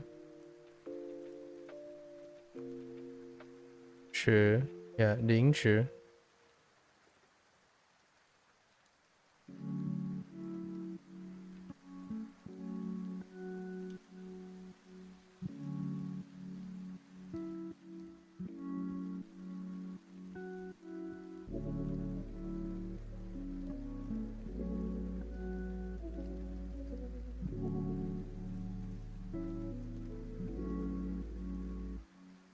Han.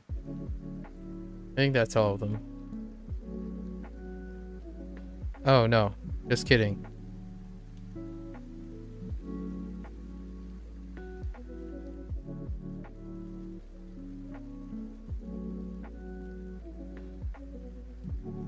My. Now that's all of them. Let's see. 1, 2, 3, 4, 5, 6, 7, 8, 9, 10, 11, 12, 13, 14, 15. Yes. That's all of them. So these are unit 6. So so restaurant, to go, bookstore, supermarket,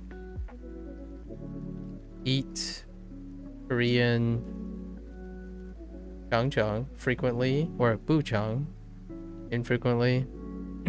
If you want to negate, my to buy, 야조 Asian, 零食 零食 snacks, and kan to read. Alright, so now we hop right back in to our new unit.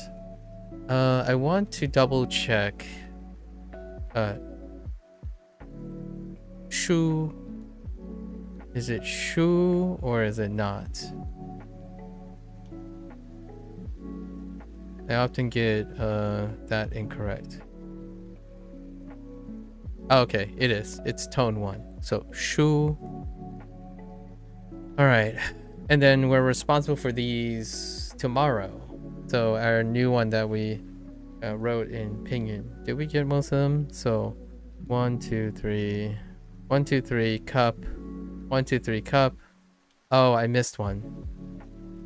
Yao to want. So I did miss one. Oh, I missed 2 actually. I missed aya. Aya. So the ya and the yao. And that's it. Right? 牛奶. 牛奶. Hung. Let's write it. So, e, like e, by, eBay, sorry, eBay, san bei, right? Tang, yao, 牛奶, 两杯, 两杯, 杯, ya, just the ya part. For whatever reason. And Ducha, the green in Ducha, and Keqi, Keqi. And then now let's see how many characters we're going to get in this unit. It's usually, they average like 15 characters a unit. So it's kind of invigorating, but at the same time, it's kind of tough. We're on a 4-day cycle to get from English to Pinyin to 2 days of Hanzi. So we're having 4-day across exposure to 15 plus characters, which I think 15 plus is pushing it, considering that I'm still also juggling Japanese. So it's getting a little bit tiring, a bit. So there, I might have to consider something about scaling back or something like that. Okay, let's see. Communicate during travel.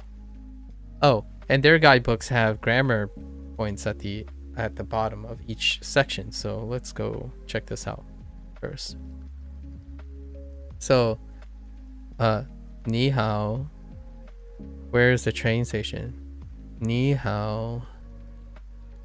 Where? No idea. Where is the train station? Interesting. 你好，火车站在哪里？火车? Oh yeah, 火车. Oh right. Yeah, fire train. Fire car. 火车. Yeah, that's some legacy right there. Fire car. 火车. Because the coal. You burn. Yeah. 火车. 你好，火车站在哪里？在站. Yeah, 在站哪里? That is, if only I could like recall these things without aid, but after hearing it, it's like it makes sense. That's exactly what that phrase is saying. Right. Actually, in this structure is a little different, I suppose. Like train is where, right? Is what the structure is. Train is where, as opposed to where is the train, right? Nadi. Okay. What else we got? 火车在火车站在这里。这里。Oh, 这里. Okay. 在这里. In this case, train state. 火车站在这里。火车. Oh, sorry. That's station. I'm thinking of something else. Station. Sorry. Wait. Actually. 火车站在这里。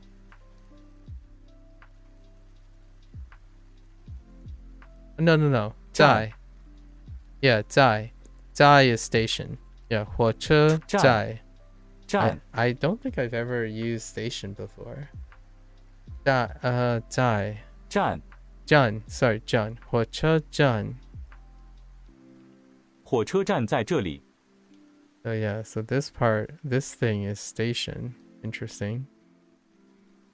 And this is 这里. So here. D is, yeah. D is kind of like what do you got it? Like the sol, the sodo, like the koso ado kind of thing, where you modify D as in location. So it has some like parallelisms with the kodo aso, koso ado way of saying here, where, there, and over there, which we'll probably encounter soon enough. And like someone mentioned before, I think the order of things in Duolingo does mirror each other. So they prioritize the same type of vocabulary as they're going, right? Although I don't see how that's a undesirable thing or an unexpected thing. The idea that if you have a method to learn a language and then you decide, it was a criticism someone brought up earlier where people said like, oh yeah, this is just copy paste things. Like, well, if you're learning a language and it works, are you expecting to constantly learn differently every single time? And you can make an argument, and they did make that adjustment, right? The way Hanzi and Pinyin is done is different from kana and kanji. However, the lessons themselves, I mean, there's a natural order that they're keeping to because it's travel. There are some cultural differences that they even do, and they call it the subtraction. But it's interesting that people will criticize things for learning things. So are you expecting that when you use Anki like your flashcards, somehow those flashcards must be not flashcards for, like, there are languages you can't use flashcards for example. I had a really hard time understanding how that is a constructive criticism to a learning structure. Kind of like hey, when you go into class, your math class, if your math class has an effective learning strategy, you can't apply that learning strategy to a literature class, and so on and so forth. So classes should not be copy paste, right? Weird. Seems like it's a artifact of app design, where people think like software is lazy when you lift it and copy, yet learning is somehow can need to be, I mean, it's ironic because people go around peddling this is the best way to learn. So you're effectively copy pasting your learning strategy for everything. Weird. I don't know. Kind of weird. It was a side thought from yesterday's discussion. Okay. So let me hear this again. 火车站在这里。火车站。火车站在这里。站。站。火车站在这里。在这里。这里。里。Okay. 哎呀。呀。哎呀。我的。It's probably 我的. It could be 电话, but it might be a 手机. How do you say 手机? 手机. 手机. Yep, 手机. Hand phone. So 手机. The only reason I knew that is because in Fujonese you say the same thing. Only you use the word for hand and set. Like hand and phone, QT. So in Mandarin it's the same. Just in Fujonese you substitute the words, right? 手 is hand in Mandarin, and Fujonese is qiu.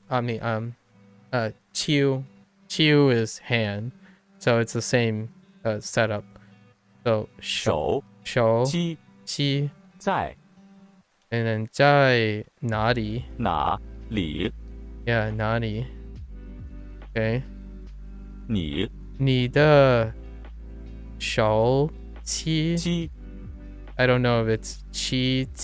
It's kind of hard to hear right now. I don't have that much ear training. 在这里 The first platform. The first platform is here, right? I don't actually know how to say platform. What is platform? 第一站台在这里，对不对？ DE makes sense. DE number 1. DE. 第一站台在这里，对不对？ Oh, 台. Okay. So 站台. So number 1. This is still station platform.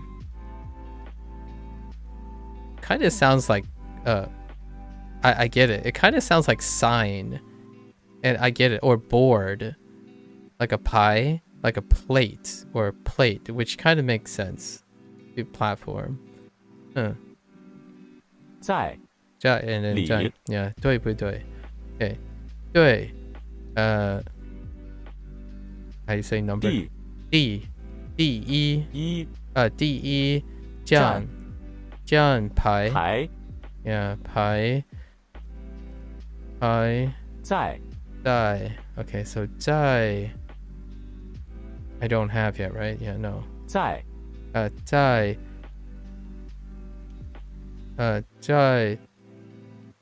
这里sorry 这 C yeah ZH 这 这里 okay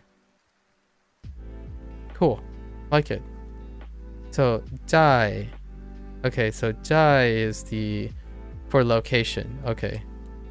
Talk about where someone or something is located. Use 在. 在. 我 okay. Dun.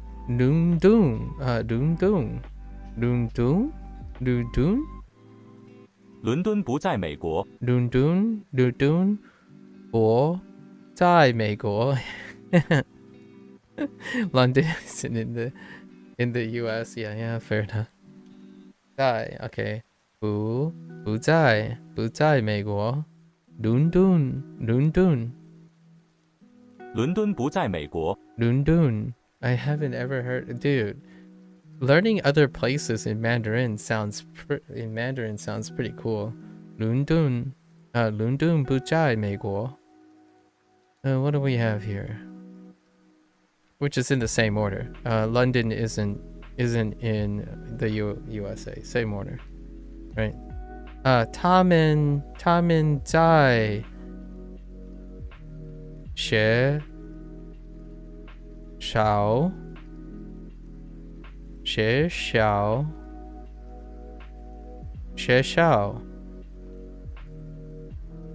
他们在学校他们在学校。学校 yeah 学校 at school 学校 they are right 他们 makes sense. We actually got this early as well, this character early, so we already practiced this character. Men it looks like this, right? Okay. And what do we got? 在 can also be used after certain verbs to tell where the action is taking place. Yeah, that makes sense. Yeah. It's kind of like de, right? De. And it's kind of like the combination of de and ni for now. I don't actually know any other things outside of this. My basic understanding right now, I don't have a replacement for this, so oftentimes it's de and ni for either. So 学生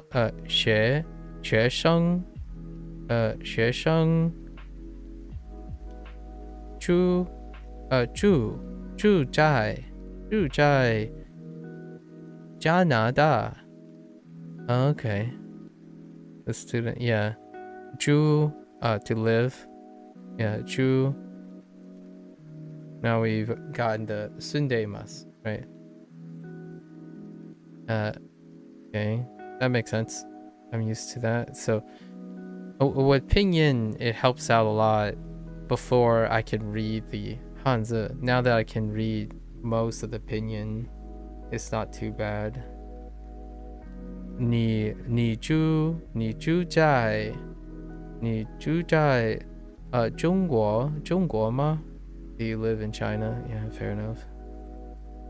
Okay. All right, let's go back. All right, in we go. Luggage. Oh, and yeah, we gotta make sure. First set of lessons, we're gonna use pinyin. I need to associate, so on we go. Oh, jianbao. This is probably jianbao. Jianbao. Yeah, jianbao. Which is the same actually. Jianbao. Yeah, it's the same. It doesn't change. So here's a example of one that doesn't change. 钱包. Oh no, never mind. 钱包, never mind.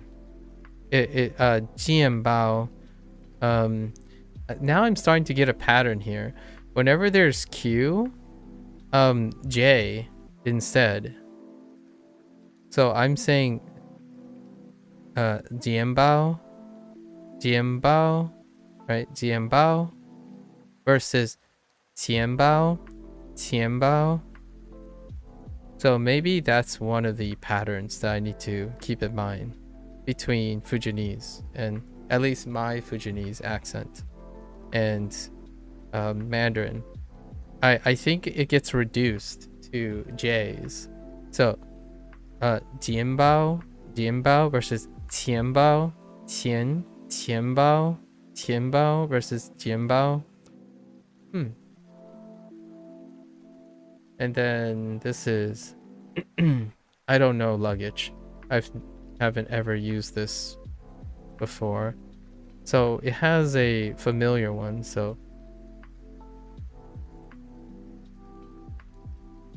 Wait.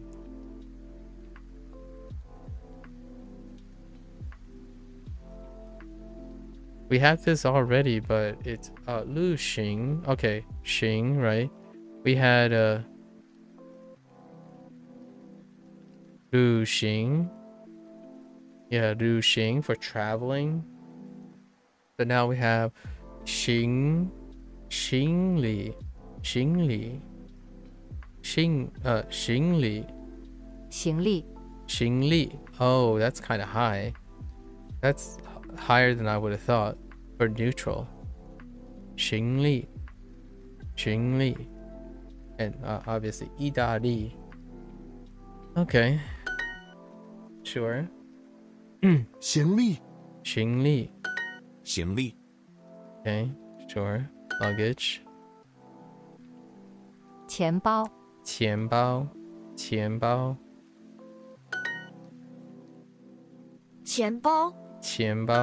行李和钱包。行李和钱包. Okay. A wallet and my luggage. No, and luggage. What?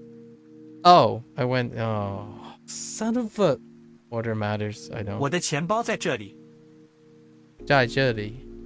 Okay, so 这, right? 这 still works. We got 这. 在. We saw 在 and then 离. Okay, 离. All right, 离. So 我的钱包在这里. Right. Sure. My wallet is here. Okay.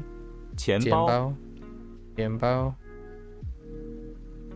I think doing lots of the cues like 切, it kind of reminds me of ta in Japanese, and it's getting like my tongue moving a little bit, which is kind of nice. My tongue seems to stay flat on the lower end a lot of times. You just don't touch the top of your teeth, you know? Your top row of teeth. 钱包.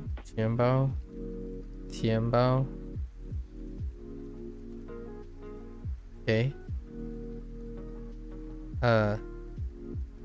奶茶. Man.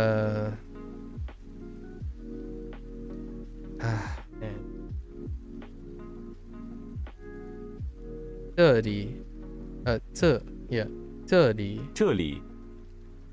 这里. 谢谢. 书. 我的老公在这里。我的老公在这里. My husband is here. Sure. 糖. 奶茶. 这里. 谢谢. 牛奶. 你的钱包在这里。你的钱包在这里. Now I gotta start looking at the characters here. So there aren't too many characters right now. Just Jai and Ni. Yeah, all the other characters we know. Actually, just kidding. We don't know Qian. Qian is missing. So Qian, Jai, and Li are new ones. Okay. So your wallet is here, sure. 奶茶.书。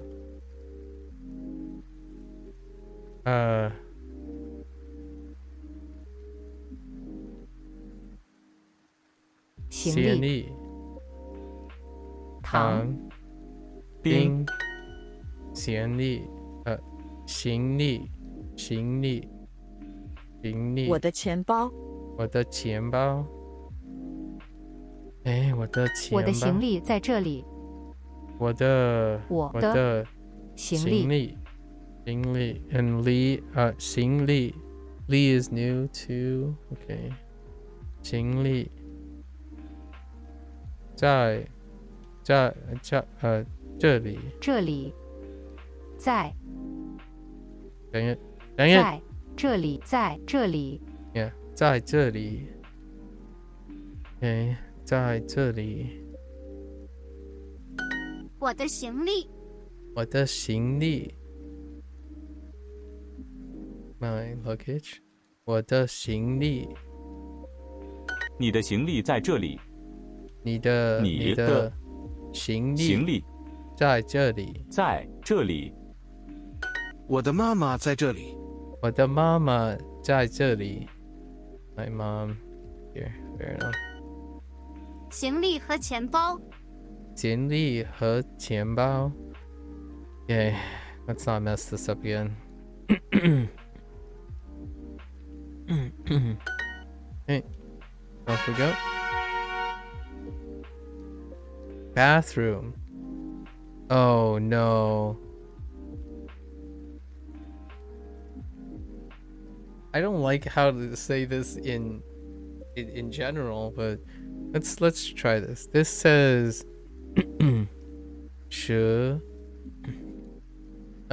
洗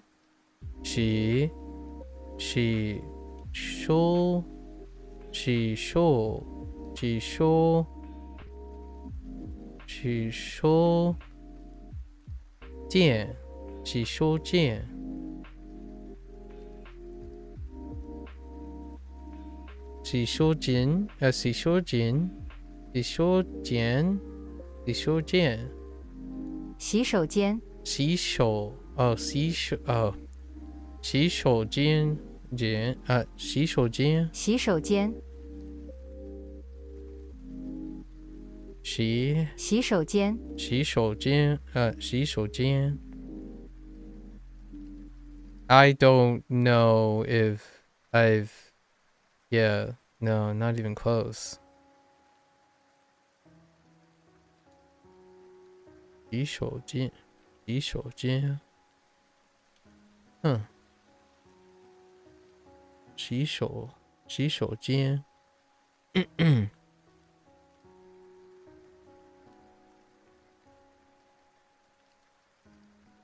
Closest phrase I have is 台书 Maybe it's like 手 and then 台书 I don't know what 间洗手间 Interesting. And these are all new, right? Yes. Oh hey, we recognize that radical. It's in sensei. 洗手间洗手间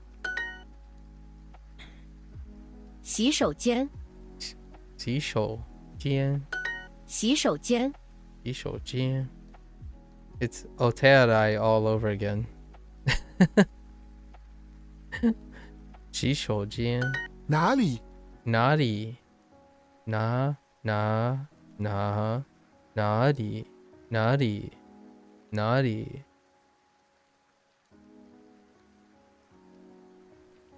Yep, those are definitely new. Ooh, this one is so dense. I mean, I know all the radicals there, but whoa, that one's so dense. 哪里哪里饭馆在哪里？饭馆在哪里 Where is the restaurant? Sure. 洗手间在哪里？洗手间在哪里？洗手间在哪里？哪里？超市在哪里？超市在哪里？ Where is the supermarket? 火车站。火车 Oh, 吃 OK. 火车right 火车 OK. 火车站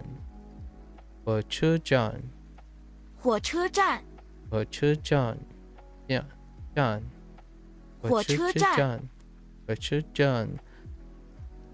Holy, okay. At least we got fire. 火车 Interesting. It's not kuruma. 火车站 Train station. A train station, sure. And it's funny because all this is eki. 火车站。火车站。谢谢。行李 Oh my. I need to take my time with that. 行李 I had trouble with 旅行 before. So I'm using 旅行 to prime 行李 so until it becomes a little bit more second hand. 行李 okay, 行李书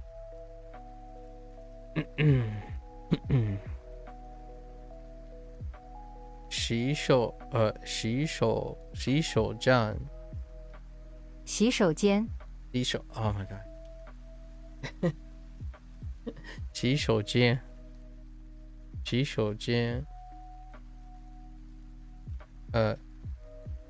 零食你好，火车站在哪里？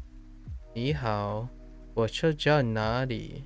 火车站在哪里？在哪里？火车站在哪里？ So many jotty, so many Z's. That's where I get my Z problems. The ZHs and the Z's are the reason why I have occasional problems in Japanese. With Z's, like Zo and Zu. I say like Joel and Ju a lot of times. 你好火车站在哪里？ Okay, okay. Hello. Where is the train station? Sure. 火车站在这里，对不对？火车站在火车站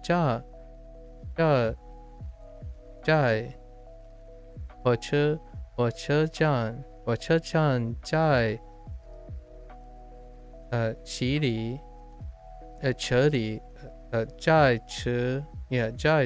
里对不对？在车里对不对？火车站在这里对不对？对不对？对不对？ The train station is here, right? 火车站在这里。火车在这里，在这，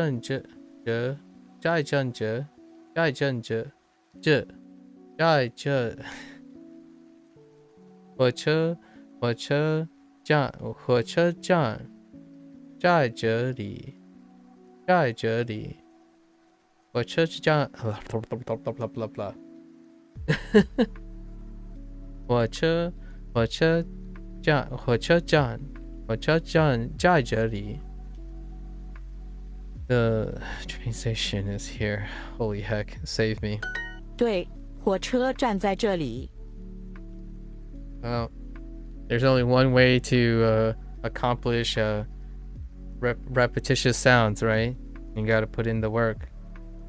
对。火车站在这里。在这里。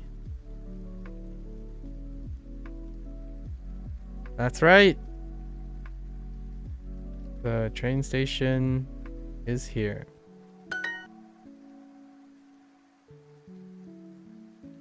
Okay.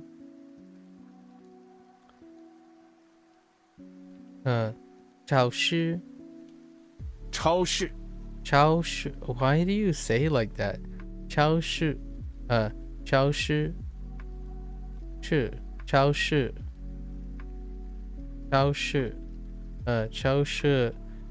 火车站火车站火车站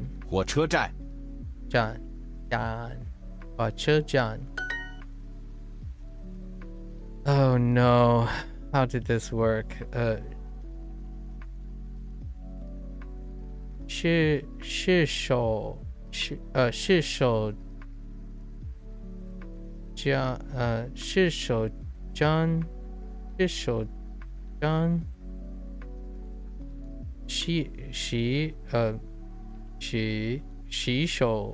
张洗手间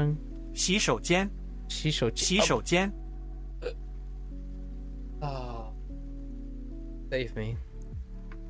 洗手间 Okay, 洗手间给鸡啊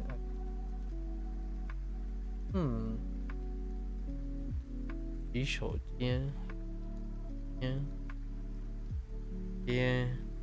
洗手间饭馆 Oh boy. 间 sure.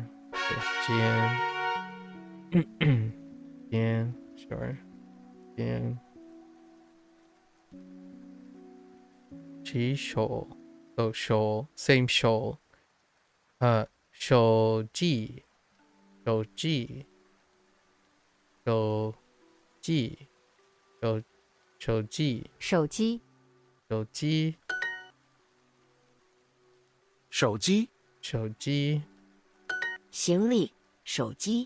行李手机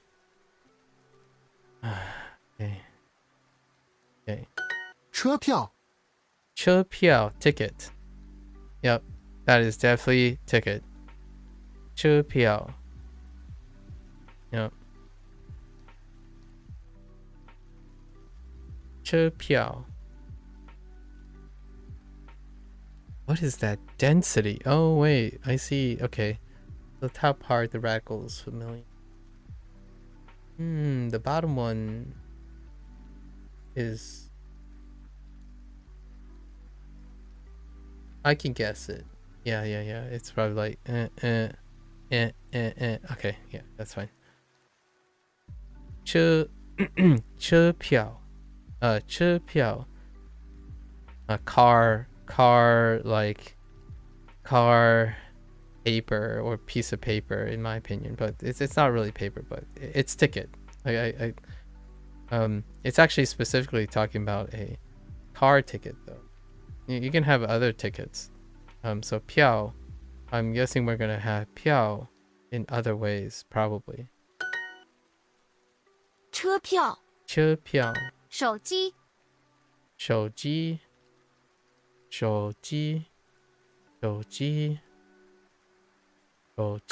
他的钱包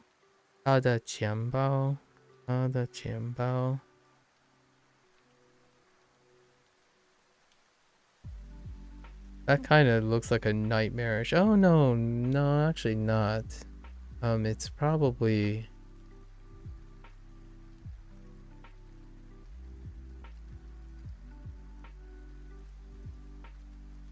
something like that. And then are they gonna do the thing where you do this, that, this, and that. Probably. That's probably what it is. Maybe a little bit angled out, but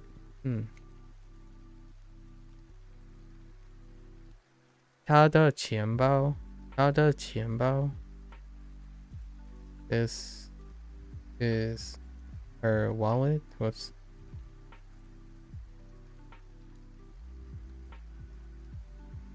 Wait. Oh, just her wallet. Sure. 她的 Okay. Yeah, it's hers. 她的你的车票在这里。你的车票在这里。你的 Your ticket is here. Yeah. 哎呀，洗手间在哪里？ I wanted to say your train ticket here. Or your like vehicle ticket is here. But just using ticket is fine. Why are you eyeing me again? Why is this different now? Yeah. It's still Oh. Hi. We're probably getting I now because I was missing. That's probably why it's highlighted. We're probably getting the other character. I. Let me try this. 洗手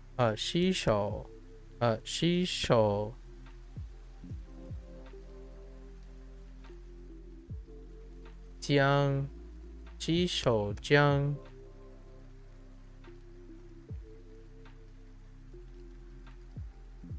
What can I use as a reference? I can use 书店 right? We have in so 间 so 洗手间间洗手间店洗手间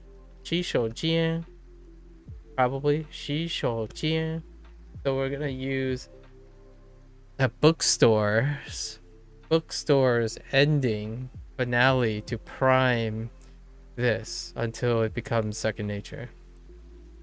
So it's probably 洗手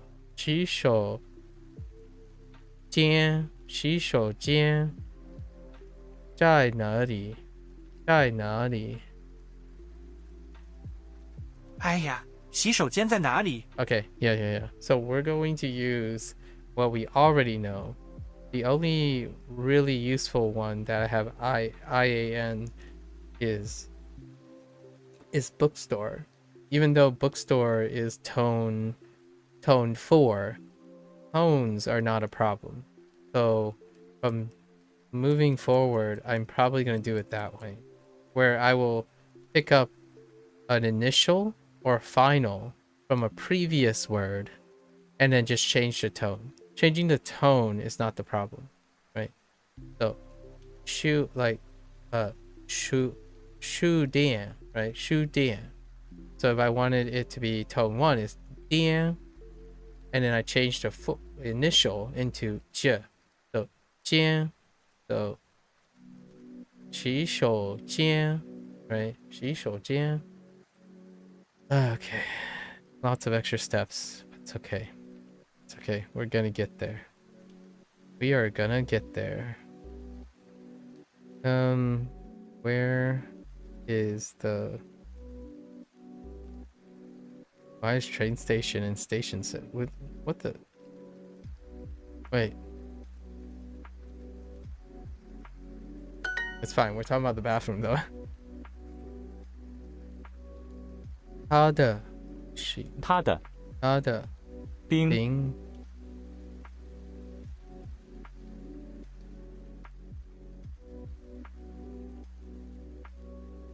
食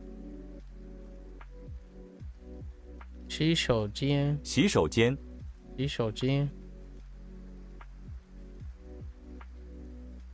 车票，车票，车票，车票。哎呀，我的手机在哪里？我的手机在哪里？哎呀，我的手机在哪里？哪里？I was trying. Oh no. Where is my cell phone? 车票。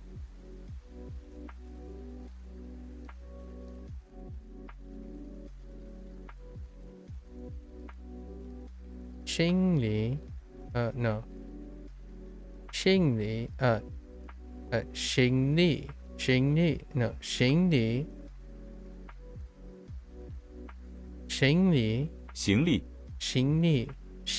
oh it's kind of okay 行李零食他的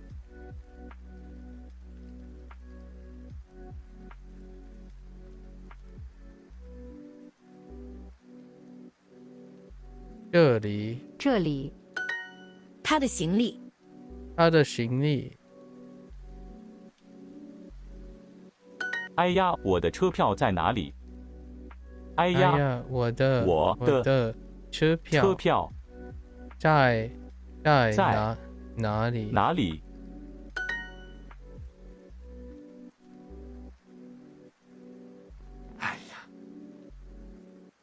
哎呀，我的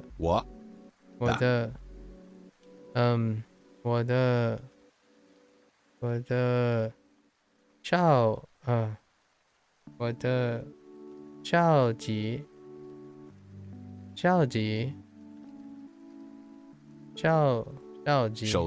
手机 Oh my god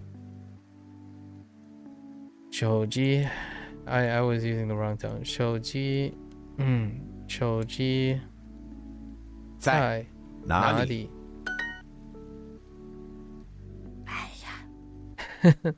哎呀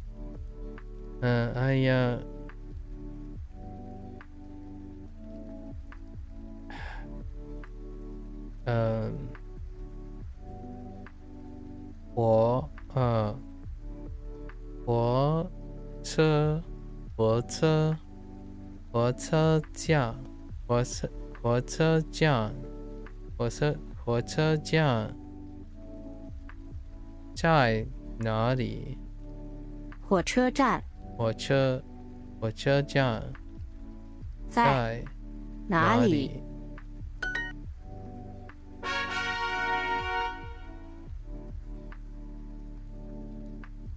火车 which makes sense. We know. 火车站。Okay, right. We know. 第二站台。DR. Okay, number 2. 站台。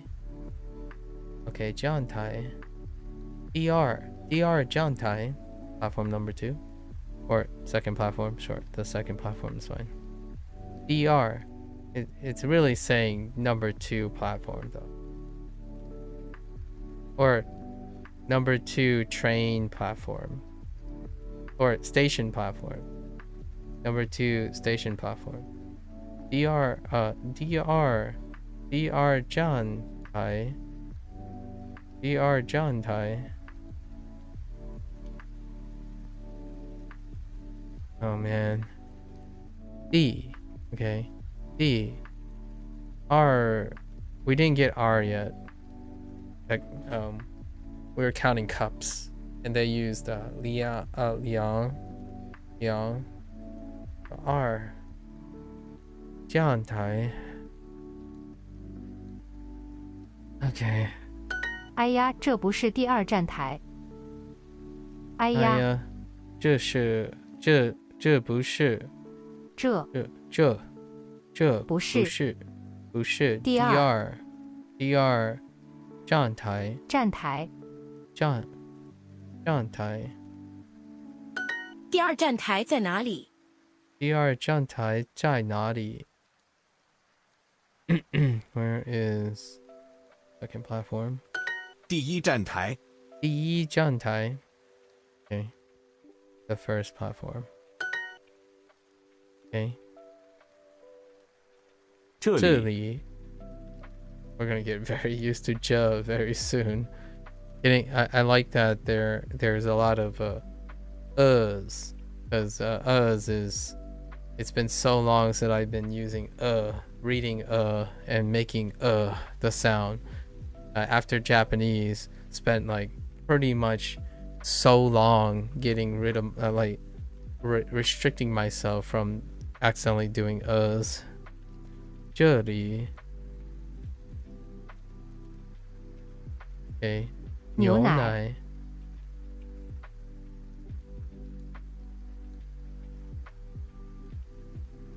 零食。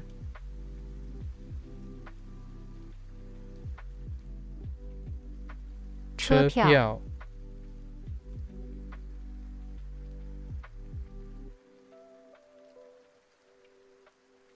火车。这不是第一站台。这不是第一站台。Okay. This is not the first platform. 对，第一站台在这里。对。第一站台。站台。Trying to say 站台。站台。对。第一站台在这里。对，第一站台在这里。在这里。第一站台在哪里？第一站台在哪里？第一站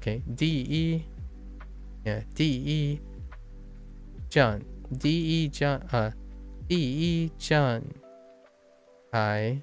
第一站台在哪里？哪里 Now I'm saying too many us. 第一站台在哪里？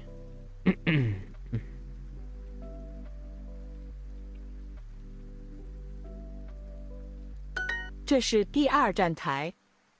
这是第二站台。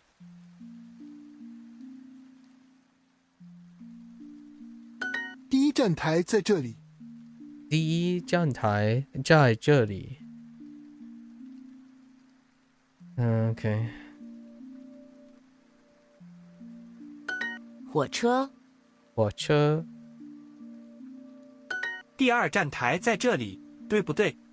第二站台在这里，对不对？ Okay. The second platform is here, right? Whoops.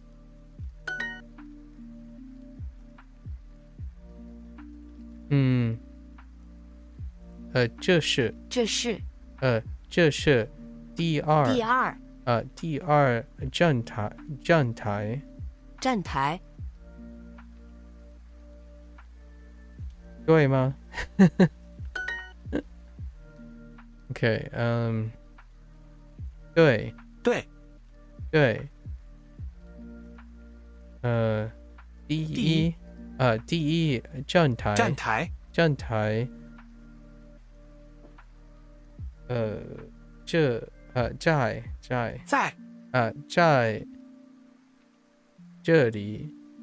这里。Okay.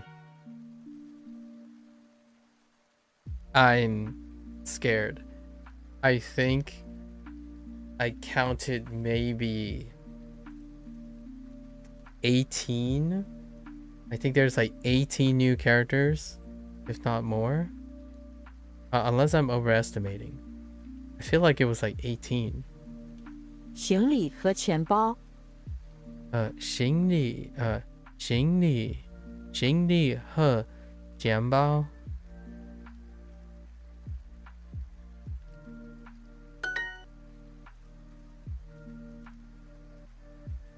手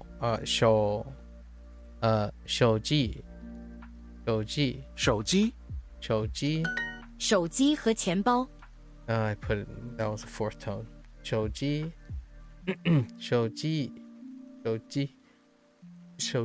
和钱包钱包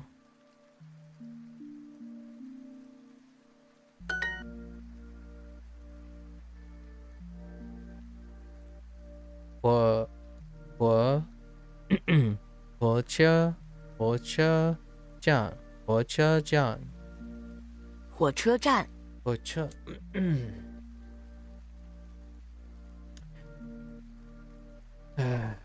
I keep saying chia because that's how you say in Fujianese. So.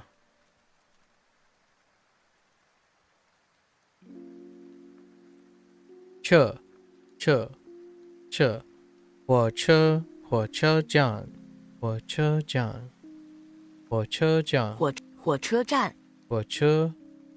站第二站台。第二站台。Okay. 第二站台。Okay. 第二站台。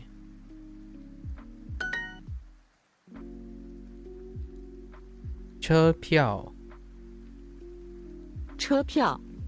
他的钱包在这里。他的钱包在这里。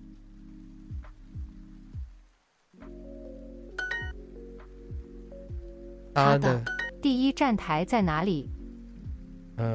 第一站台在哪里？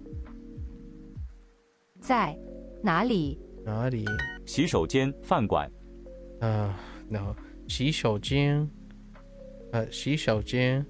饭馆。洗手间、饭馆。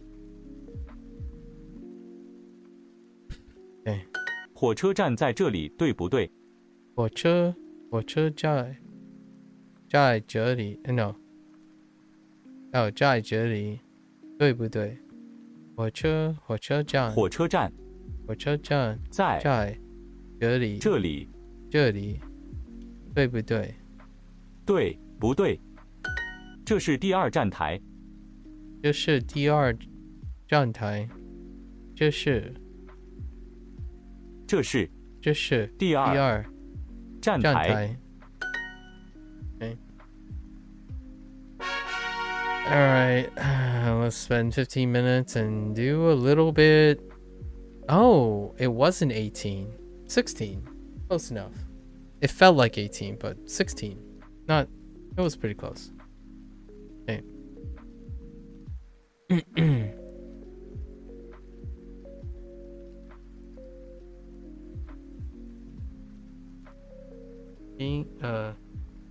Xing Li, right? Xing Li. 行李。Oh my gosh, 行李. Hello there, Mindy. Thank you. 行李. 行李. Oh boy. Okay. 行李. Okay. All right. 行李. Okay. 行李. Okay. 行李. All right. 行李. 行李. 行李. 行李. Okay. 行李. All right. Why is this so curly? 行李. Now I want to curl it. Oh. And finish the stroke. 行李.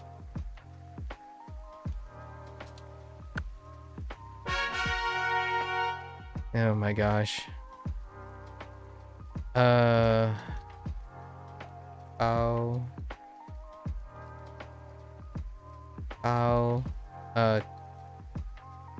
Tiền bao. 钱包.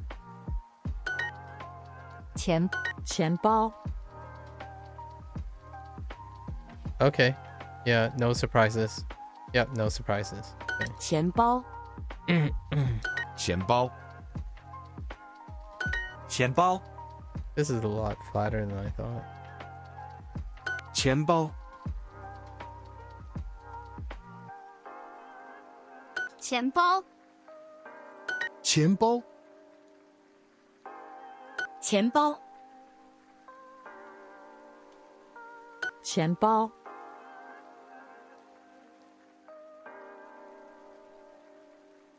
钱包，钱包，钱包，钱包，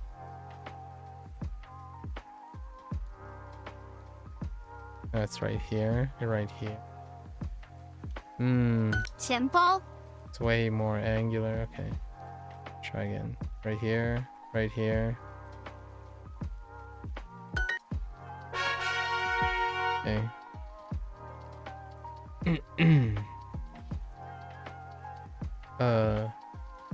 行李行李行李 Oh, wrong tone. That's I did fourth tone. 行李行李行李 Right. The other one we already have. 行李，行李行李，行李， Ah, I need to complete 行 that 李 stroke. 行李，行李，行李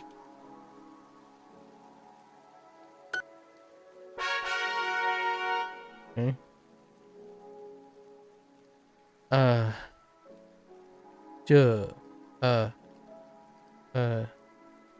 这里这里这里，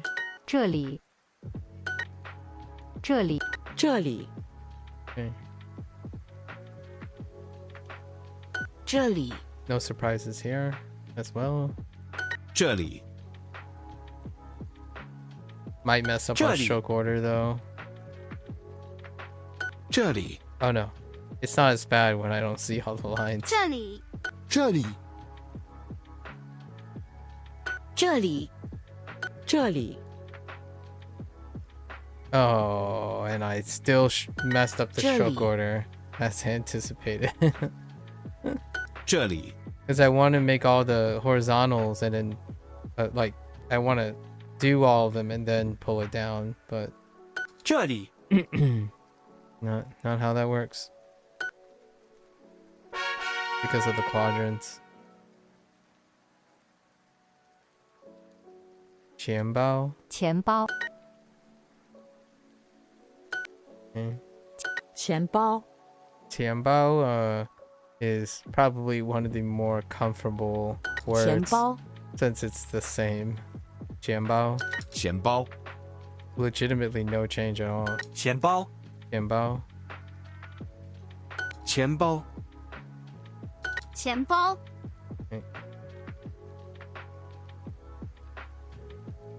钱包 Well, slight 钱包 change. 钱包 and instead, like I mentioned, the J's, I guess. 钱包，钱包钱包，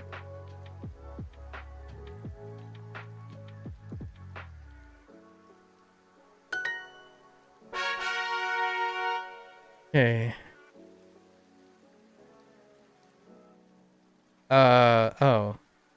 Zai. 在在在 Okay. 在 No surprises here as well. 在，在，在在，在， Okay. 在，在在在，在， Oh, I like the flow. I like the flow of that character. That character feels really nice. It kind of reminds me of Hidari and Migi. Hidari and Migi has the same flow in Japanese.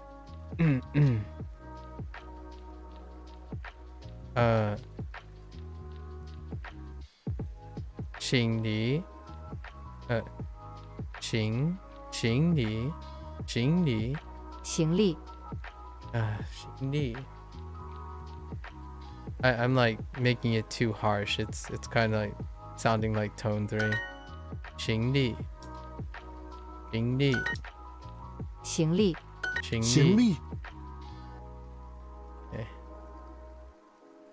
行李，行李，行李，行李，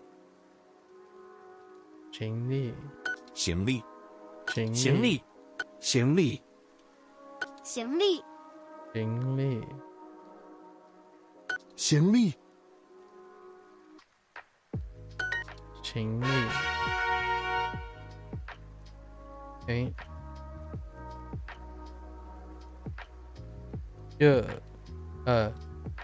这里，这里，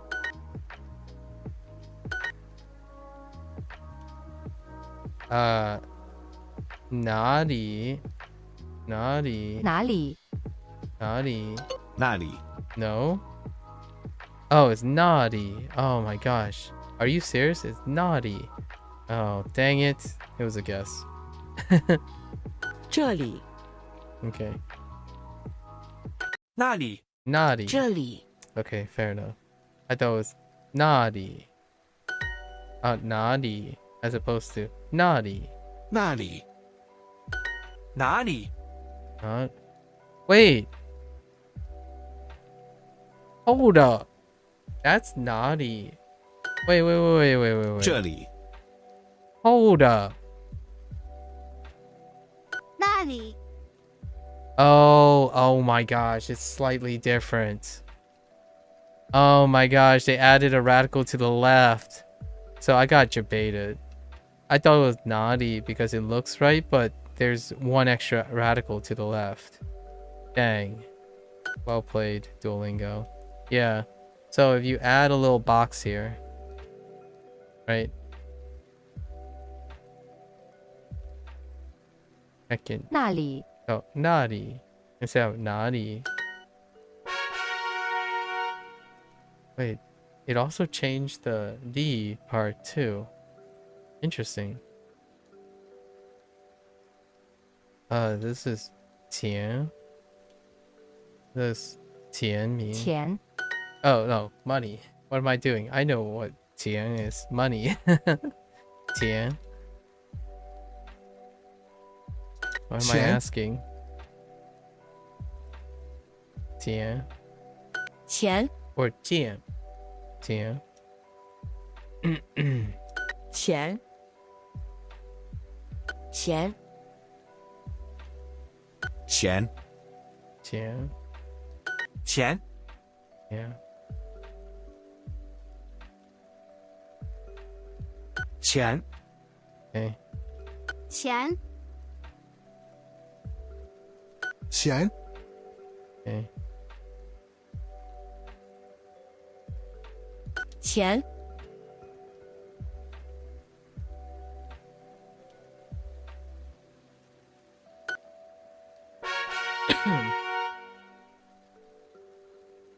Okie dokie. 在在，在在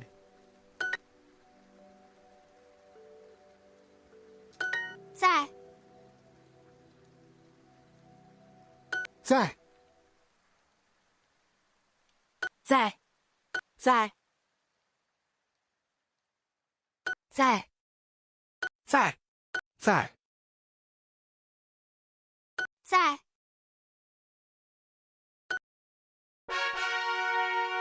Okay.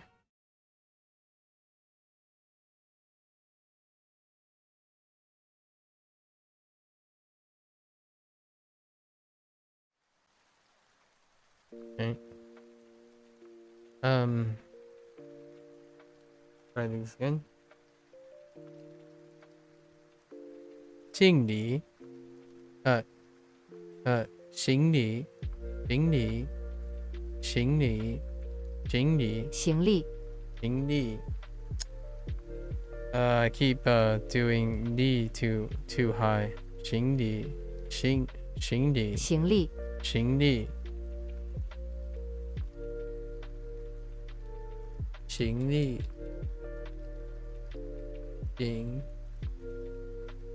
行李 I'm at the prime with 旅行行李行李行李行李行李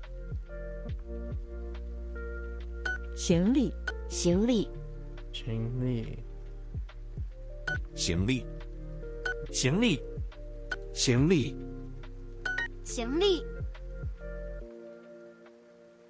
行李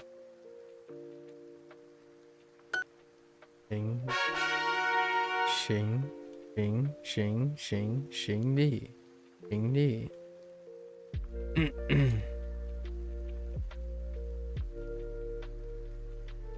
这里这里这里这里这里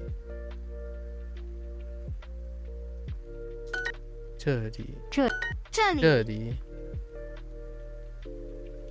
这里 short quarter 这里这里这里啊 son of a 这里这里这里这里 that can be stings they 这 hurt 里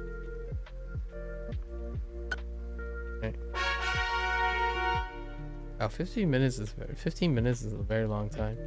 钱包钱包 I used the wrong tone. Okay. 钱包 Okay. 钱包钱包钱包钱包钱包钱包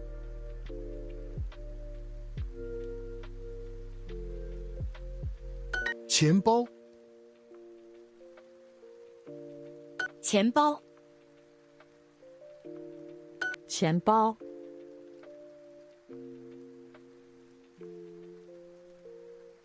钱包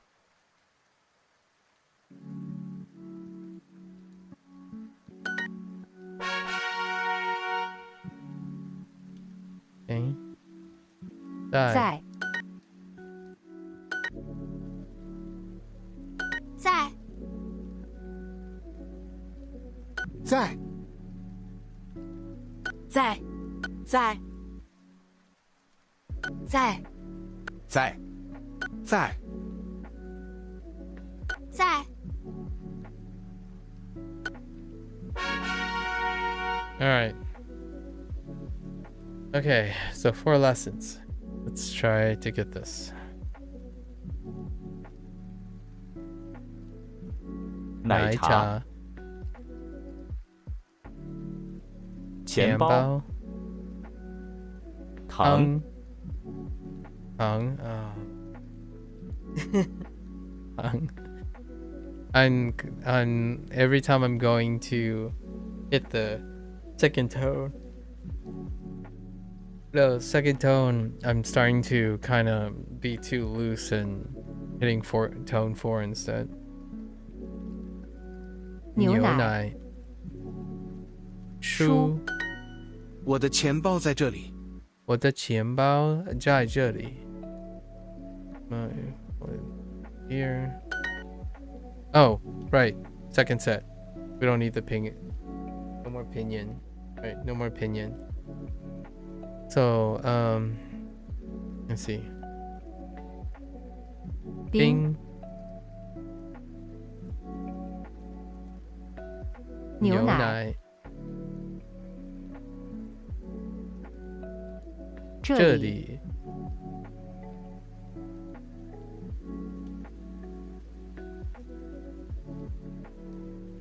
零食书你的钱包你的钱包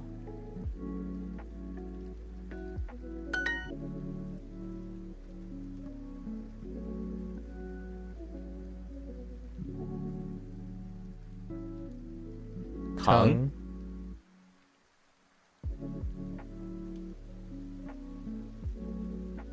行李，行李，哦妈，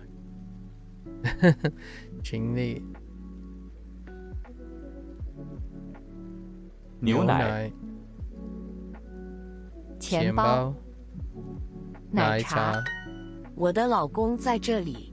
我的老公在这里，在这里。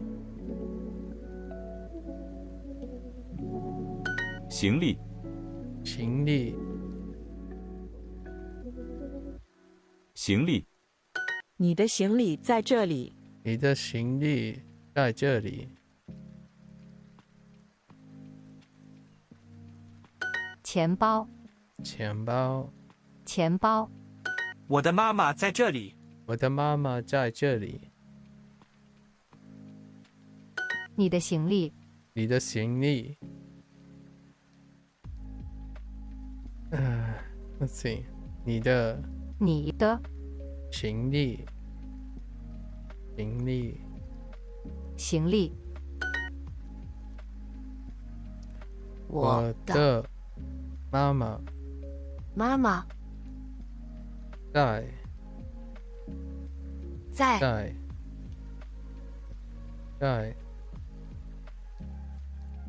这里，这里，这里，这里，这里。行李和钱包。行李，行李和钱包。行李，行李和钱包。钱包。你的钱包。钱包。钱包。在这里。这里。这里。我的行李。这里。我的行李。行李。行李。我的老公。老公。老公。在这里。这里。我的钱包。钱包和这里。经理。行李。行李。Why does that constantly sound 行李呢？行李。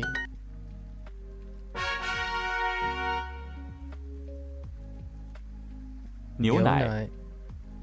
谢谢。这里。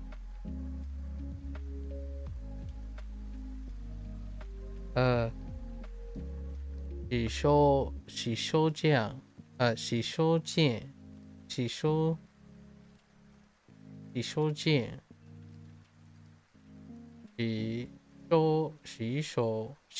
间。洗手间。洗手间。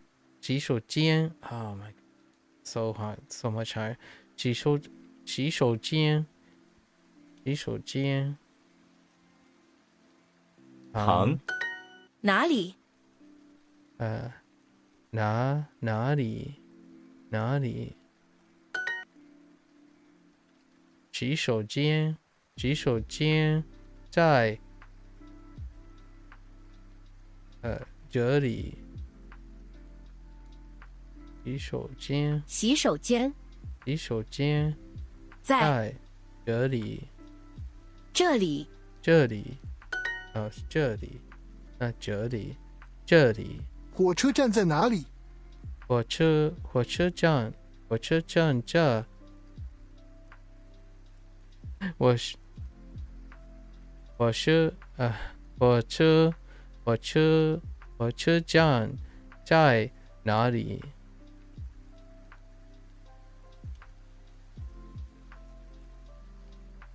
洗手间、饭馆。洗手间。饭馆。洗手间在这里，对不对？洗手间在这里，对不对？这里，这里，洗手间，洗手间在这里，对不对？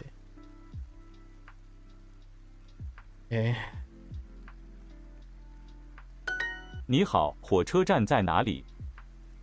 你好，你好，火车站，火车站，火车站，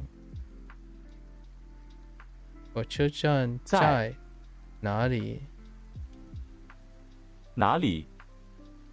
超市在哪里？超市，超市在哪里？火车站在这里，对不对？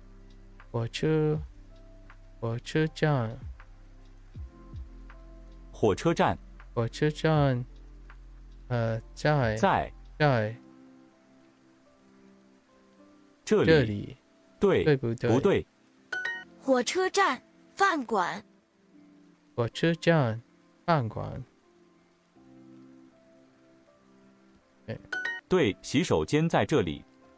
对，洗手间啊，洗手间，在这里，对，洗手间在这里。对。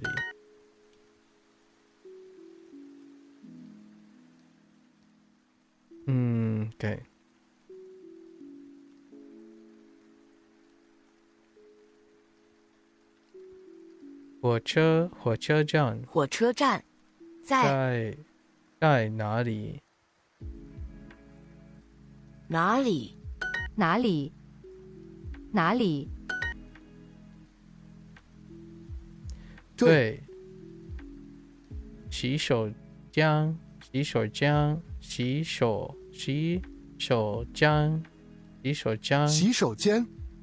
间，Oh my。洗手间，洗手间在这里，洗手间，洗手间，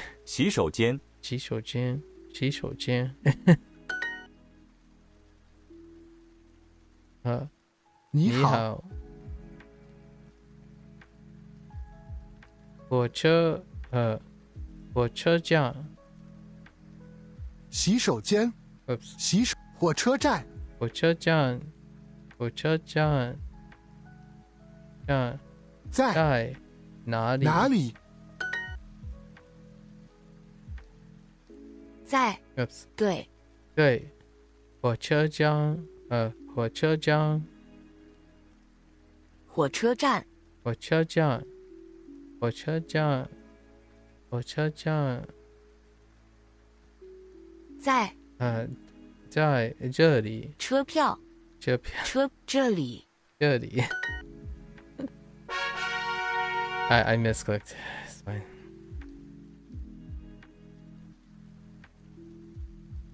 手机 No 手机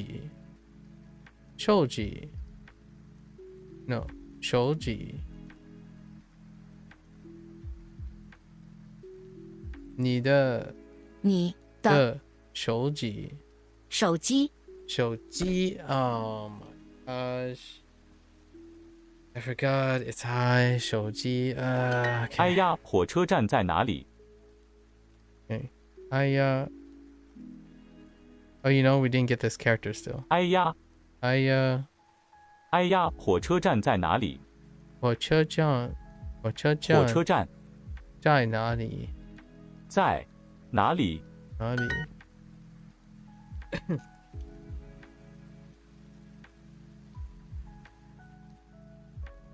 这是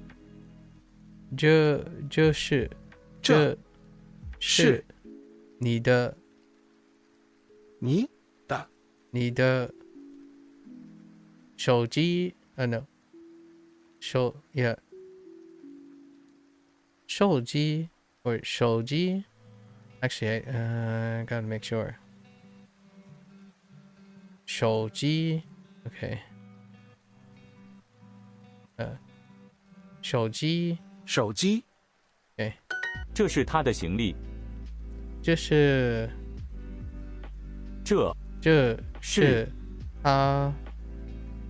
他的手机 or 行李，这是他的行李。行李 ，Oh my gosh, I'm thinking of the wrong thing. OK， 行李。你的车票。你的车票。OK， 你的车票。哎呀，我的钱包在哪里 ？OK。哎呀，我的。我的钱包在哪里 ？Son. Oh, interesting. Son， 儿子。儿子。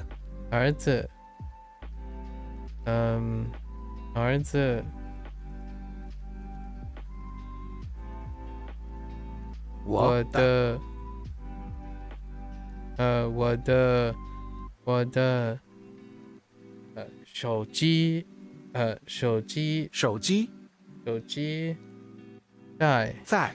哪里？哎呀，我的行李在哪里 ？OK。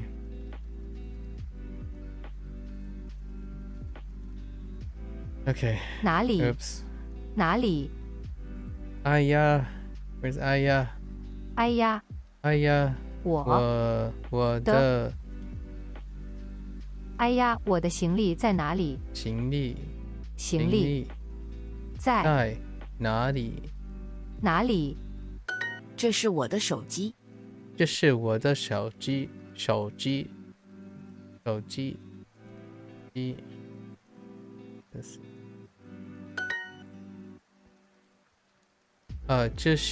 这是他的行李。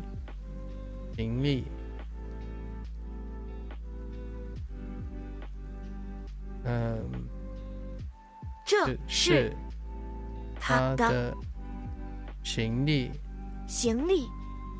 哎呀，我的手机在哪里？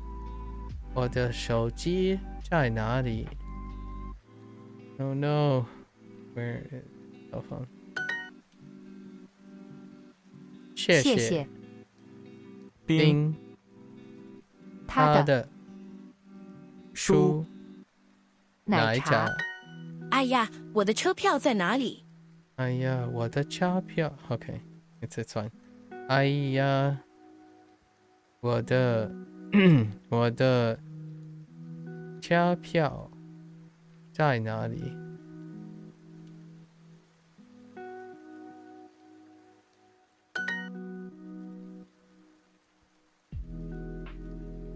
他的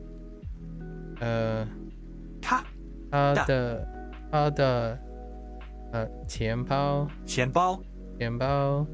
在哪里？车票和行李。车票。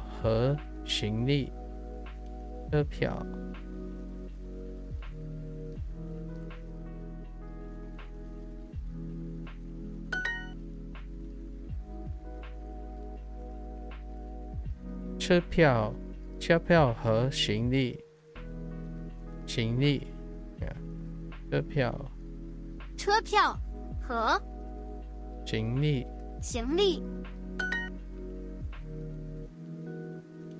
钱包。车票。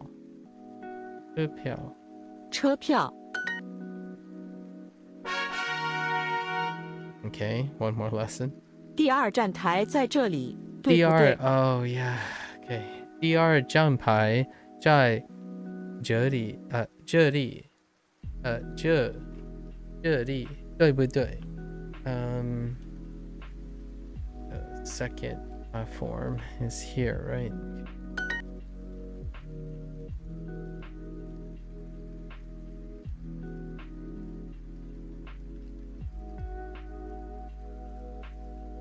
火车。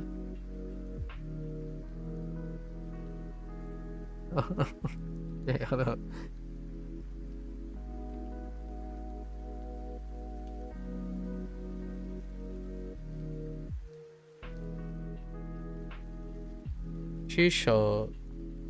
洗手间，洗手间，洗手间，洗手间，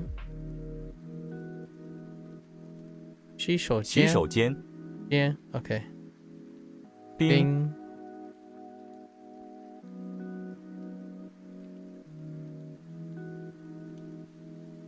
行李，对，他的，这是第二站台，这是第二站台，站台，这是第二站台，站台，站台，这是第二站台。台 Is it 2? I was thinking it was 3. Okay. 这是第二站台。This is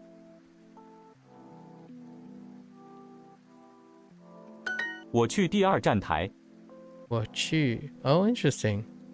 Turn it up. 我去第二站台站台 I keep saying 牌站台站台站台火车站火车站第二站台在这里。第二站台站台在这里在这里在这里在这里这里他的火车在这里。他的火车在这里。Our train is here short. 这不是第一站台。这不是第一站台。这不是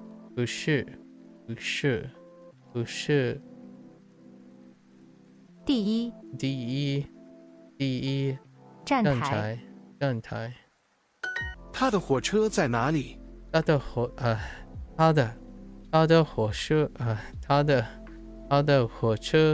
车在哪里？OK。火车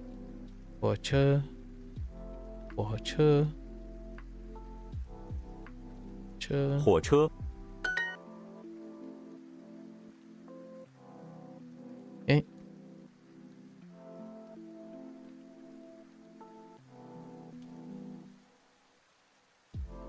第一站台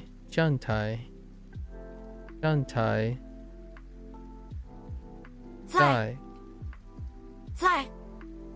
What 在这里对不对？这是第一站台。这是第一站台。这是第一站台。OK。对。对。第一站台。在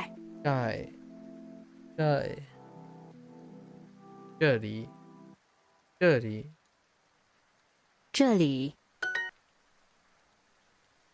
第二站台。在这里。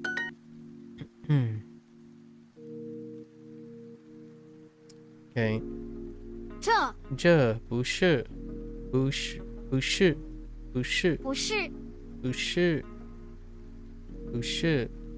第一站台。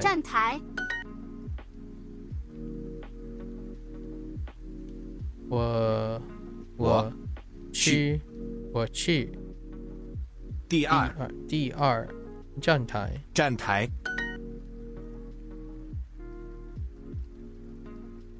这是第一站台。Alright.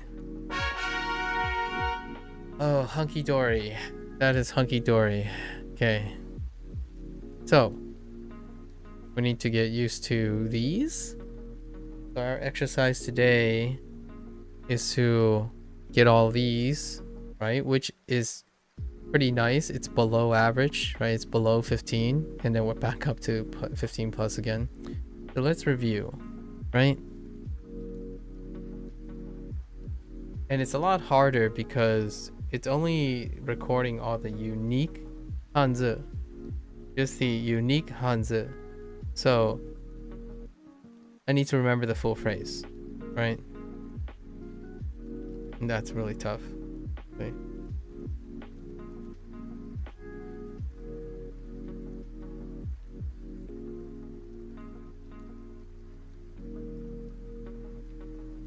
I'm already lost.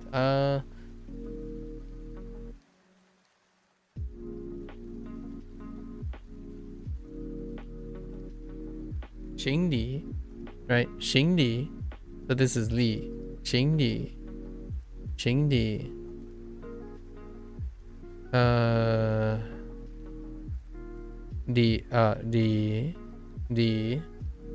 This is the. So like where? 哪里? 哪里? 这里. Right? Those are our two. 哪里 and 这里. The 在 is, right? Is 在. So we're responsible for the English, right? For now. So this is luggage. It's part of luggage. 行李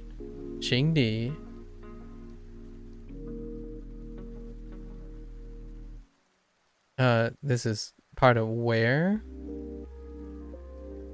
or here. So we have 哪里 and 这里. This is 在 and this is part of 钱包. I mean, this is technically money, but we didn't really learn it in the unit. But 钱包, just money bag, technically, but wallet would be the money bag. Okay.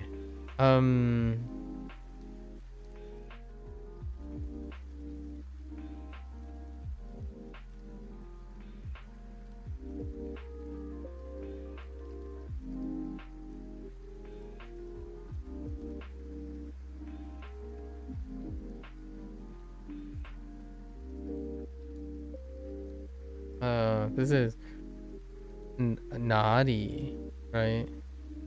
No. 哪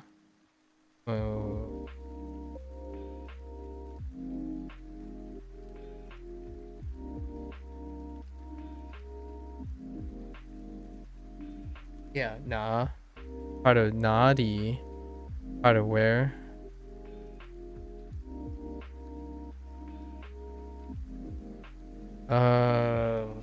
Oof.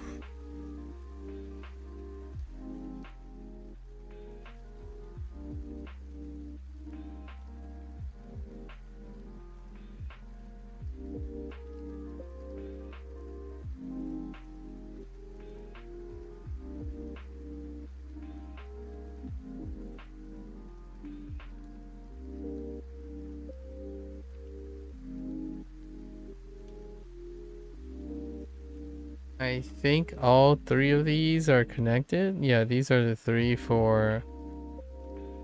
Oh no.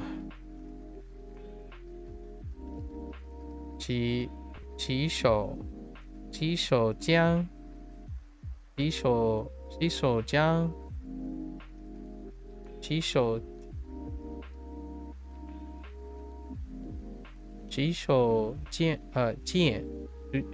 间 Yeah, 洗手间 or restroom. 洗手间 or bathroom. I guess bathroom. 洗手间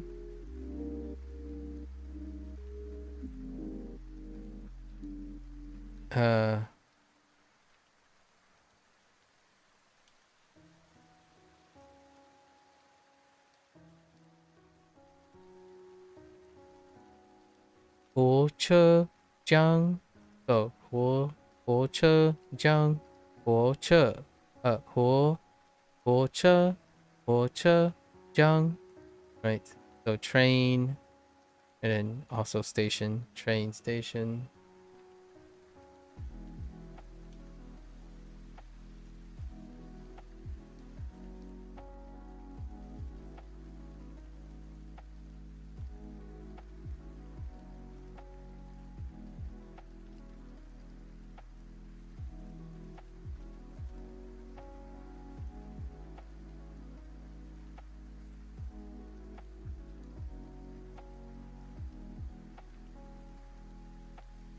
I think this one is the Yao.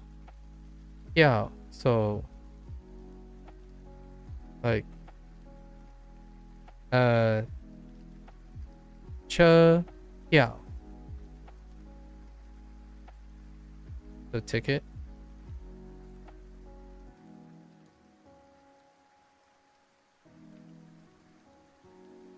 Che Piao.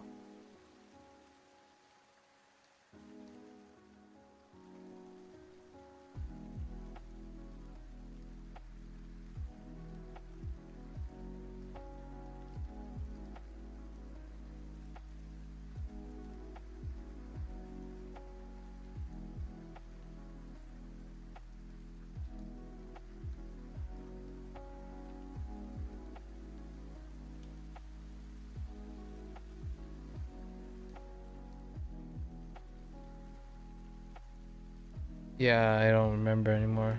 This is tough. Oh, this is Piao. What is it? What is this? Oh, crud. It's a G. Shouji. Okay. Alright. So, this is Piao. This is cell phone. So, Shouji. Actually, Shouji, same show, right? So these two. Okay. Shouji. Shou. Xi shou. Yeah. Xi shou jian.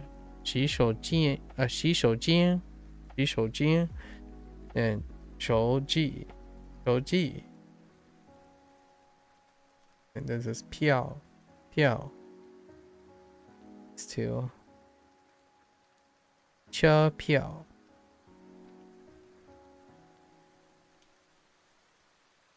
Oh. D. Yeah, D. DR. DR Tai, DR Jiang Tai, right? DR Jiang Tai. So this is Jiang Tai for platform, or train platform, really. Jiang Tai, and then DR and DE. Okay, that's kind of tough. Ooh, okay. Yeah, this unit is kind of tough.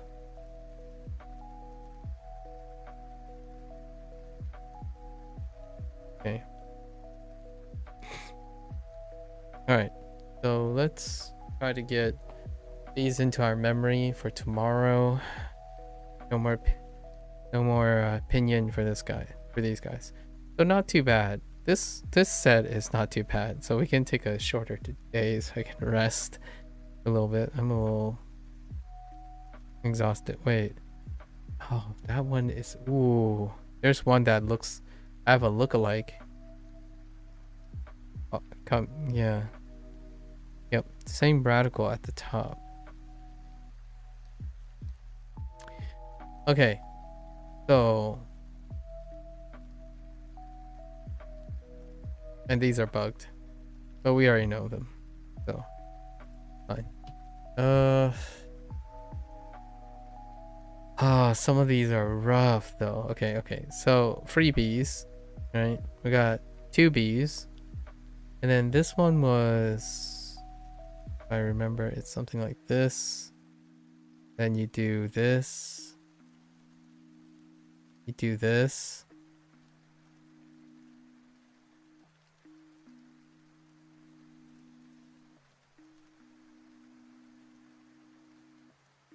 And it's like this. Those are actually two separate strokes, right? And then like that. Right. That's tongue. Tongue. Tongue. Tongue. Yeah, tongue. And then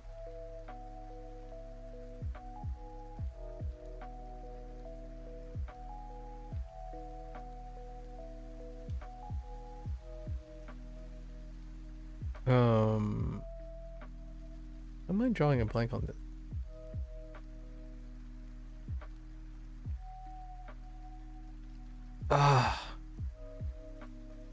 Why? Oh, right. Oops. It's bay. Bay, right.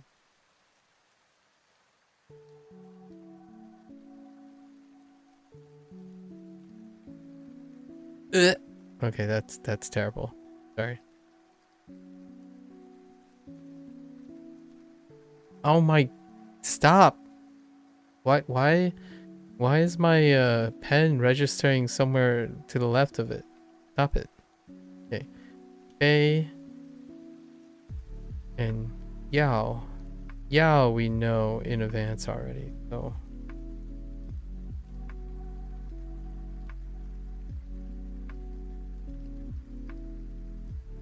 Yao.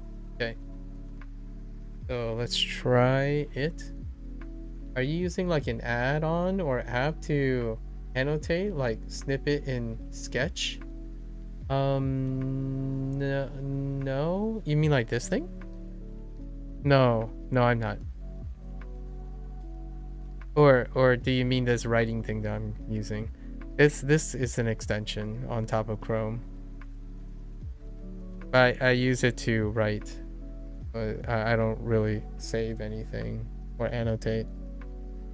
Most of the stuff that I'm using for writing, I need to know without annotation. Oh yeah. So this is a this tool here is called Web. It's nondescriptly called. Why can't I click on?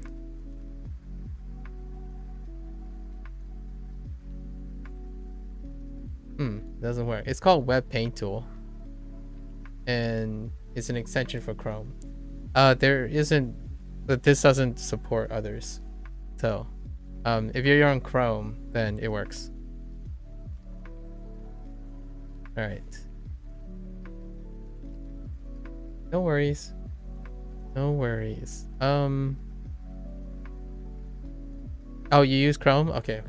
I wanted to make sure because the last time, maybe 2 or 3 people asked, they weren't using Chrome, and it's understandable because Chrome, you know, there are things about Chrome that not everyone likes, like the resources it requires. So let's see. E. Song.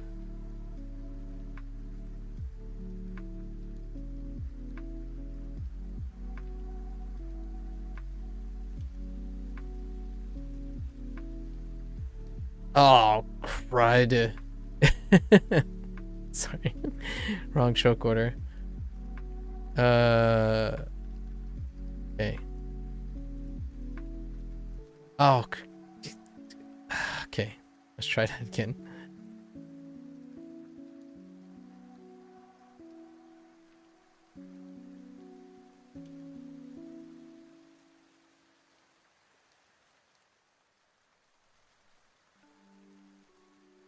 Okay, tongue.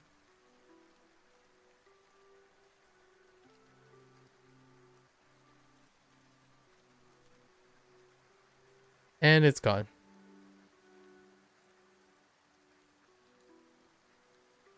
Oh, Okay. And it's back.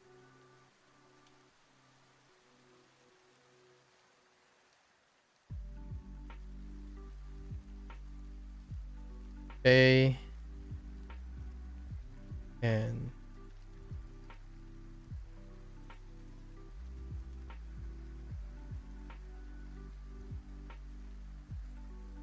okay. And then Yao. Okay. All right. So we got the first row. Let's look at the second row. Okay. So we have Nyo, Nyo, Nyo Nai. Nai is this radical. And then you go what, yeah. And then yeah. And that is very disgusting looking. Let's try them again. Okay. And I did. Oh. That kanji coming back. That's not good. So, nyo. Nai. Right. So.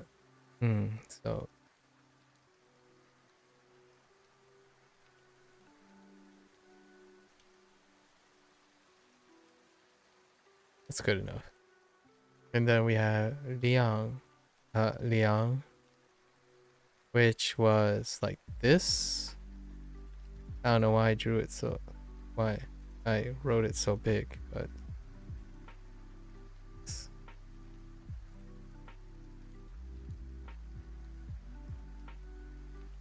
Try that again.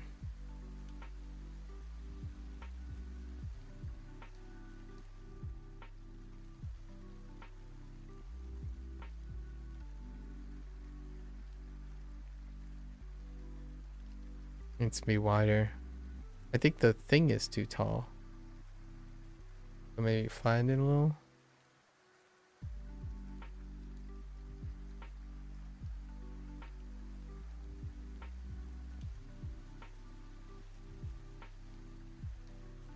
Oh.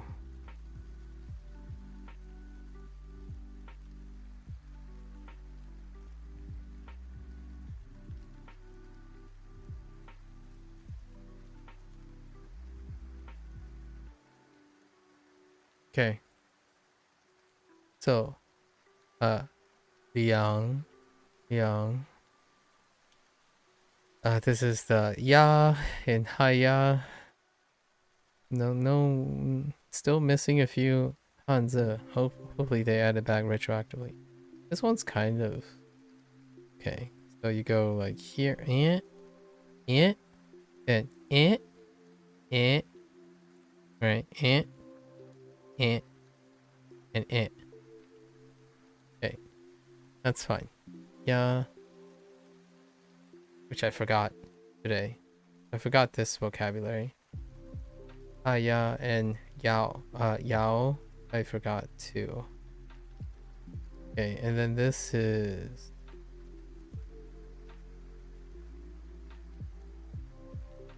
right. Li cha, green tea. Oh, we got this here. And then this radical.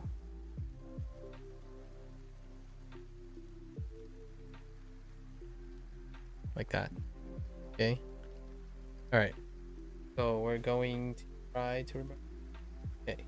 Niu nai, liang, ya. And li cha.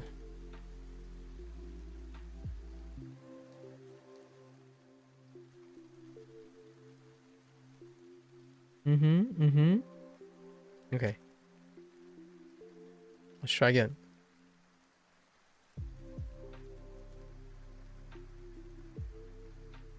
And it's gone.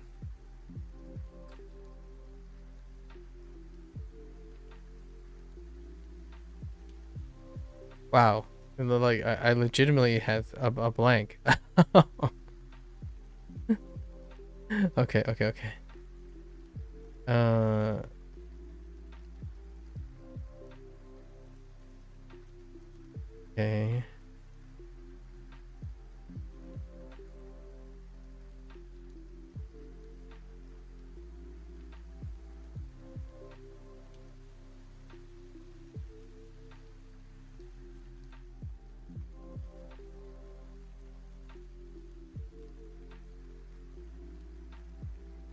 I only remember the right side of that. Let's try the other one.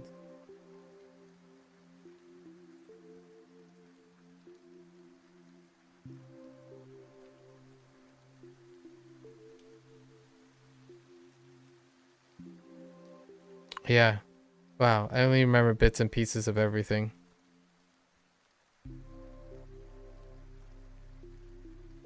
Right.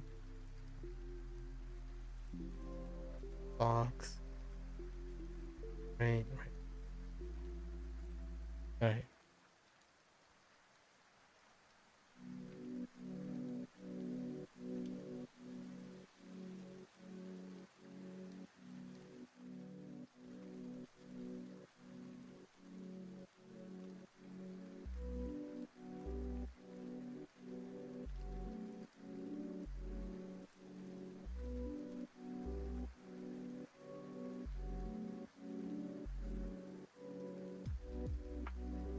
Could be better.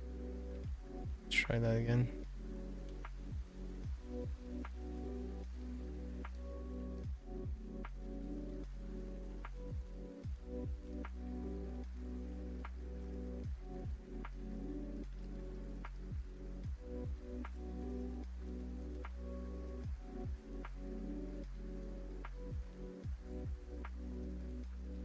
Could be better. Let's try that again.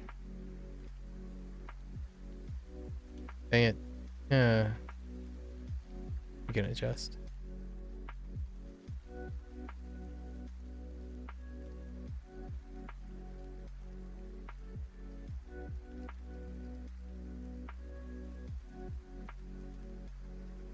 Nope.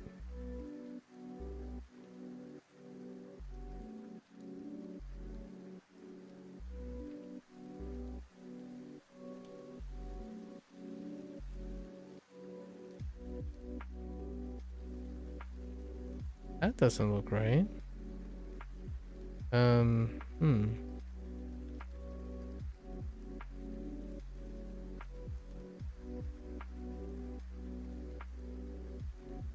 Something seems a little off there, but we'll have to look at that again. Young.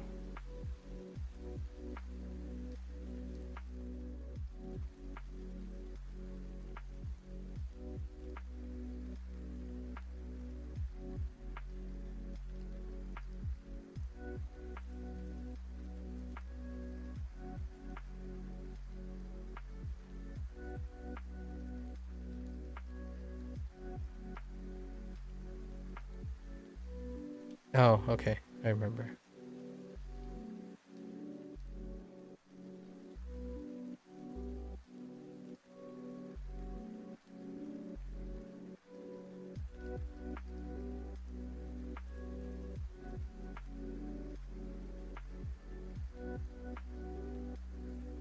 Okay.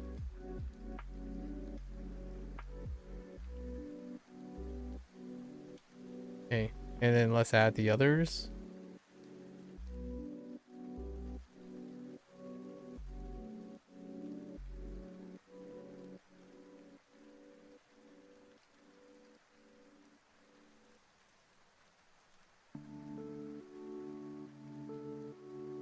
I know what I'm looking for, but I don't. Oh, wait, I do.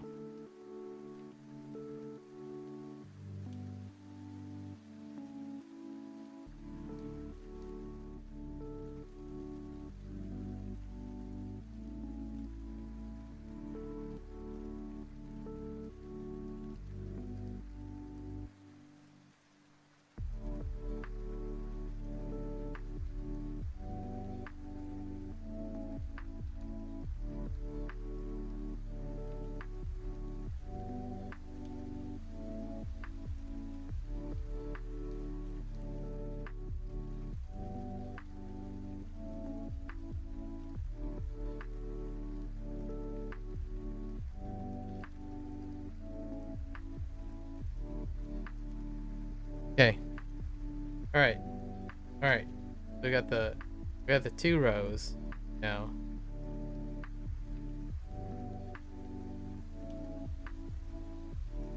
kind of funny. The most important part of Unit 7 is actually a repeated unit. It's a repeated character in here. So it's actually ma. This ma. Wait, not this ma. This ma. This ma. That's fine. We'll keep that in mind.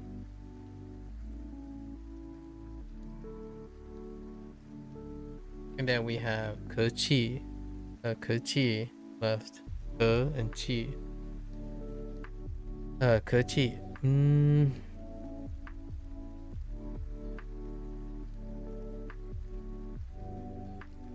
Yeah. Lü. Okay. 不可气. 不可气. Okay. 可气 was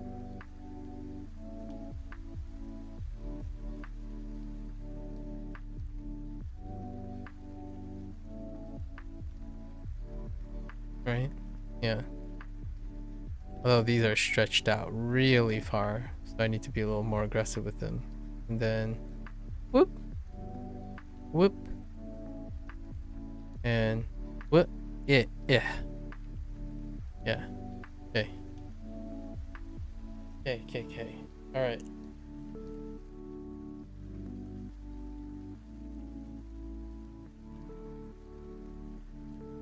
Okay. All right. We'll start at the bottom, right at the 2.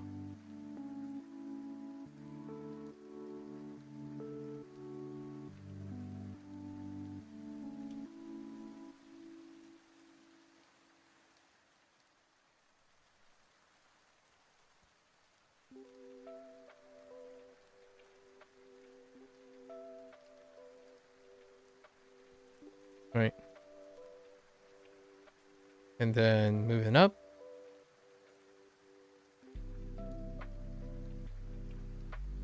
And it's gone. Thanks, Gus.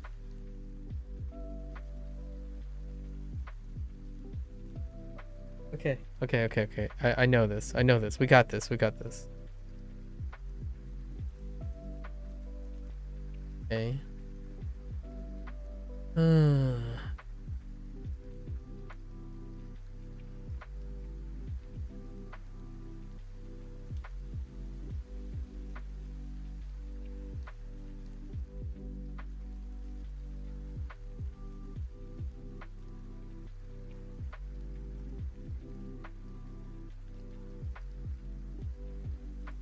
Well, dang. Okay, let's go with the other ones that we know.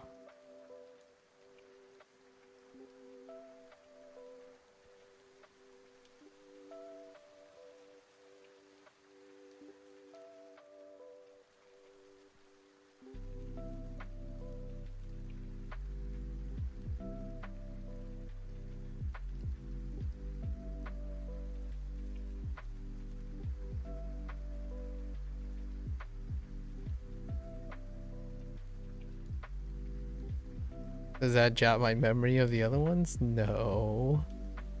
Okay.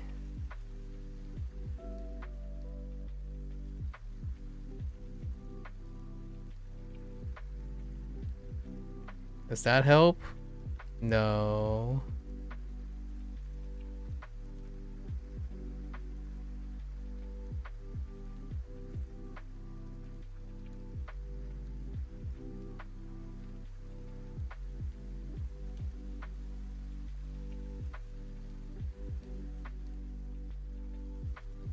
Okay, let's do the other ones.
Alright, what do we got? Oh, of course. It's, yeah.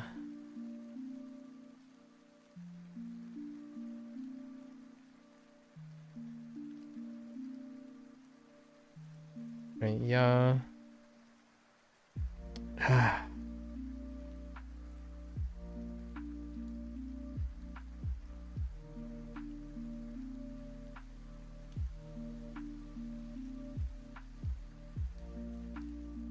Okay.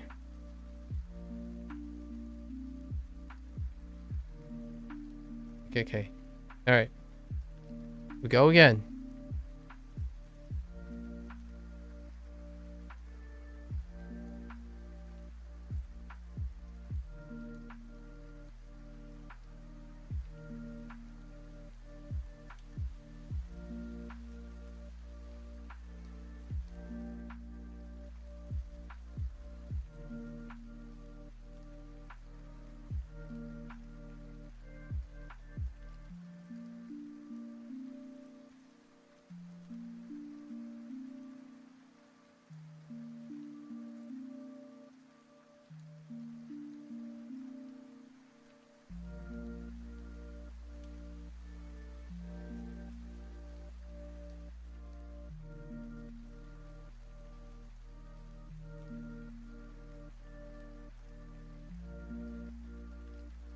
Why?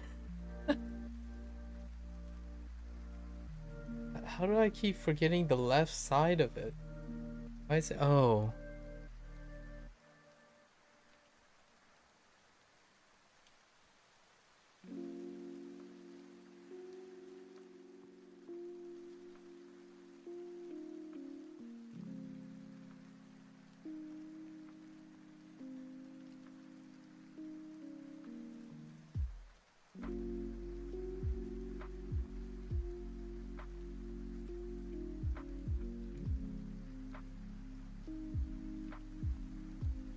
Not today. Not today.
Oh, which by the way, this app does give you you can screenshot this stuff. So obviously you could just use the Windows OS to capture the screenshot too. Windows Shift S as well.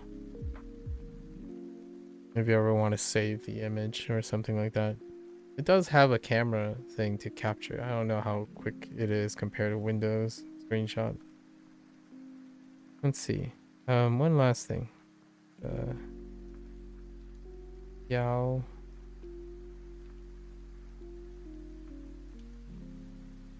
Okay, alright. Those are all the characters. We're still gonna push one more day before we review all the characters from the start.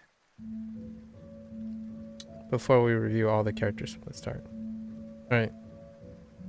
Because we're trying to push a couple more days before we go back.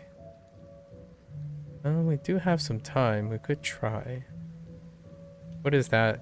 That's another 12 characters to the pile. I think we crossed 100 now. And then we're only responsible for the English. Where are we at? The little 2.5 hours. It's gonna be tough. I think when we do the last exercise, I want to pull up a different program to practice. Yeah. Actually, let's review then instead. 水、咖啡、和茶、米饭。这是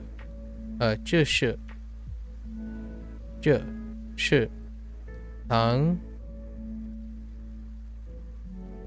冰、你的招、豆腐、热、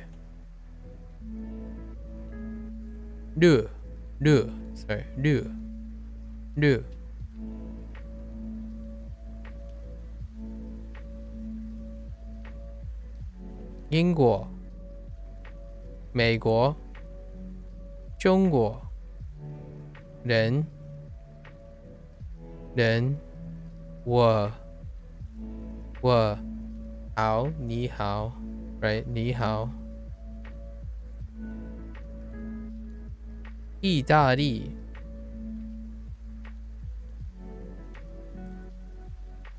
说 no not 说呢 like 你呢。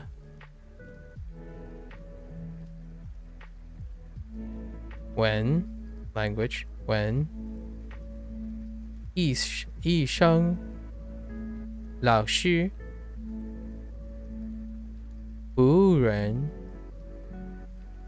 对，不 negation 不对，说律师 actually this might be 律师 actually let's make sure oh yeah it's 律师 yep 律师大学生 for college students or 学生 or students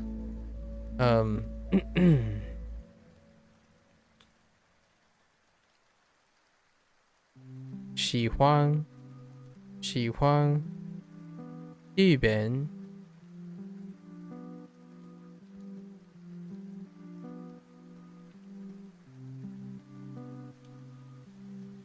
汉堡包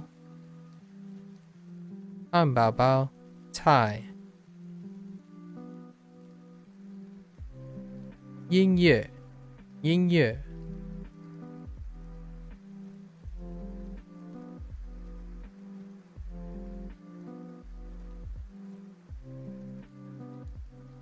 数学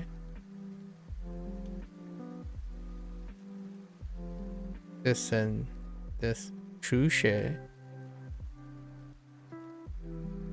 课上网唱歌跑步 yeah I'm still up I'm finishing up now as a short review for myself 爸爸老婆很高兴认识你 你 is missing here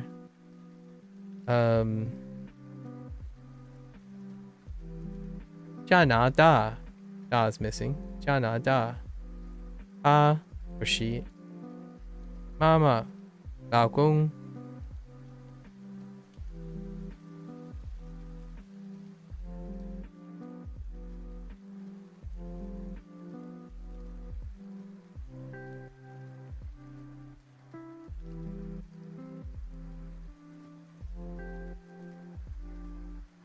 旅行旅行, right? Yeah, 旅行儿子他 or he said 学习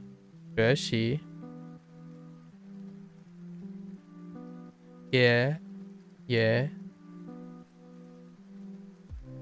真的吗 and then 女 like 女儿 okay, and then we're down here 饭馆去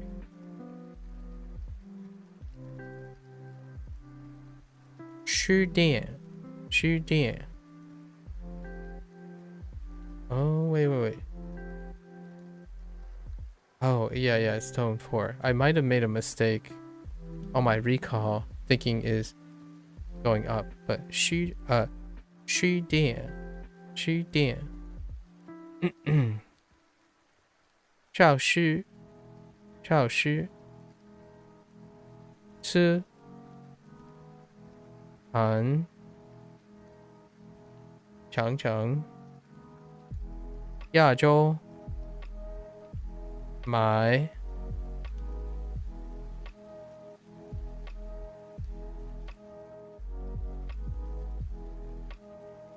零食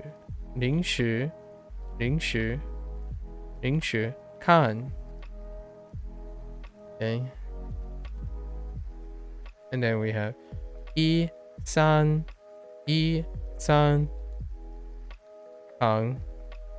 糖杯药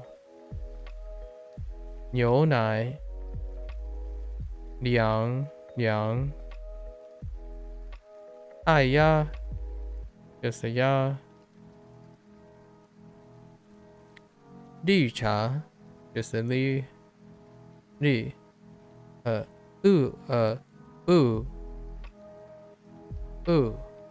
可喜 and then lastly down here our newest ones for English output we have today's to end with today's review of okay so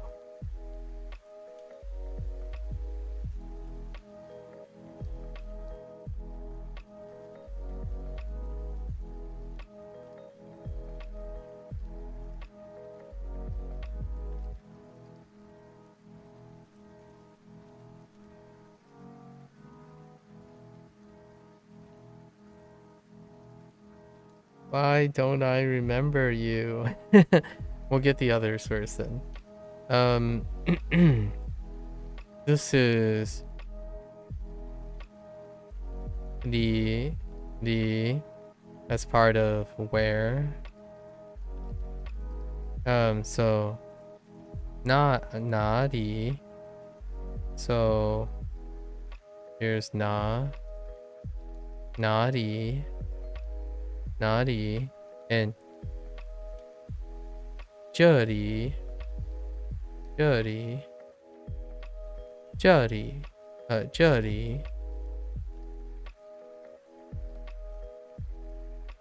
钱包 right 钱包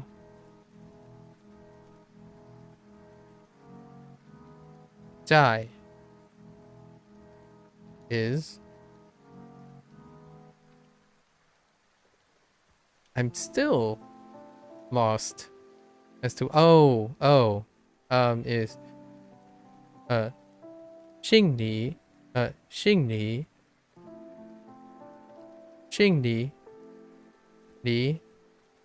part of luggage 行李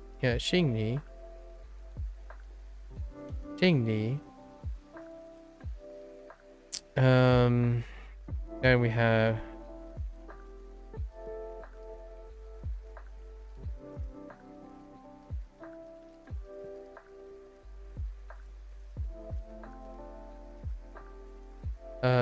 洗手间 洗手间 for bathroom.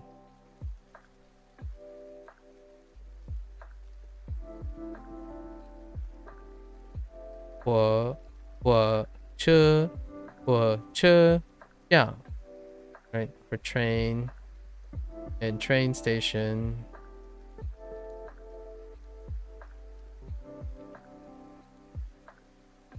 And I got these ones mixed up earlier. This is 票 ticket 票 like 车票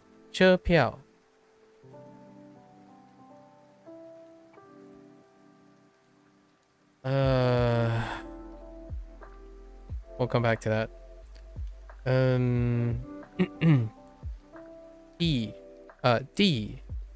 DR like number R2 DR, and this is Thai more like board, but combined with like chang 火车唱台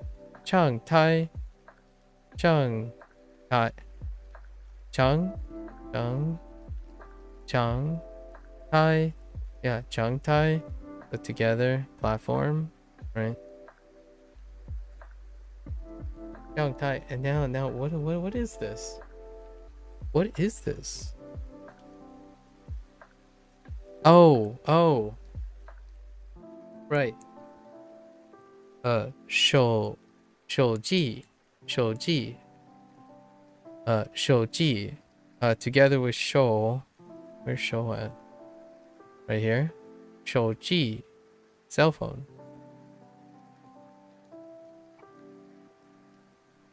Okay. Those are our new vocabulary. It's so disorganized. It's so difficult to do it this way. But I think it makes me remember the things a lot better. Yeah. Gotta put in the time. Alright. Up and away. I guess that's a wrap. That's a wrap for today. Not bad. Have some a little, give me an extra hour or two of rest. Extra hour or two of rest. All right, folks, that's a wrap. Thank you for chilling, listening, maybe having inspirations to also dive into Mandarin or Japanese, right? This concludes day 15 of Chinese with Duolingo, as well as day 119 of Duolingo Japanese. If you're gonna watch this later or watching, I hope I generally end these segments with some sort of message. Today we kind of talked about how multilingual thinking, right? And I kind of shared my thoughts about it. I typically prefer to slow down and try to think of multiple things all the time. So yeah, I guess it's kind of nice if you talk very fast and you focus on very singular things and whatnot. I think that can work, or that works for many people, right? If you're acquiring your second language, you want to treat it like your first language, where you learn and you immerse and you think of everything in your target language, and you try as quickly as possible to start thinking only in your target language. So that's probably fast, it's probably efficient. Fair enough. I mean, I have no arguments there. The earlier discussions, I was sharing what goes on in my head, which I am not concerned necessarily with the speed and acquisition of going purely into things. I think my slow, methodical approach works for me because it's incredibly comfortable. It's a comfortable place, and it's a place that I work very, very hard on, which is the idea that when I approach language learning, it's at the intersection of all the languages. So when I'm learning Mandarin, I'm constantly thinking about Japanese. And then I'm constantly thinking about Fujianese. And I'm constantly thinking about English. So yeah, in a way, it does slow me down and it makes me work a lot harder. However, at some point, for myself, I can choose when to think about certain things because it's sufficient, not comprehensive. So at some point, I would tell myself, like, nah, well, we'll just think in Chinese right now. Or, yeah, I don't know, we'll just think in Japanese. Like, I'm really tired today. Let's focus and do just enough to understand the Chinese, just enough to understand the Japanese. So, yeah, it may not seem like it's something possible on paper for individuals who may not spend their entire life with surrounded by multiple languages. However, it might even seem like I that's the best way I can describe it, right? Some people would argue if you keep associating the two things, so like if you keep translating in your head, or you keep doing so and so, or you keep trying to think of Japanese and bend it towards your, like, bend your target language to your native language, I agree for the most part. If you're constantly trying to spend a lot of time reframing everything from another language, right? This is different for me in a sense that now when I see, like, for example, people talk about structure all the time. Like, what are you looking for? Like, Japanese structure is different, and sometimes Mandarin structure is different. Well, to me, if I took my English words and I plugged it into the grammar structure of Japanese and English, it still says the same thing. Like, what I mean by that is the untranslatable stuff stays untranslated. If I wanted to speak in the structure of Japanese with English, then I will do so, and that kind of thing. And then if I made Japanese, rearranged it into English, then yeah, that's fine. And the untranslated stuff stays untranslated. It will definitely slow me down, but at some point, all the roads lead to a similar place. In my opinion, it becomes so second nature that you may get to the same point, or I may get to the same point as someone else. However, maybe I'll take longer. But the thing is, I'm spending time making sure that my other languages continue to be married with the new language, as opposed to, in contrast, trying to separate all the languages. And I get it, the words like confusion, interference, how do you like juggle all these things? Maybe there are similar things, maybe confusion. That's going to happen. However, it's not a negative thing to me. It makes things easy. It almost makes them easier sometimes for myself to remember, since they're so closely related, right? If you spend a lot of time and a lot of effort trying to Ohio gozaimasu. Thanks, Mercy. Marcy. Oh, hey, it's been a while.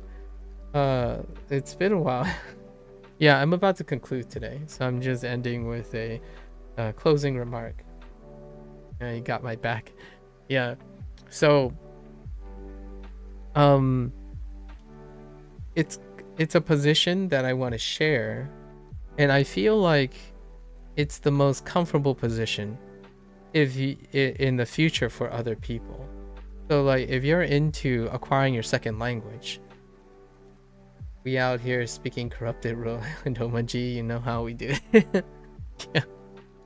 So, yeah, I understand about efficiency and whatnot, but I wouldn't like Mandarin and Cantonese and Fujianese and Spanish and English as much, in my opinion, if I continue to separate them. And certainly, you have to ask yourself, which the answer is pretty clear for most people. Like, I want to become fluent as fast as I can. It's like that. Then go do it. Go separate your languages and go for it, right?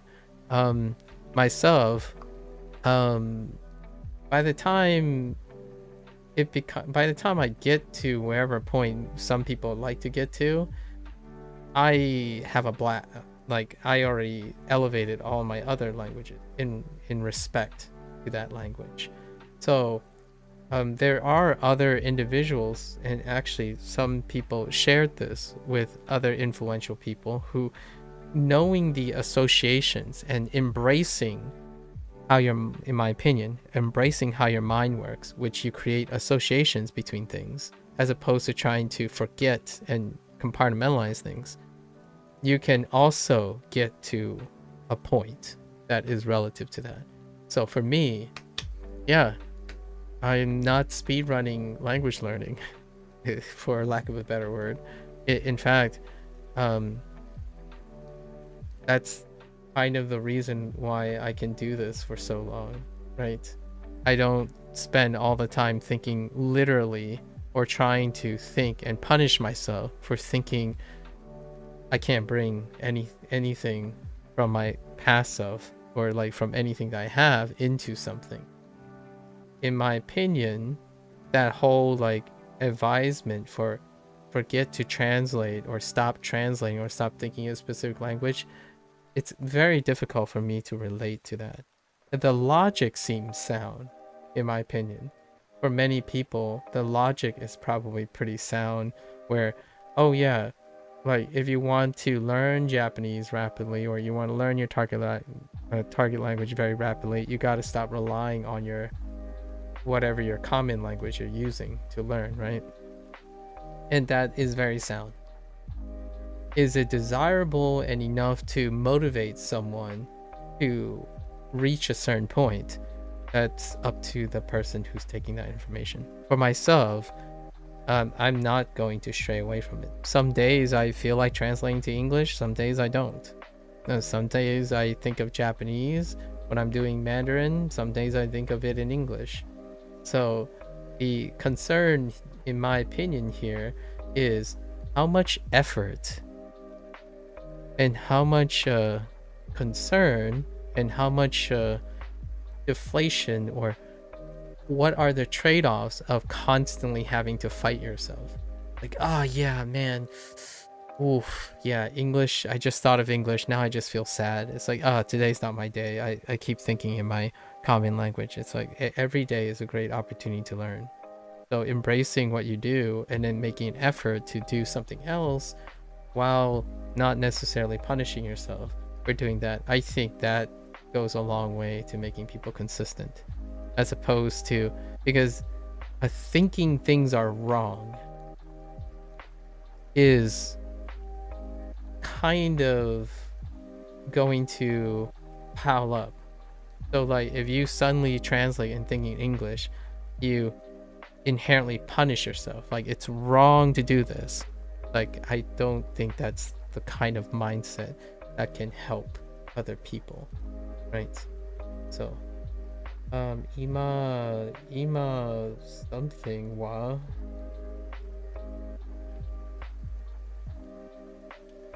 or cone something wa, maybe. I don't know what that is. Konnichiwa. Oh yeah, you said that before. Yesterday. Hello, Kinorashi. I'm just ending today, by the way. Yeah, hello. So, I'm gonna end my little spiel and suggest that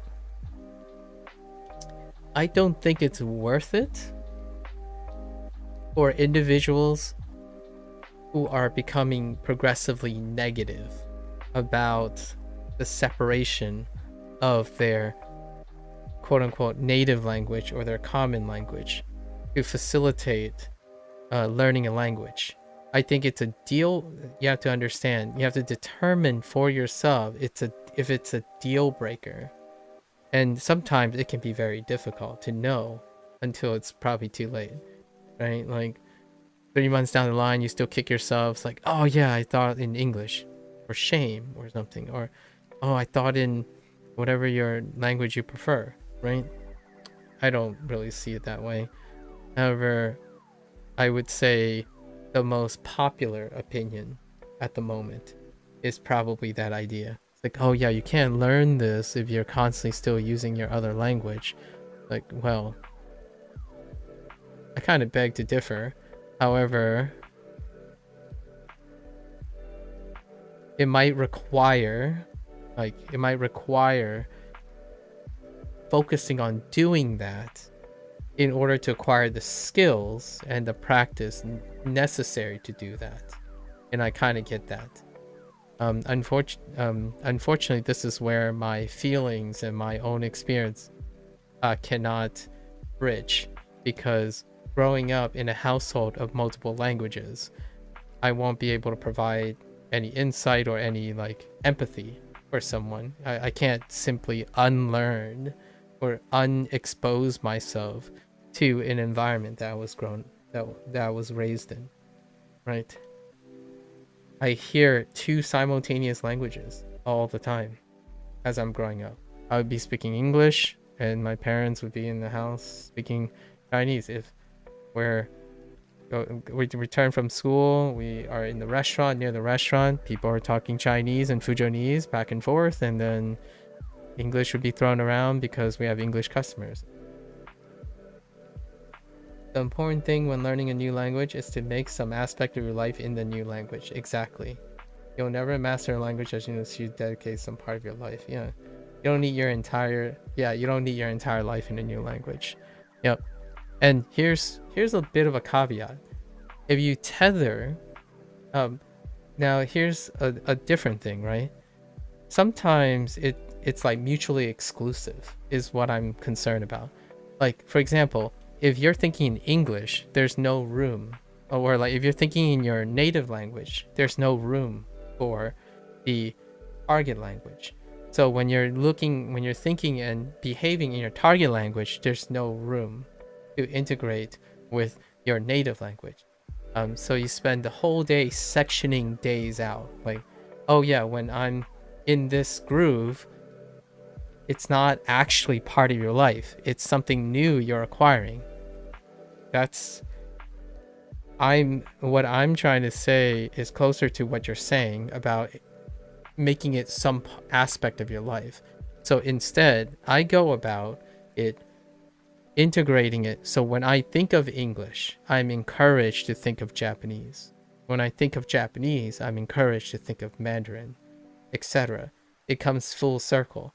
It does slow you down in life, but you're making room in your life for something new in which you dedicate some time and it becomes efficient, right, over time.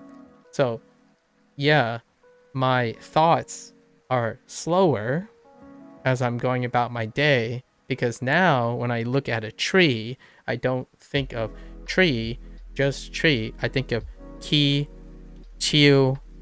I don't know the Mandarin word for tree yet, and I actually don't know the Spanish word for tree, now that I think about it. Yeah, I have no idea. So that would be interesting. So the idea is that not only can you make your new language part of your life, you can attach it to your current language instead of segregating it. So then it becomes less like unnatural, as in this part, literally this Duolingo part is the most unnatural part of my life, right? The studying part, the part that you're naturally funneling out in your time, is probably the most unnatural part of your entire routine. Everything else I do outside of this, I don't stop thinking about Japanese. I don't stop thinking about Mandarin. I go up and I'm like at the sink and I'm like, oh yeah, I can say this in Japanese now, but I'm also thinking in English. Like, wait, what do you call that? Like, if I said toilet here, can I say toilet? because I just learned toire today, right? It's like, well, toire looks like this, and toilet looks like this, right? And I'm air writing. So the idea, in my opinion, is that what is it? That gold standard advice, in my opinion, is a little controversial. What are the benefits of embracing tethering your languages versus trying to keep them separate, right? Because you do expend a lot of effort scheduling around trying to not use your native language and your target language. So here you are, you're watching your anime, right? This came up yesterday. You watch your anime, and then some people actually don't watch their normal anime because they're waiting until they're more competent in Japanese in order to appreciate anime the right way, you know, like a more satisfying way of enjoying stuff. But that's relatively insignificant if to a person who constantly juggle both anyways. That experience actually does not change as one becomes more masterful or however things. So my perspective on this is that it is irrelevant how competent you are in a secondary language. It's already part of your life. The idea is you make it a part of your life because it's for life, right?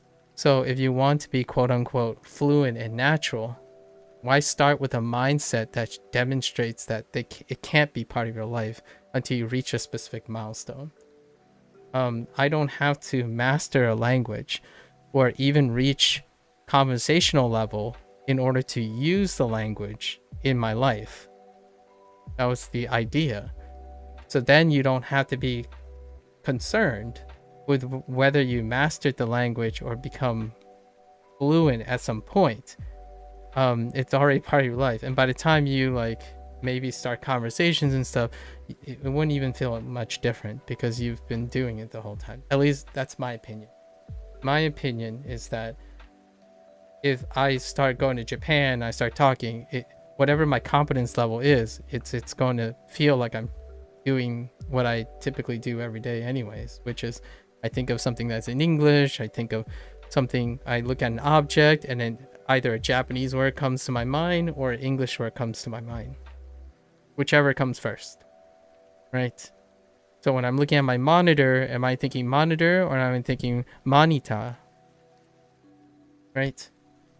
So the studying part is not to master a language. It is seen as to not master a language. So this is probably situational, right? It is to get you good enough to begin mastering a language. That's fair, I suppose. I don't think of language with mastery, so that is contradicting what I'm saying.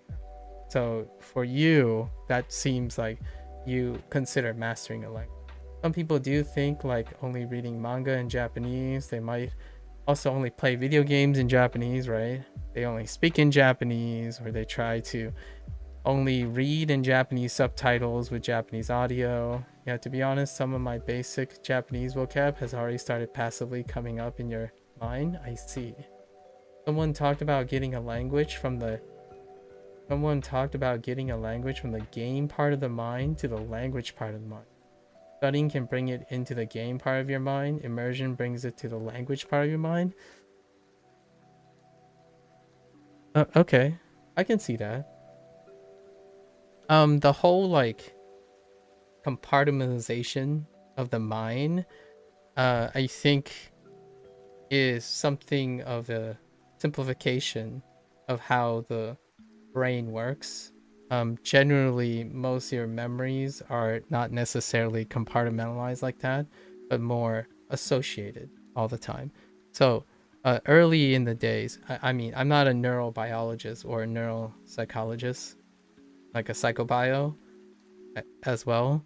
However, generally that whole concept of where your mind kind of gets excluded and there's like particular parts of your mind that interacts with other particular minds that's kind of something that is not contemporary anymore. So nowadays, it's how things associate with each other. So if you think of associating your gaming stuff, your gaming memory, with elements of your language inputs, they become associated. There's no like actual segregation between, like, there's no actual part of the mind that focuses on specific tasks. So oftentimes forming associations is how you start outputting things. So every time you go to play a game, you'll be outputting the associated language, or engaging in the outputted language. So when you start outputting things, the more likely you combine the things is the more likely they become natural to you. So like I'm playing a game right now. The way I approach studying is also the way I approach playing video games, and vice versa. They were talking about how the human brain has a part hardwired for language, and getting good at language requires this part being trained. I'm guessing, is this guy like they? You keep saying they, so who are they? Like some influential psychologist online or something? Like, I can honestly say there are not a lot of things that would corroborate that type of thing, but maybe there are like centers that may command some of that. But the things we're talking about is it's not that rudimentary. It would be interesting. I would like to entertain that idea. So perhaps, well, she was a scientist, but she studied many languages. Keir Dolly was talking about how to learn. Keir Dolly wasn't talking about how to learn languages. I guess. I'm not. One thing I can say conservatively wasn't a science. Yeah, one thing I can say conservatively is that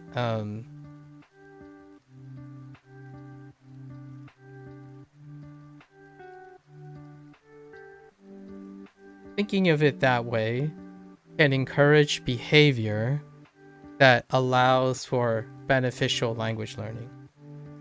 So I don't necessarily think that thinking of it that way would be detrimental to language learning. I think it might bolster language learning. However, the foundational like logic works if you are executing and performing tasks that are related for language production. So the hardwired part, if you're engaging that part, whatever that part is in the brain, I guarantee you it's not like a very specific region in the brain. There's no like that stuff is pretty archaic. Whatever that is, the logic is sound. And I think a lot of language learning things have very sound logic. Where, yeah, you have to do these things in order to learn language. So if you can engage that part or those activities, it would lead to language acquisition. What are those parts and how you identify them? I suppose that is anyone's guess, because I can assure you that neurological studies and the intersection of psychology and neurology has not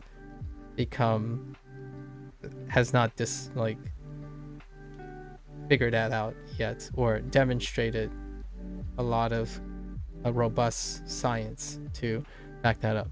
However, it still could end up true. It could still end up being true, because I don't necessarily think that is the case at the time. From your own studies, I know there's a part at the base of the brain that's designed for automatic responses. This is the part of the brain used for things like walking. Yes, that is true.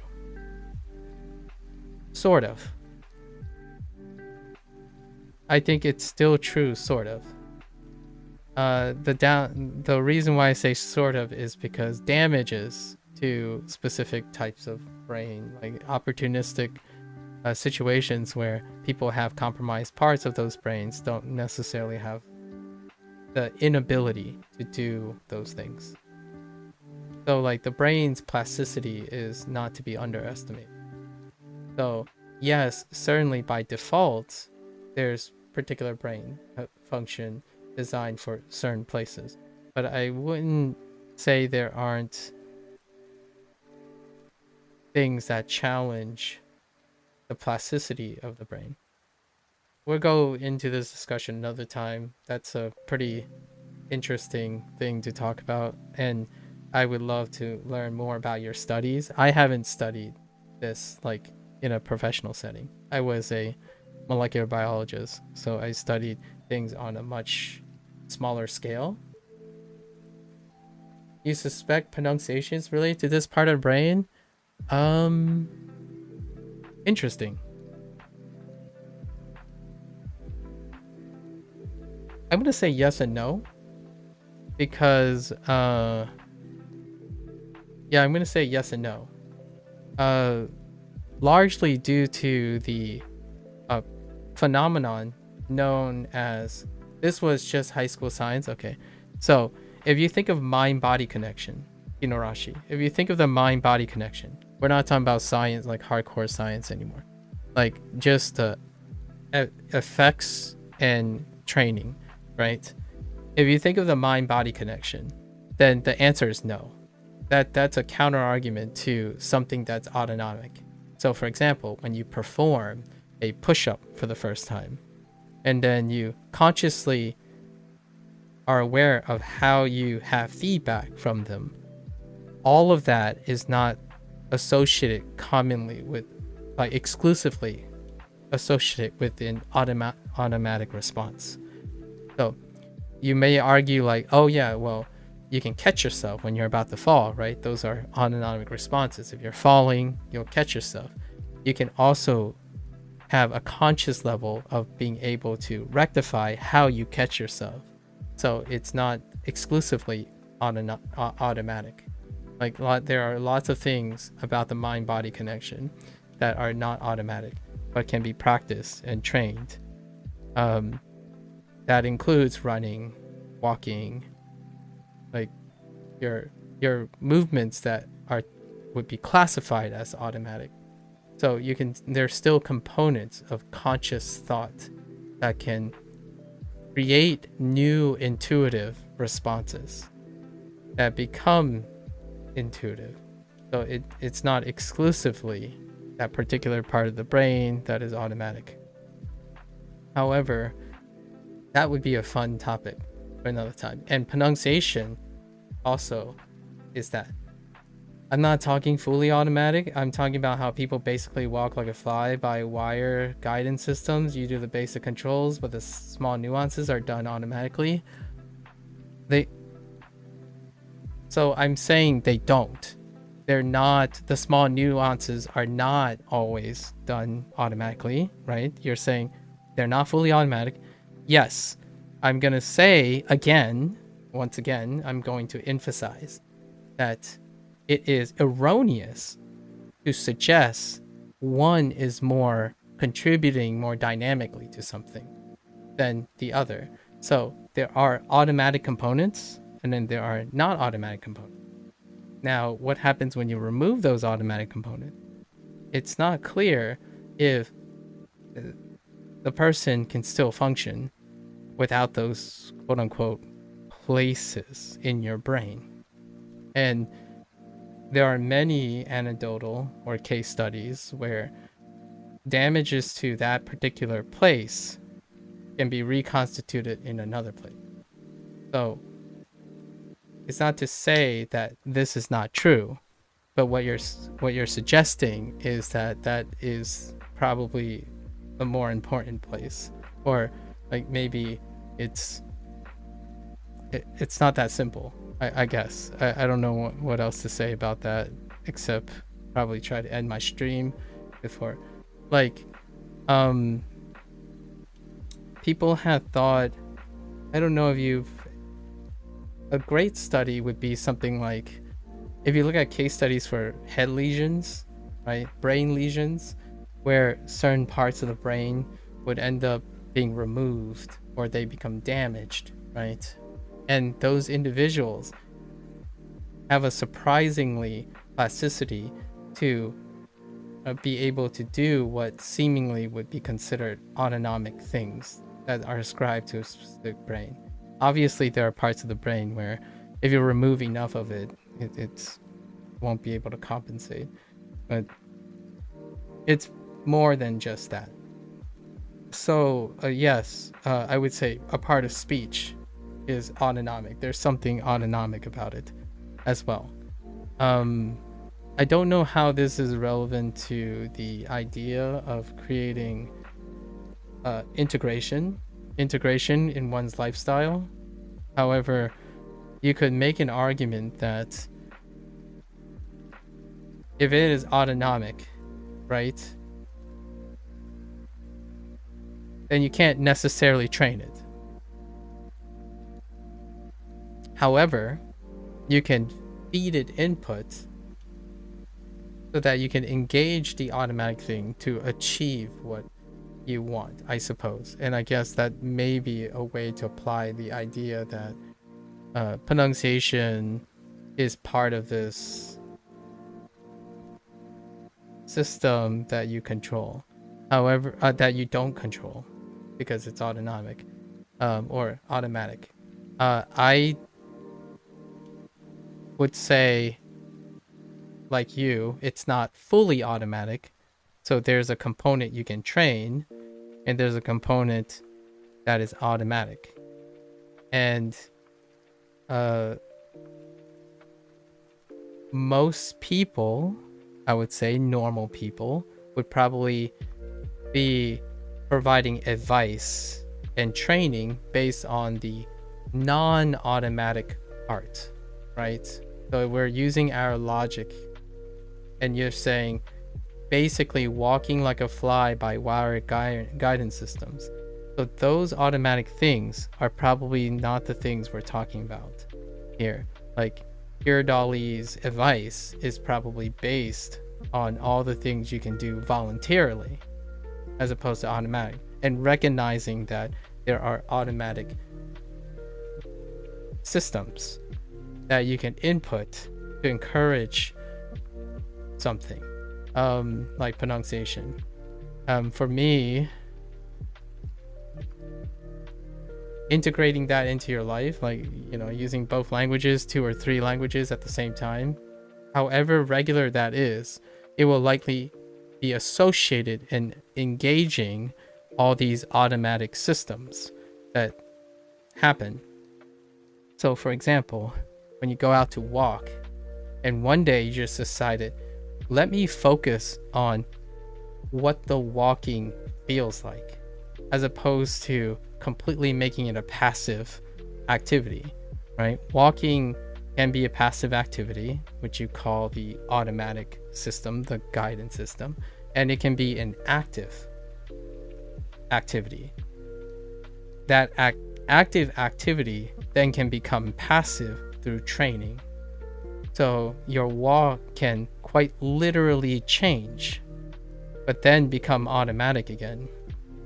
So the question is, does that help with language learning or not?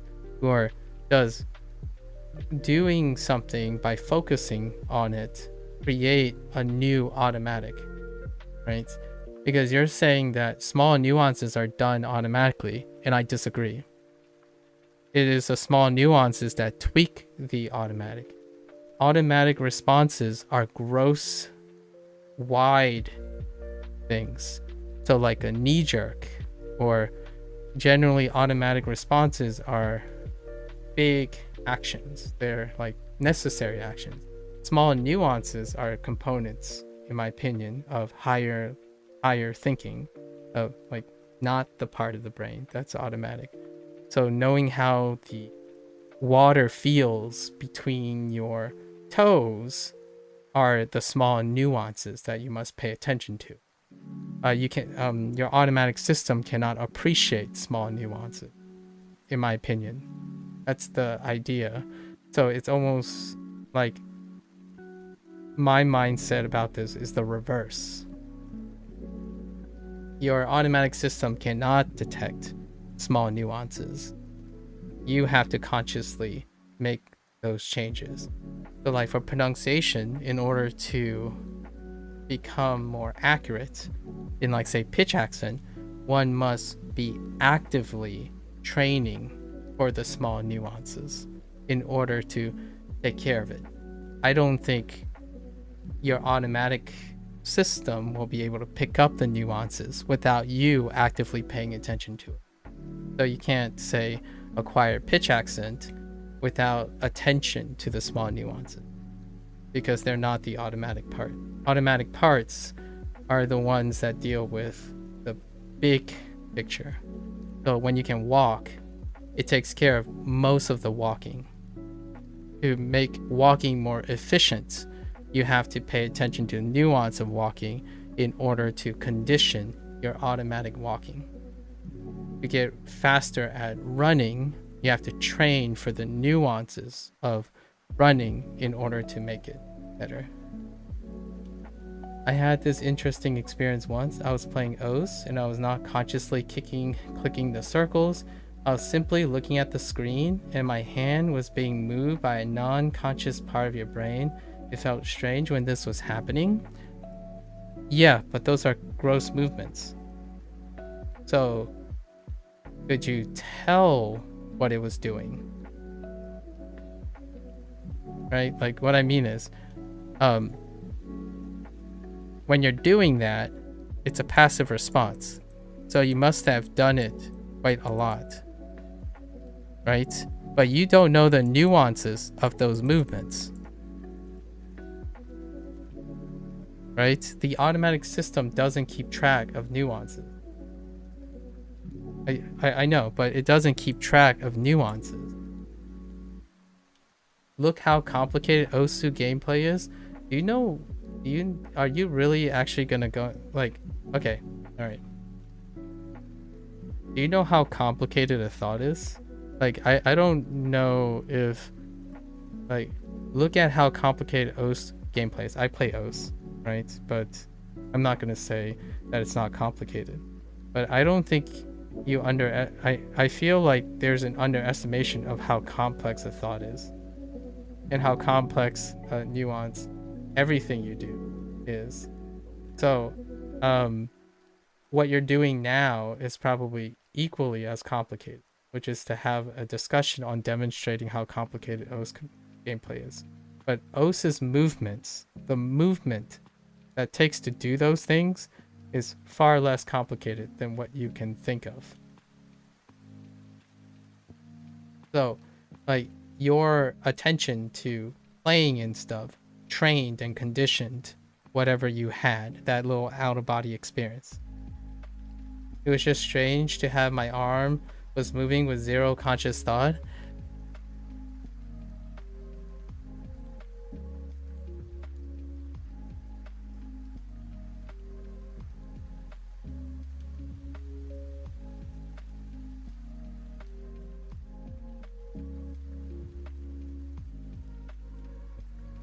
It only happened once. I mean, that's fine.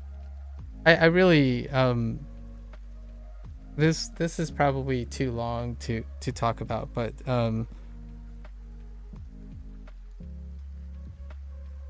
you trained that. Like you're training, like the playing of the thing it's a trained response. So then whether it's automatic or not, it is a trained response. So like there isn't a part in your brain that, what I'm saying is like that movement, right? It's trained. At least I think. Like if you were born and you're suggesting that somehow you could do that automatically without being trained, then that's what I mean. It's not automatic until you trained it. So hopefully I want to dispel something here where like people might start thinking where like, oh, pronunciation is something that comes automatically, or like fluency or feeling confident in your thoughts come automatically, kind of thing, without training.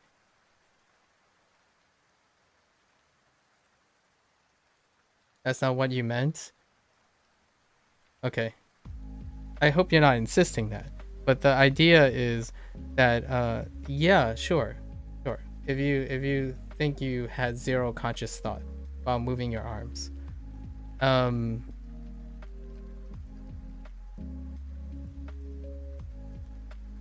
mean, you were conscious. Otherwise you wouldn't have noticed that you were moving your arms. You might be talking about like how you weren't actively paying attention to what your arms were doing, but I don't really know how else to express this. But I guess you're talking about intuition and like repeating repetitious movement and whatnot. But it is very difficult. Like we're probably going to end with this statement. You would not know, you would not be able to have this conversation if you weren't conscious of it happening. If you get what I mean. So like it was strange your arm was moving on its own, but you were conscious that the arm was moving on its own. So you were having conscious thought about the arm moving on its own. If you know what I mean. So it's very difficult for me to understand how that's not conscious.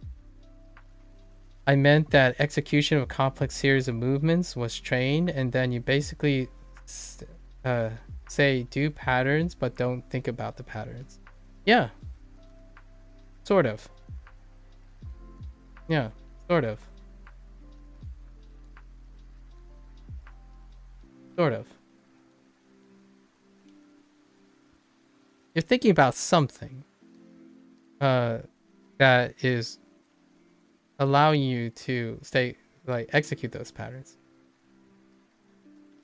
In the Osu example, I wasn't even saying do pattern, it just happened.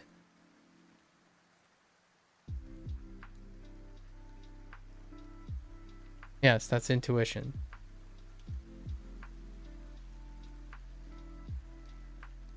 Yeah. I don't... That sounds fine. And I guess you're trying to make an analogy to pronunciation, right? Is that what you're going for? Like, I don't know. I'm trying to connect that back to language. Practice makes intuition, right? You're talking about intuition. And intuition doesn't take conscious thought, I guess.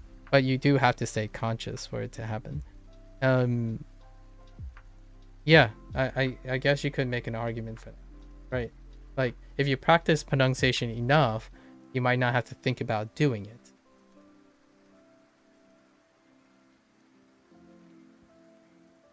You are just saying random things related to it, not necessarily a connected conversation. Well, it is connected, right? You're saying related things to it. Well, at least that's... Alright, that's fair enough. We'll leave it at that. When you're trying to say random things related to it, it's connected to it, right? Anyways, fun ideas. I don't have answers to them, obviously. My whole statement about mindset is that one can integrate your lifestyle with the things you already do. And when you do integrate the things you already do with your target, like say your target language, it builds that automatic response, I guess. So when you integrate a language into your lifestyle, it is training for the association. So then one day, perhaps where this was going is that it would not require as much thought. And at some point, it doesn't require, it liberates the need for thought, right? For conscious thought. So for me, and this is where the tether was, right? Sometimes you have some passive vocabulary that comes up in your daily life, right? Soon you'll look at a monitor and you'll think of the Japanese word instead of the English word. And to achieve that is through integrating regular practice or regular training. And the studying thing and the whole mastery thing, that's irrelevant to someone who has it integrated. Oh my gosh. Integrated in their lives.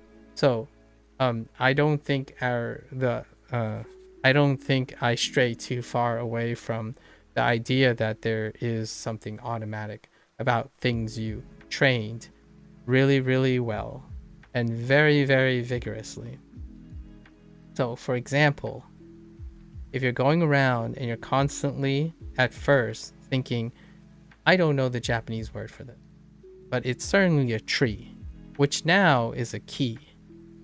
So if you go around and do that another 1,000 times or 2,000 times, right? At some point, it's going to either be a key or a tree first. And that response can become intuitively autonomic, if you will, at some point. It doesn't necessarily have to become automatic in order to feel second nature, in my opinion. I think that's a mindset that people like. So for me, the most natural state for learning a language is involving multiple languages. It is unnatural to someone who hasn't done it long enough to make it feel like it's automatic, right? And oftentimes, automatic is perceived by how much conscious effort you require to execute that. So, and when I'm talking now, and the ideas that I'm trying to connect, is that considered a conscious thought or an automatic response? And sometimes when I'm having conversations and leading and connecting one together, it might be so low effort that it intuitively follows each other. However, it isn't still necessarily in unconscious or a not conscious automatic function. So does language do that? Does pronunciation do that? Do I think of pronouncing things when I'm speaking? I can think of it, but I choose not to, right? Or like I don't have to. The sounds I'm making in English, I don't have to think about it. But then again, I, E, A, O, U, right? And like ta and ga and stuff, you're still making those sounds too, but they belong to a different language. It takes cautious thought to make them regular. And I don't know where the intersection is, but I can tell you that the section that automatically makes noise needs to be trained to make many other noise. So much like your Osu gameplay, that is the result of a lot of training. And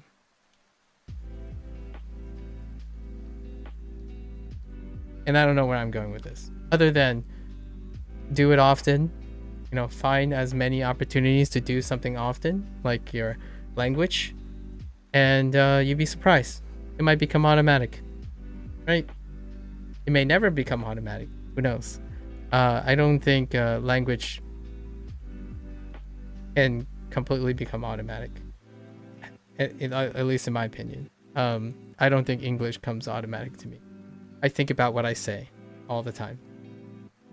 I'm not sure if I'm going to think about how I say it. That might be interesting. I think Kirdali might have some interesting perspective on do I constantly think about how to produce sound, right? Or pronounce a word. Sometimes I do, sometimes I don't. But definitely some part of it is automatic. Good point. excellent point.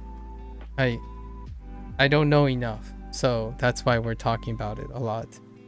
I don't have enough information. It would be interesting to get some sort of neurological perspective on it. I think when it comes to language learning, if you want to keep the language, if you want to learn, if you want to necessarily learn the language, one of the underlying principles is to make it part of your life.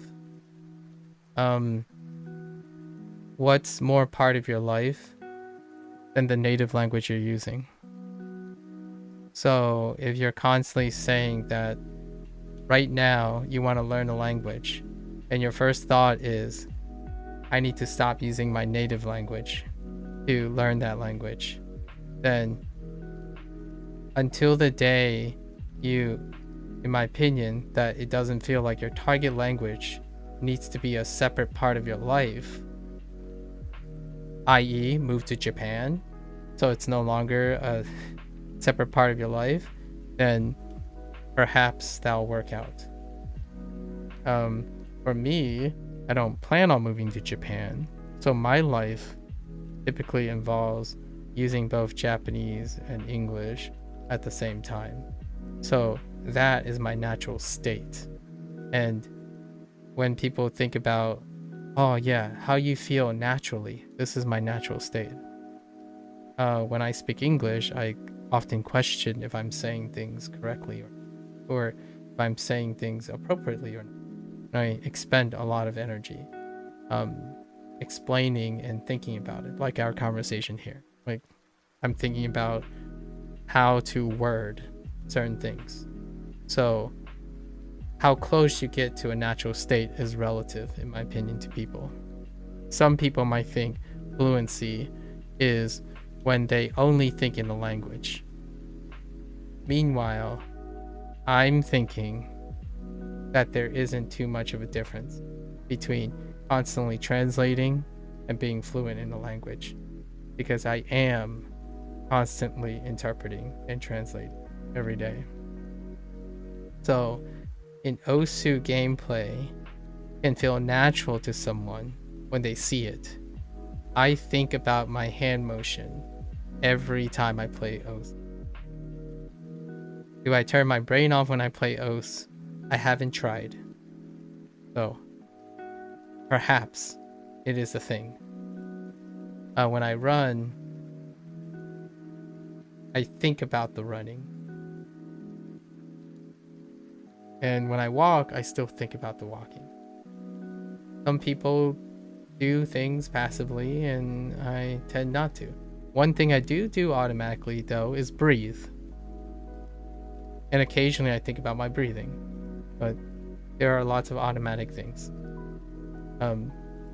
Those things do not take account for nuance. Okay. All right. At least in my personally. Okay. All right. So, yeah. That was an interesting discussion to end the day. All right, guys. Take care. Lots of things to think about. Maybe there's some neurologists or psychologists out there, some linguistic people that can shine more light on how they feel about things and what they think.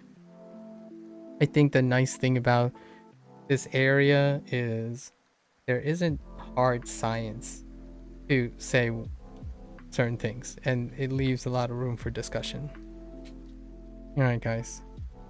Thanks for listening. If you're gonna watch this later, thanks for watching. As always, Kinorashi, keep bringing in those interesting comments. I honestly think, I hope it didn't feel like too strenuous. I really do like rambling about these things, and if there's any encouragement, it would encourage you and myself to do more digging and to come up with more explainers, right? And I didn't realize you play O's. So do I. Good times.